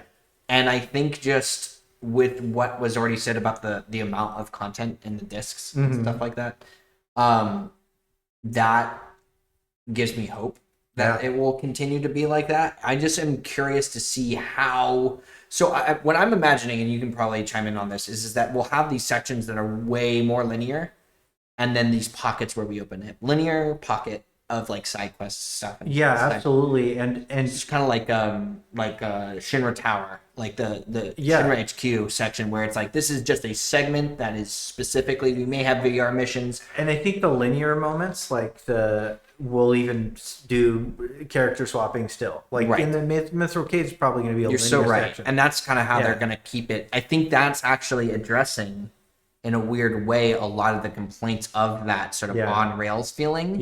Is that you're experiencing so much of the characters that it's like, well, what other time would this be good to do? Like that would be a pretty solid argument at that point. Anyway. Liquid and stuff. Oh, it's so sick. Yeah, was that Vincent? Hold on a second. No, what? Hojo, they're connected to he's that could be either Rufus. It sounds like Rufus. Shadows of the Mad, I believe he called them. I think they're going to save the Vincent reveal for later because it's obvious that they're adding in Yuffie like earlier. Yeah. We still don't see Sid, Kate Sith, Vincent. You know, there's still several party members. Where's Roche? Materia monsters. I'm curious about that too. Dude, I'm seeing wild shit in the menu over here. All this is normal, but then we got, what the hell are these things? It's gonna be a combat dude, team. what is going on? synergy thing. Because I think that they might have realized that synergizing and then just using one consistent attack to like just berate the enemy until they stagger. Let's ask Blitz because I think he may have cracked the code. Oh shit. Yeah. I can't believe it. Live reaction to meeting Blitz? I've actually, we haven't. Have you met him? Never. In person. Just, we talk all the time, but. Dude, this approaching Union Harbor. Look at this shit. It's that fucks people up. Yeah. I can't believe. Is that the airship up there? I can't believe this shit, dude. What's the airship called? The Pips are say her name. Right? Say her name. There's clearly team up attacks happening. Clearly. Yeah, like this is literally I love Red that. 13 and Yuffie doing some crazy Cirque du Soleil bullshit. You know, and we already saw this with the DLC. Cirque du Soleil. Yeah. Sick. Yeah, Barrett and Cloud team up. Here's an idea. Are we gonna get back, limits boys? that are... Right? Anybody likes Chrono I Trigger? think so. There's a you guys synergy like Chrono limit. Trigger? You know, it's like one of the most fun things that's in Chrono Trigger's gameplay is dual techs. Yeah. They did it. Yeah. They did it. They're like, hey, you know what? Hey, we're just putting. I mean, that was Caleb Hart was talking about this too. Like he is really freaking out about the potential dual and single and text. Like he made a Chrono Trigger. Oh, dude, I love it. Dude, Sephiroth is fucking with Cloud so much. All right, I love it, man. That's the thing that I think, and this is just because I'm a student of the game, as they say. For the streamings, even though I'm not really good at it myself. But he like during these trailers, what I've noticed Max does is he formulates the opinion, just not out loud. Yeah. And then drops it when it's actually necessary. Right. Whereas for me, I'm like, I need to know right now. Yeah, this all comes out. Yeah. But yeah, it's just that piecing together. Cloud that was saying reunion.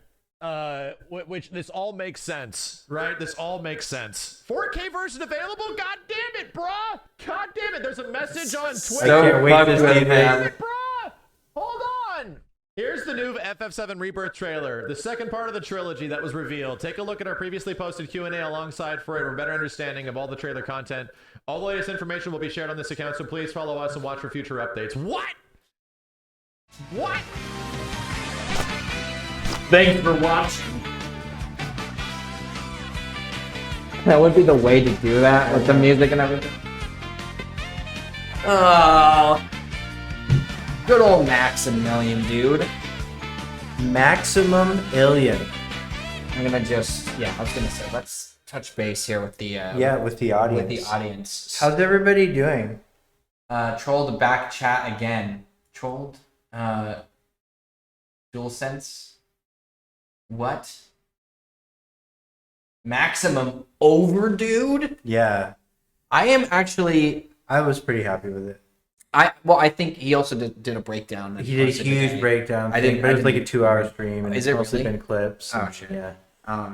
Yeah. I am very interested in just seeing how the combat develops from here on out. I just know that it will be good. Yeah, I mean, I almost don't need to see any more of it. That's how confident I am. That's how I feel about it too. It's like and also something that is now indicating that I am now like 100% too much of a Yuffie fan is that I am only excited by the fact that she's using one with red.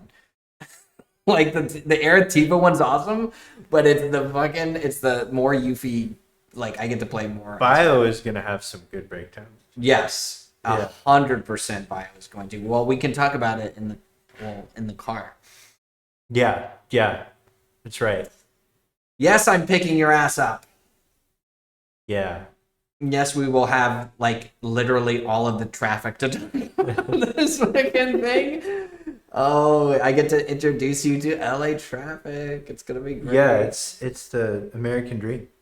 It literally is I just started driving I recently was transferred, so now I have a longer commute. So never really had to deal with traffic. Now totally do, and hate it. Yeah. I can confirm after living here for most of my life that it is indeed the worst thing in the world. Yeah, agreed. Completely. Yeah. So, all right. Well, what are your thoughts overall about? I think everyone's head's kind of in the game. Yeah. It will get there. I think we're gonna have a couple of videos come out. Yeah. And I think that they're going to be well constructed enough articulating this idea. Mm-hmm. And with the right kind of push from an audience, I think it will become more of a mainstay idea. As long as I think what I always kind of, and I don't even really know if I want to talk about it too much, but I do think that there's always a lot of pushback when it comes to these ideas, and rightly so. That because people are very sensitive about this stuff, but I am pretty sure that like people will be open to it and be able to kind of inherit it once the amount of sense that it makes clicks with them. Mainly the Barrett dying thing, and it's like, do you see how narratively that connects to like the story that you're going to be experiencing and how fucking cool that is? I've never been more sold on it until now, which I honestly thought I wouldn't be. A little bit. I was a little freaked out. I'm not gonna lie, Clark. Your prediction was a little scary to me. Yeah, I know. But I kind of nailed it. Do you think the timelines debate is resolved in Rebirth, or do you think it continues in Part 3? So I think we just kicked the can down the road, right? A little bit. So I think that's the idea. Yeah. So in terms of what's happening, I think that we will definitively define where we are by the end of Rebirth. Like, Right. I don't think we're going to be confused about whether or not we're in the Terrierverse, but will that get undone somehow by the events of Part 3?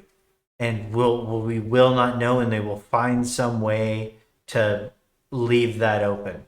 Well, you know? As a concept of the two universes, maybe entering into that discussion at that point. Mm-hmm. One over the other. Yeah, universe of life or death.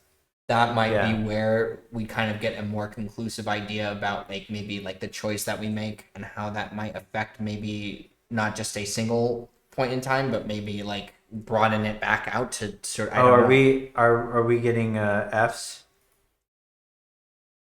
Are we like? Did we lose bandwidth here? I don't know. When is my next video coming out? My video is coming out, I think I can safely say within a week or maybe like 2, just because of the footage that I need to kind of reinsert from like the trailer. It's very soon. Very soon. I'm working. I literally, this is my first break from doing like video stuff in a really long time. I haven't been out, so I decided because this event and things are going on, people are in town. I wanted to take a break, and see people. A little bit of buffering. A little bit of buffering. I might be. Okay. Well, it's because I'm uploading a video also. But I've also been trying to stay live just so we have a live walk-in moment with Blitz. But we'll see. I can always just. We don't have to do that, but we will. Well, let's just talk. Okay. Give me a second. I'm actually gonna run to the bathroom really quickly. Okay. And then I'll be back. 1 second, guys. Anyways, guys, hi. It's fun having him here, huh? You just got frame drops? Okay.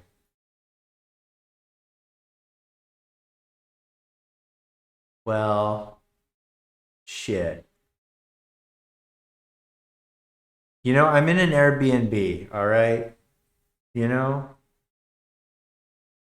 You're going to be so hyped the moment something comes on YouTube? Yeah. Yeah, it's you, not me. I think it's definitely... We'll watch NSP next, yeah. That's what we'll do. And I will cancel this upload for right now.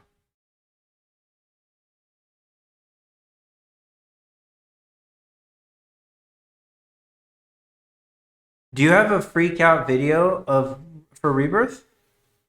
Bio?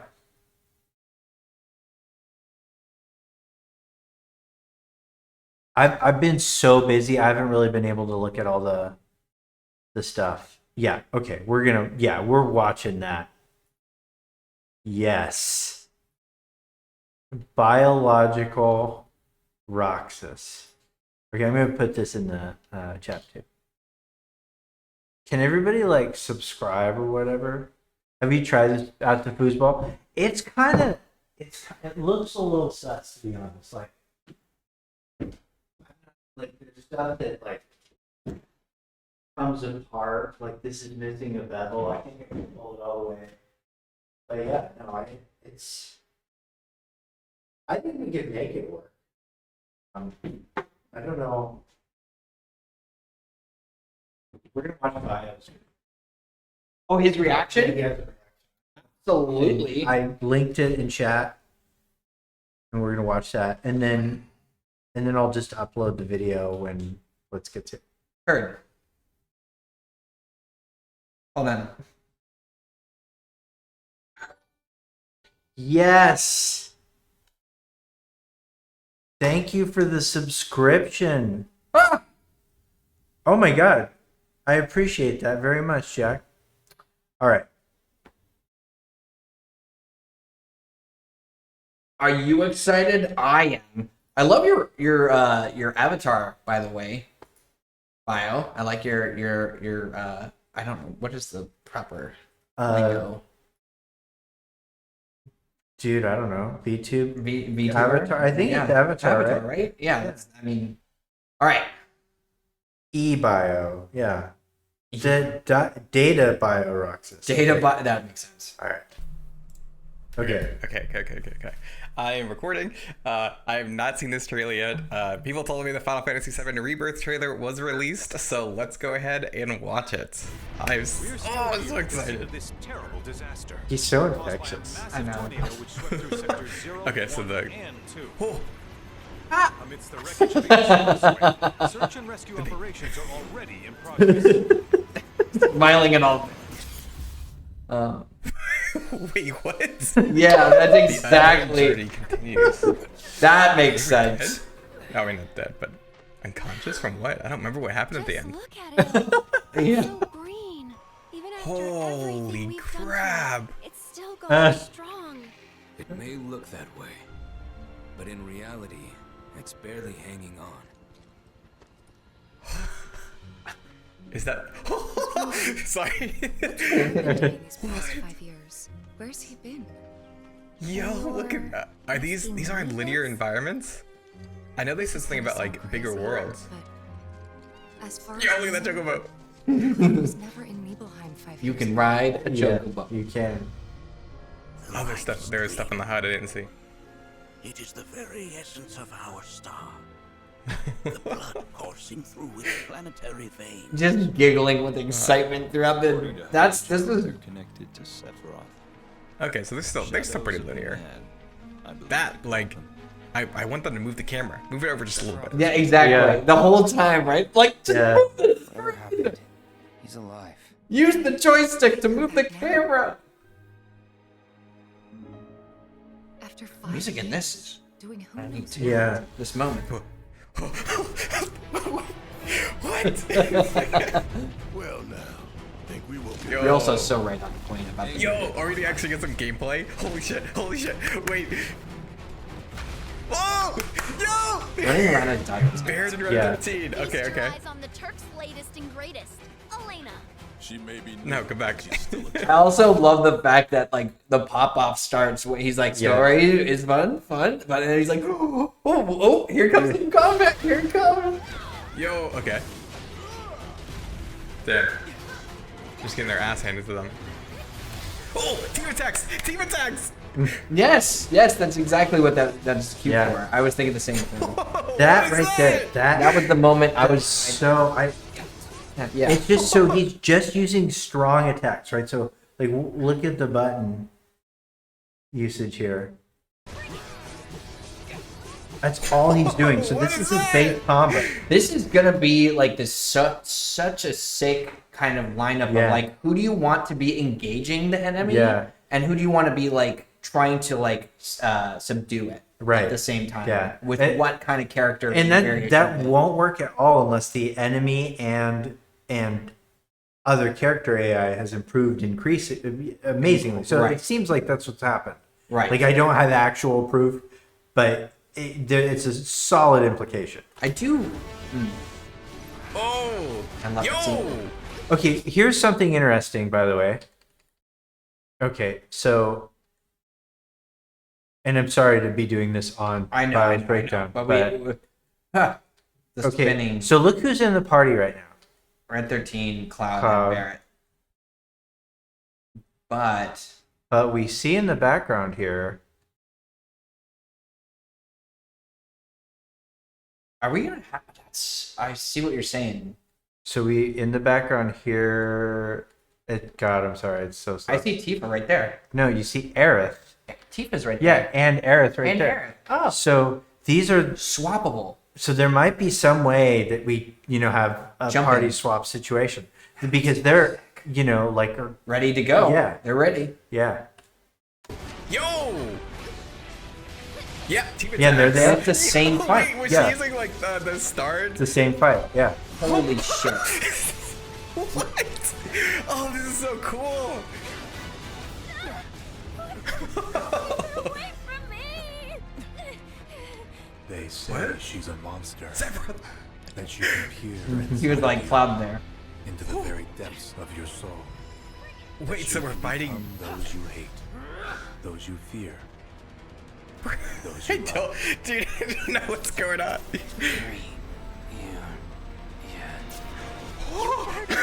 It's a cloud. Yeah, got it he got it. He was right on. Yeah, bio. Oh boy.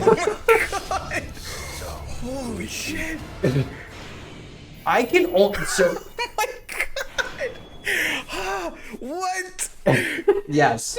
Oh my god. Oh, early 2024 on 2 discs? What? Everyone's It's got too it. big for That I do miss though. Yeah. Just the excitement of having a game that like I know. And thank you Spectrum Business too for sponsoring. for sponsoring bio. I was gonna say one of the most consistent things about the trailer is by the end of it, everyone's brain is scrambled. What? Okay, I'm gonna I want to do some I'm gonna do a comment analysis on that trailer later. Oh my god. Oh my god. Like, I'm getting too excited for two really good games. I know. For and- their combat yeah, specifically, yeah, which and is a big I'm deal. trying to and like I do understand. So I was almost like, wait, maybe they were right. Yeah. About all the people are like, oh, you can't release Rebirth news now because it'll overshadow 16. For a little does. bit, I was like, oh, maybe they're right. But then, then I went and talked to Ben Starr for like Right. 2 hours. That helps. And so, like, I really will. It's about kind of like, for me, it's very easy. Like, today, I'm kind of focused on 7R. Sure. Tomorrow and the next day will probably be 16. 16. Yeah, you know? yeah. And so it's a good way to kind of. I'm gonna be say- excited for both by the time I'm done because I'm gonna be able to like actually. Okay, people are dumb. Excuse Okay. me. Sorry. So, let's watch Night Sky Princess. Okay. That seems like the lateral move. I love how melted brain Bio was by the end. Like, what? Yeah. Actually, you know what? Can I watch?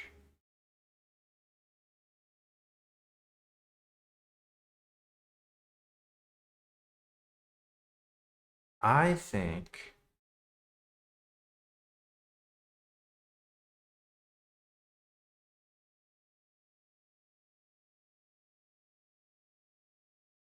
Here. Tell you what, you guys are gonna get an exclusive sneak peek at my video. Oh, that's no. about to release. Oh, it's no. not released yet, but let's see if. All right. Yeah, this is it. This is it. All right. So this is a little sneak peek. Are we reacting to your reaction to the Final Fantasy VII I know it's so meta. Rebirth?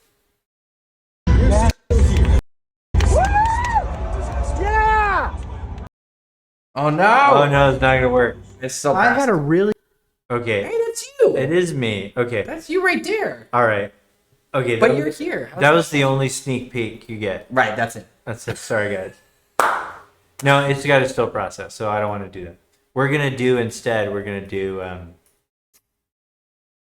We're gonna do Night Sky Princess while we wait for Blitz. Heard. Is this okay for you? Do you have to leave or anything? What are you doing?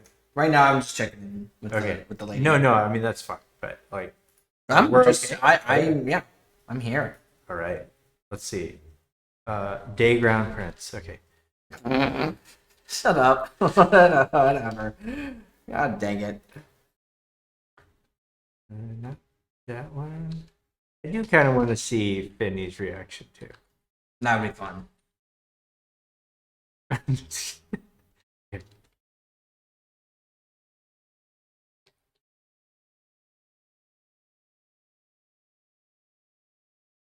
This is one I am actually like. So this is gonna be a little. I'm very curious. Is this his thoughts or reaction? This is the story breakdown type thing. Okay.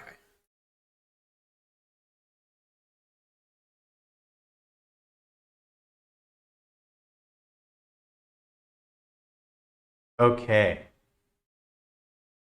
So what do you all think about the new Sonic game? Actually, new Sonic The game got detective a one? No, it's like it's like a 2D Sonic game. What? But with 3D models, but it's like a side scroller. When did that happen? Summer Games Fest. Really? Oh, Yeah. that makes sense. I didn't see it.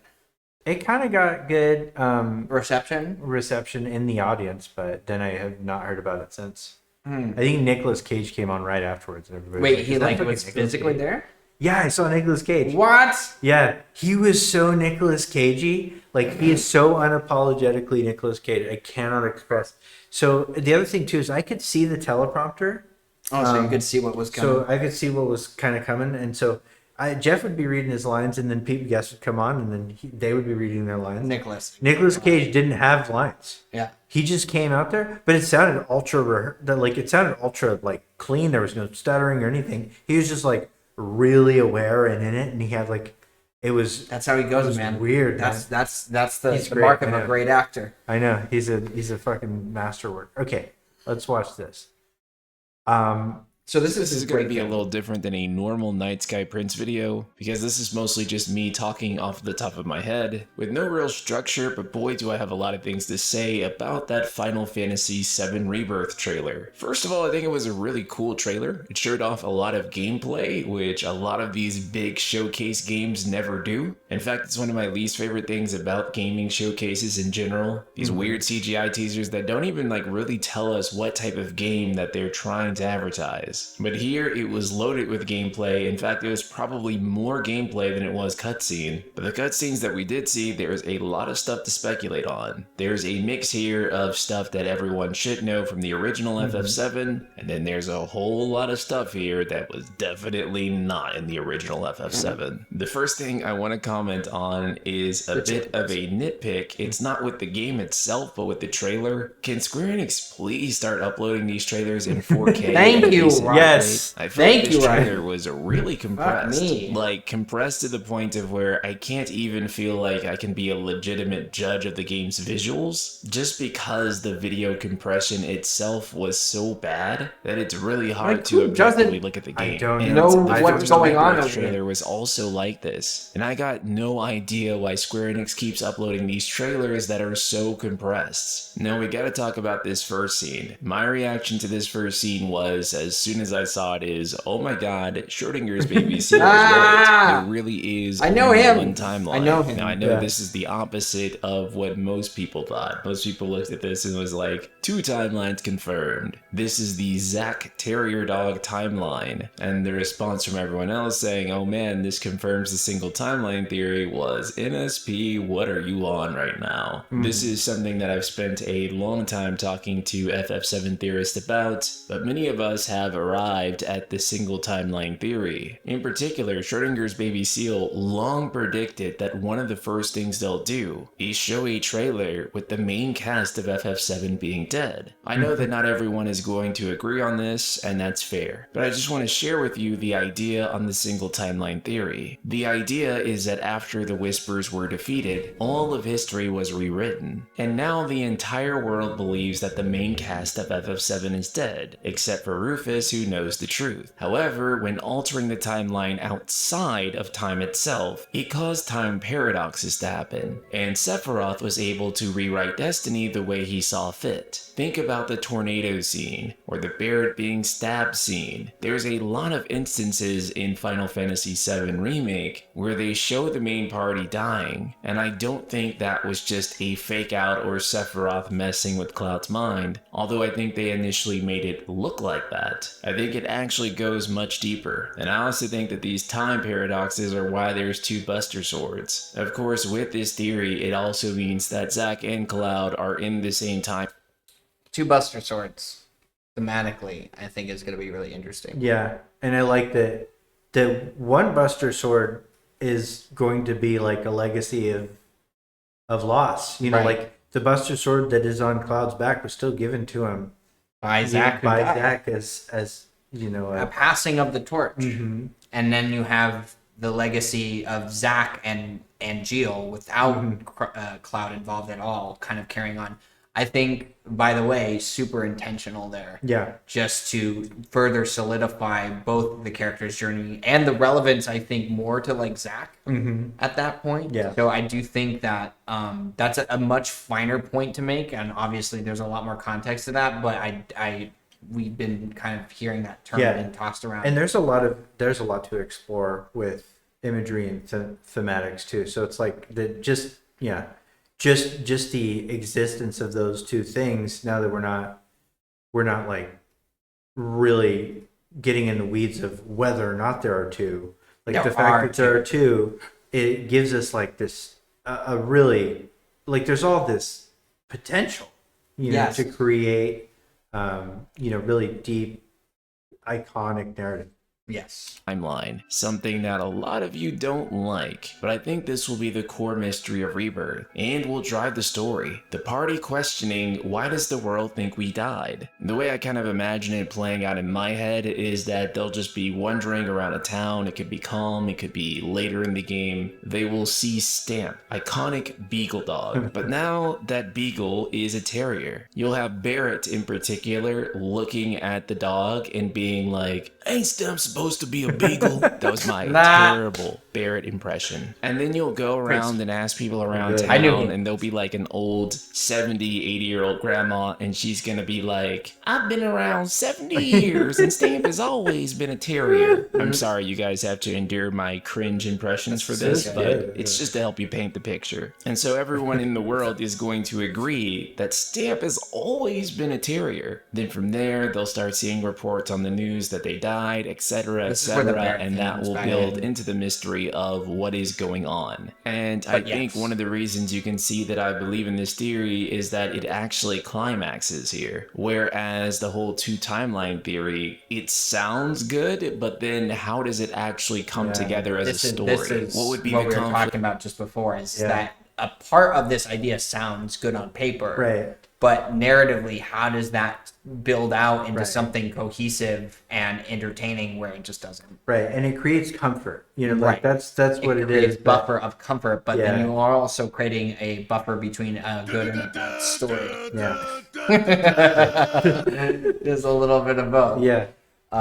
Like joining those two different timelines together. See, I just don't think that there is anything material there to make that work as a story. I could entirely be wrong, but I think after a lot of discussions with people in the community, it kind of seems like the most logical conclusion to me, and I've become a pretty big believer in it. Because that being said, there's a lot of fake out stuff and mind games going on here, but I do think it's fairly safe to say that this is going to be a fairly different story than what the original was, though it will still include a lot of the original's main beats. We saw a lot of iconic locations such as Junon, and I think that this is going to have a lot of the FF7 moments that you love. However, they are going to be held together by a different narrative glue, if that makes sense. Team attacks, combos, the game's battle system just looks stellar. This has kind of never been a worry for me with the Final Fantasy VII Remake trilogy. I thought they nailed the combat in the first game. It's probably one of the most fun Final Fantasy games to play simply from a gameplay perspective, and I'm really excited to see how much more they do with this game's combat system, because again, I think it is really one of the best combat systems that Square's ever put out. Again, dual techs look great, getting to see Yuffie and Red 13 in action looks great. There's the whole 2-disc thing, which a lot of people are excited about. I don't think that is quite, it's not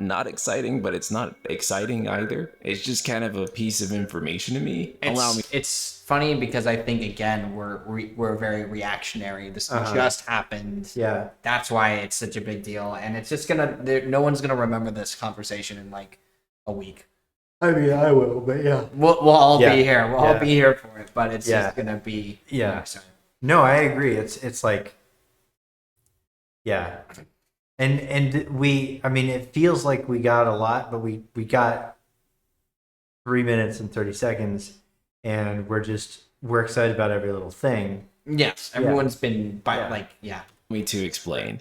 There's been a lot of theories that you're going to have to swap disc like back in the old days, and guys, that's literally not how modern video game consoles work. There's like an install disc and a play disc, but honestly, the PS5 doesn't even actually read from the disc beyond the 1.0 installation. After that, your disc literally just becomes a verification key. All of the data is being read off of the solid state drive and not the disc. So there is not going to be an insert disc. Way to run the magic. A lot of people wanted Ryan, to see that, but it's way to be more than likely not sensible, not in the way you're accurate. hoping. Secondly, I don't think the file size is any real indicator of how big this game is going to be. I honestly think that's like the worst false equivalence that you can use. To give you an example, Call of Duty Black Ops Cold War is 250 gigabytes on PC, and that's not a big open world game. But if you need me to spell it out a little bit more clearer, think about FF7R on PS4, which came on 2 discs. Now, is that really 2 PS4 games worth of content? Is the game really that much significantly bigger than other PS4 games? No, it's not. What takes up most of the storage on those discs is actually the pre-rendered cinematics, particularly if you're going to be rendering those cinematics at 4K 60 frames per second, which Rebirth is probably going to do. Fun fact, the original FF7 fits entirely on one disc, but it was the FMVs that made them have to use 3 discs. That's right. And in fact,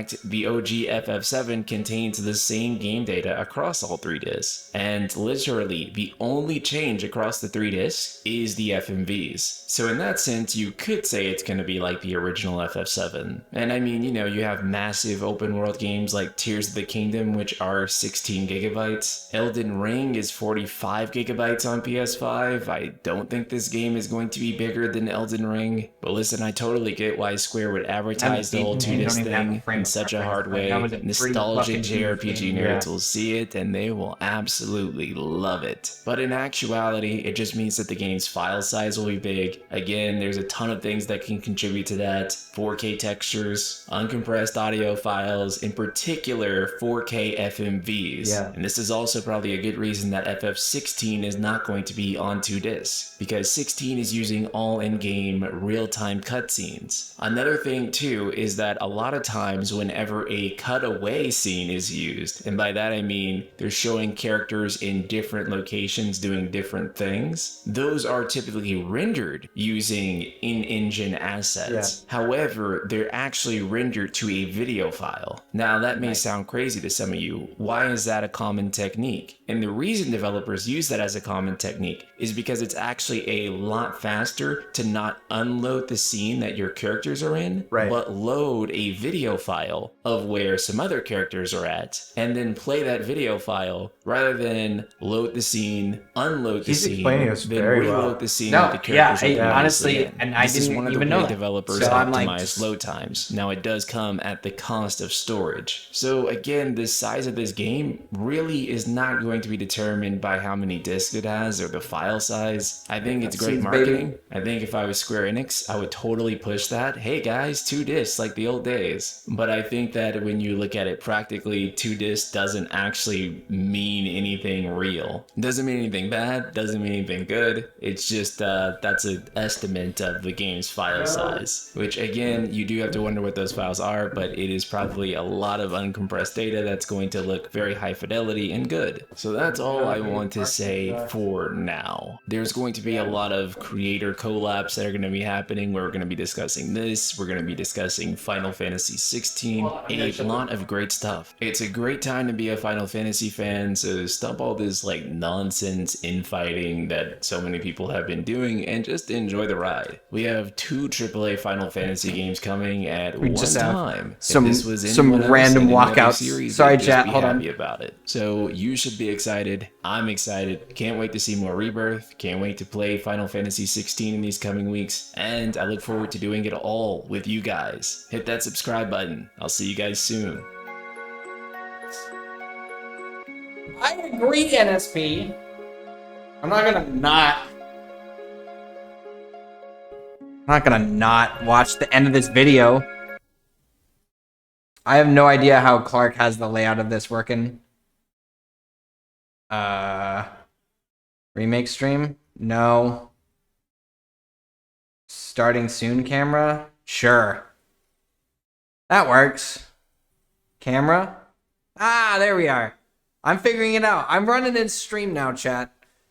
He just stood up and walked out. I wonder who that could be. Hi. Hey guys. Yo, look who it is. Oh Is my this- god. Is this Twitch? Oh my god. Oh my god. Do you know what this is? This is, yeah, it's a streaming platform. Yeah. What's up, my guy? How you doing? What's up, bro? I'm meeting. Hold on. Let me stand up. Official hug. Yo, oh my god. It's official. We're locked in. Hi guys. Nice to meet you. Doug. Hi, I'm Josh. Yeah. Nice to meet you. Good sir. Hey, chat. Can you guys hear me from here? Yeah, I see the think so. It's all happening. Yeah, we were in the middle of reacting to. Did we finish that? Yeah, we Pretty did. much already. Good. I think so. I mean, close enough, right?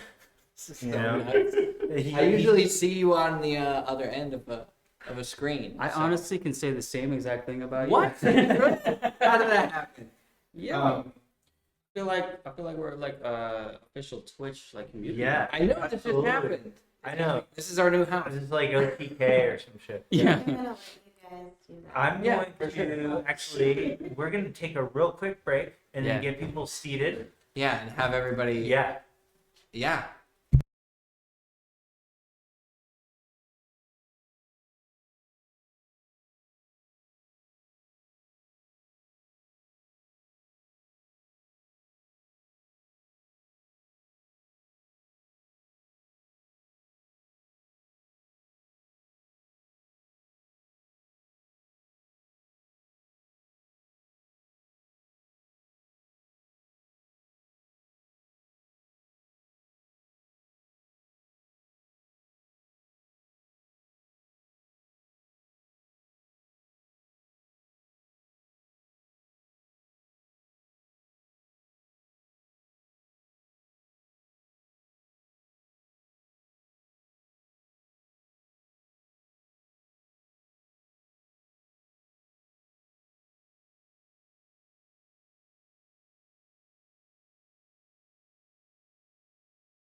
Hey guys. What's up, guys? Oh no! Sorry, let me skip back. Hey, thanks for everybody's patience. Come here. Yeah, Do you want me to shut this? This is the first like IRL SEAL Team 7? Yeah. Yeah, it's happening. The team has assembled. Yeah. Now, I want you guys all to be aware, we're 4 hours into the stream. We're hungry, and we're going to go eat soon. I just wanted to kind of like, you know, here, I want to get so much that like my face absolutely invisible. Perfect. Okay. Giant monocle on face now. Yeah, there we go. Okay. So anyways, guys, yeah, the FF7 Avengers, that's right. Okay, Blitz, you're new to the chat. Welcome in. Yes. Welcome in.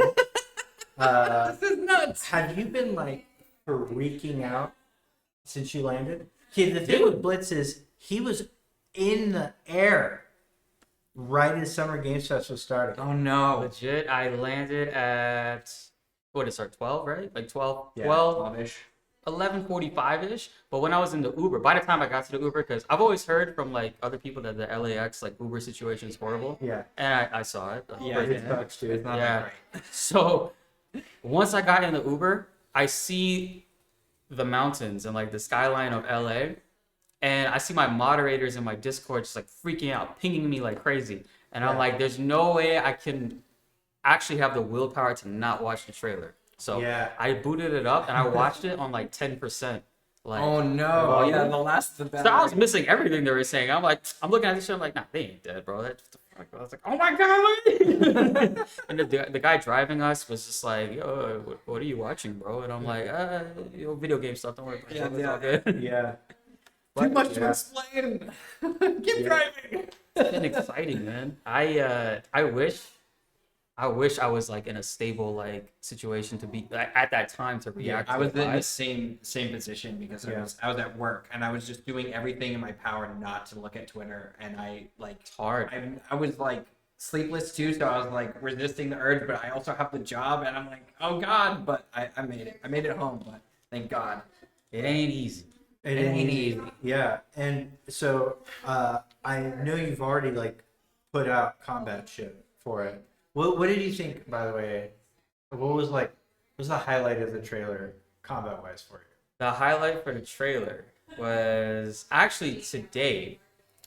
You guys in chat will see a video about this tomorrow. I'm almost done editing it, but I started off like 10 different takes recording different things to make for a new video.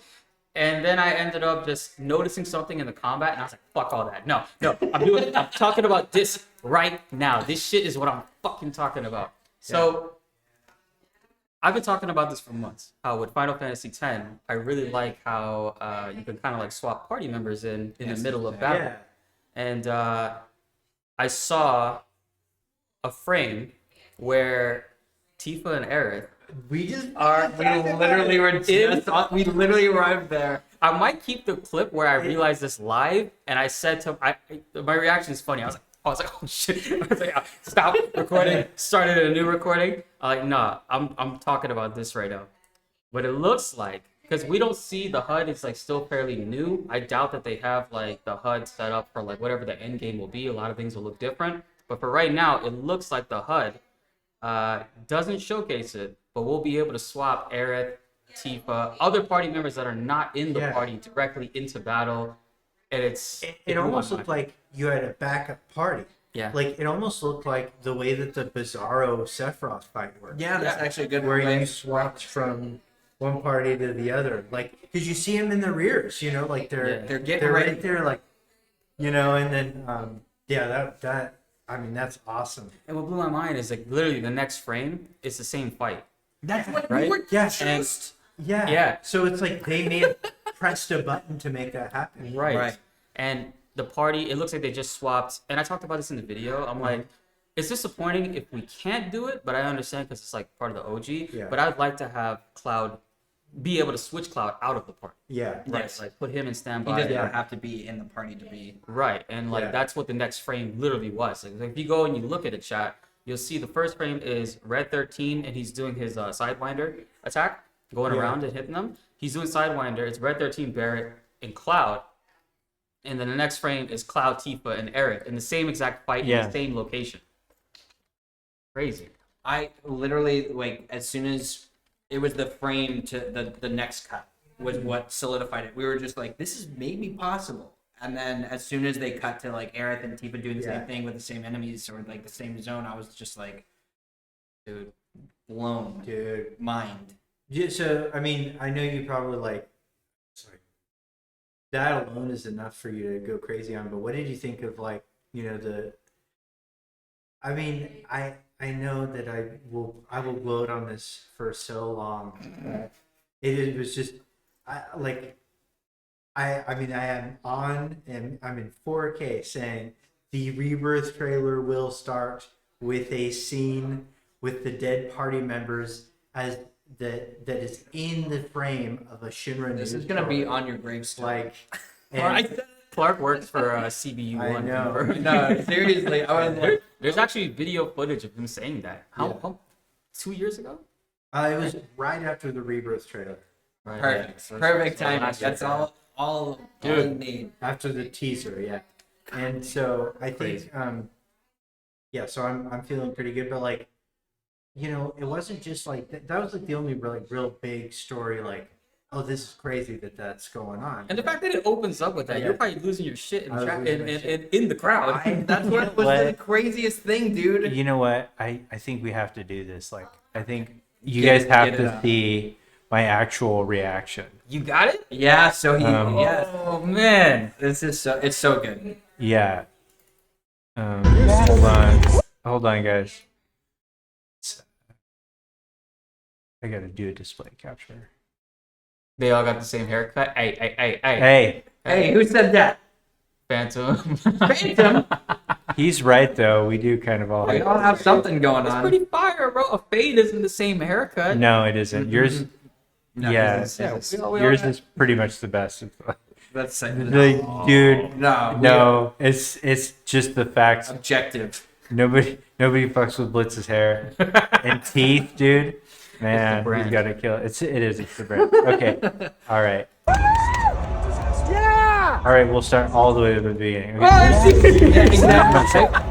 Yeah! He's like, I had a really good time at Summer Games. Oh wait, this is the wrong one. Sorry. Sorry, guys. Oh, it's the video reacting. Yeah, it's my whole reaction. That was the video. whole thing. The breakdown. Yeah, that's coming out tomorrow, guys. Okay, this is the actual. Can't release that content yet. Yeah. There was a leak. Hold on, let me see if they can see it. Yeah, they can see it. All right. This is the whole reaction, unedited. Just me losing my shit. Yeah! Look at the poor people right next to me. I called it! I called it! They were dead! Look at the Yeah, he's like, oh god. One timeline. That like Disney intro to this. Yeah. It's so fucking solid. Yes! My boy! In the crowd of like just devs. They stuck the one biggest fan right in the crowd next to all of like these business people. This dude next to you is biting his lip. He's so mad. I was wondering, what's Cloud been doing Like, these past 5 years? Where's he I been? feel like I'm watching it for the first time. You're asking me this? No, it's like a movie. It's like This is gonna sound movie crazy. trailers that you get through like the As far but as I like know, I was never in the 5 years ago. The life stream. It is the very essence of our star. You are Hagen these. Its planetary veins. According to host, Starting to remember that I was yeah. shadows of Manhattan. Keep it together, Claire. This guy actually drank water during that? Dude, I'm doing a we can swat that water right out of his hand. How dare you do it? I'm trying to record myself. After 5 years, doing who knows what. Dude, I'm like my body was. This guy definitely was hoping for Bloodborne. Yeah, he was waiting for Bloodborne 2, that's why I think That's fucking crazy. The dream did not come through that time for somebody. Yeah. Seriously. Oh fuck! I see the excitement in his face. Yeah. It's only because I've seen the trailer so many times at this point that I know exactly what your face is reacting to. It's so good. You're like a little boy. I am. Trailer, like right now. Around like professional. No. That magic is. You gotta keep the magic. Oh no, I didn't care. Man, I shouldn't even tear up. It kind of felt like that, didn't it? It's the music, bro. I know. I love Valkyrie. I couldn't make it. I couldn't make it past this. Finally, she said that track's so underutilized. I felt like it was. I felt because I've been using it recently in my videos. I thought it was gonna be like a one-off that they won't. Everyone see it come back again, and they use it in a fucking trailer. It's like what? There's so many. What's gonna happen? You know that I killed her. So, who is she?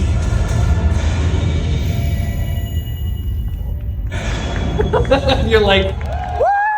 I gotta look back at the live one and see if I can hear you. Actually, you can hear me. Yeah. There's a. And then after this, she stops filming. But he says, Jeff Keighley says, "Thank you very much for the trailer, Nomura." And you can hear me in the audience scream, "I love you, Nomura." That's right. So the only message that needed to come out. That was beautiful. Well, Thank you guys, for sharing that. Oh yeah, Yeah, dude. yeah. That was. It's so much. It's so crazy. Yes. Oh, he absolutely carried the crowd. He was the crowd. Daniel from FFTV was also. He was in the. I think on the other side of the. But everybody around him was like, that guy was fucking losing his mind. And so. No shit. Yeah. So there was just like these two fucking weebs. In the middle of You have to sprinkle them in throughout the Activision It's crowd. actually kind of crazy to me, like to see how many people were actually disappointed it was FF7 to end it. Well, and it's like, bro, we went through months. I know. Yeah, you gotta give us a W here. Okay, and so part of the fun is, and we talked about this earlier on stream too, is that so Cyberpunk was like supposed to be there. It is technically at SGF, but just not during. We didn't know. Nobody knew it wasn't going to show up there. Mm-hmm. Nobody knew Idris Elba wasn't going to walk on stage. And the way that he describes, the way that Jeff Keighley describes so many Snake Eater covers. The way that he describes the trailer, and I'll show. Here, let me get it there, and then I'll show the crowd. Oh, you got the pinpoint accuracy. I know, right? Because it was right after Fortnite. Mm. So.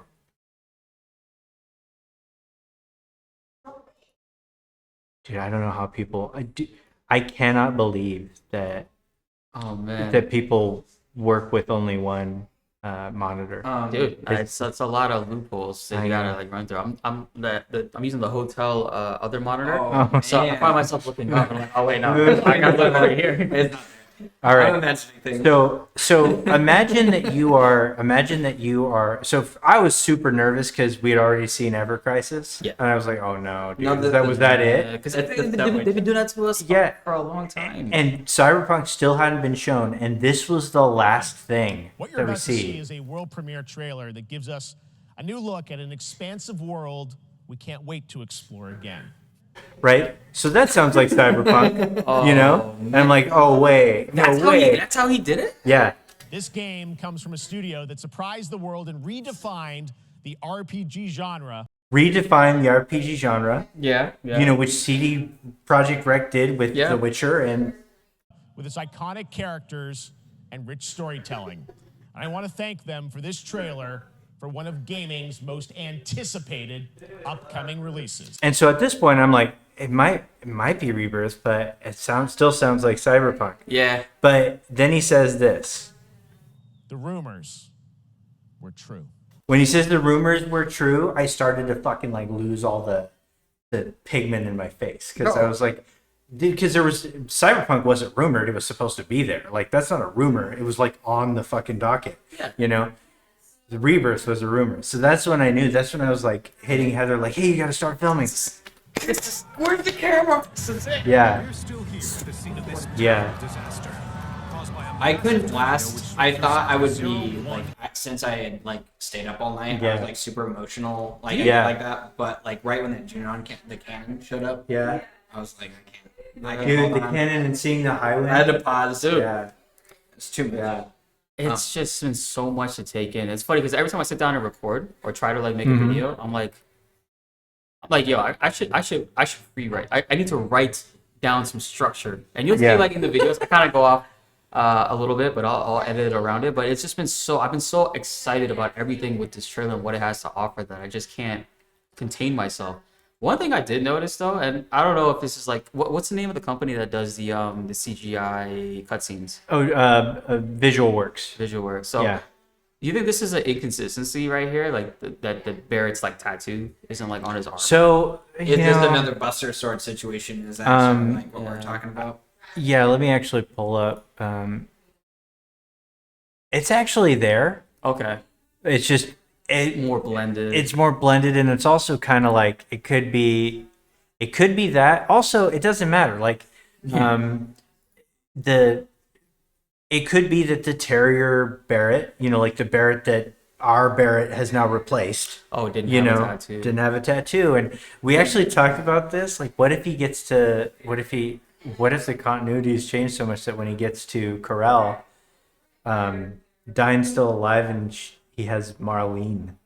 Yeah, we're like, oh my god, how big of a departure are we going to? But that's probably a little too far. I think people will lose their mind. I would be like, I don't even know what game. I would like to hear how John Eric Bentley would play that out. Oh my god. Oh yeah, that's like true. Finding that like, well, you're not my daughter anymore, but then also being happy that his best friend's there. Yeah. And like so much mixed emotions. Yeah, that would be really fucked up. Okay. They didn't give us 4K on purpose. They don't want to see too many details. I do think that I would rather them like cut out entire segments just to give us 4K. It is the most bullshit thing that Square Enix does. Dude. And I talked to a Square Enix person that's like here, and I'm like, hey, why don't you do that? And they're like, hey, you're gonna have to fly to Japan to figure that out. So I'll be in the back seat. Don't worry. Yeah. I'll be there. I'll fit in the suitcase. So I've done it once. I can do it again. Yeah, I mean, Sony has that issue too with their showcase, like the PlayStation Showcase. It's a stream feed, but they could easily just do that as a premiere and upload it in 4K. All right, so here's the deal.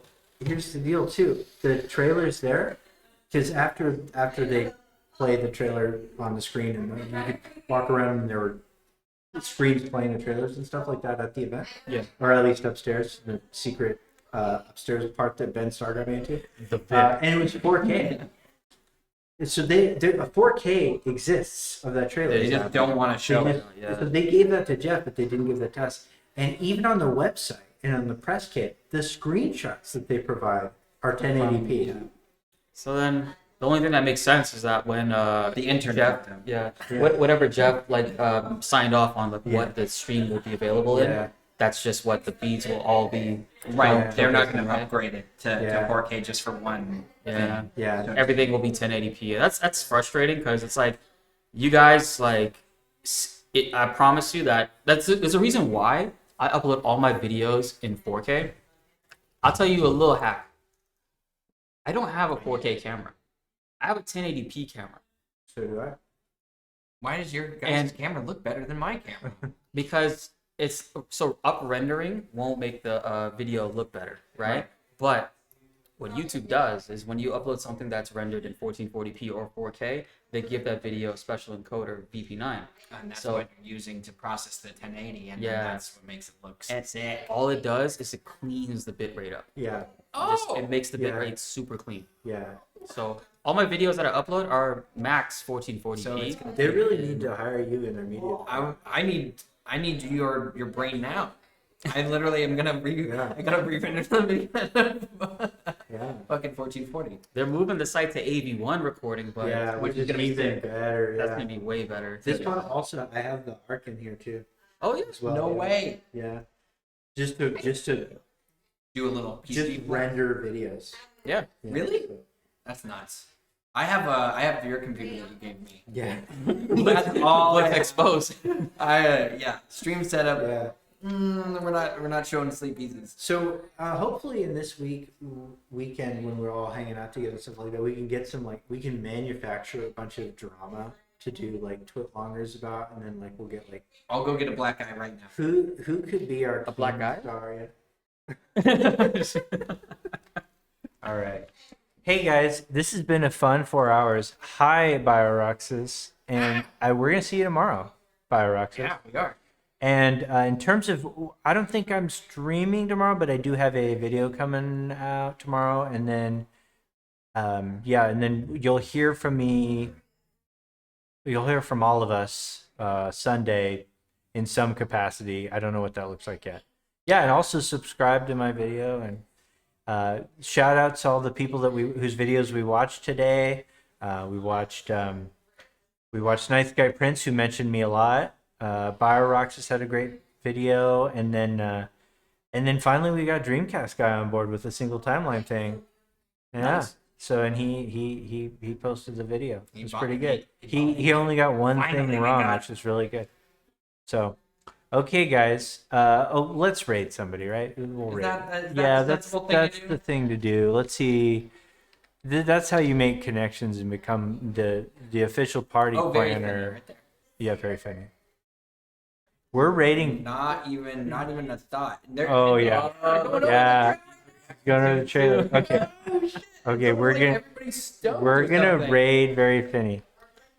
Love you, chat. Thank you guys for having me on. It's great to meet with these guys, but I want to hang out with them in IRL. So we gotta distance ourselves from the computer for just. I also haven't eaten, and it's making me real cranky. So Oh no. yeah, I'm old and cranky. So all right, everybody. I want all 128 of you to go raid the bejesus out of the finniest of all finnies. yeah, you definitely want to Very. lock into her because when Sid is revealed, she's gonna have the best reaction on YouTube. Dude, she is. Okay.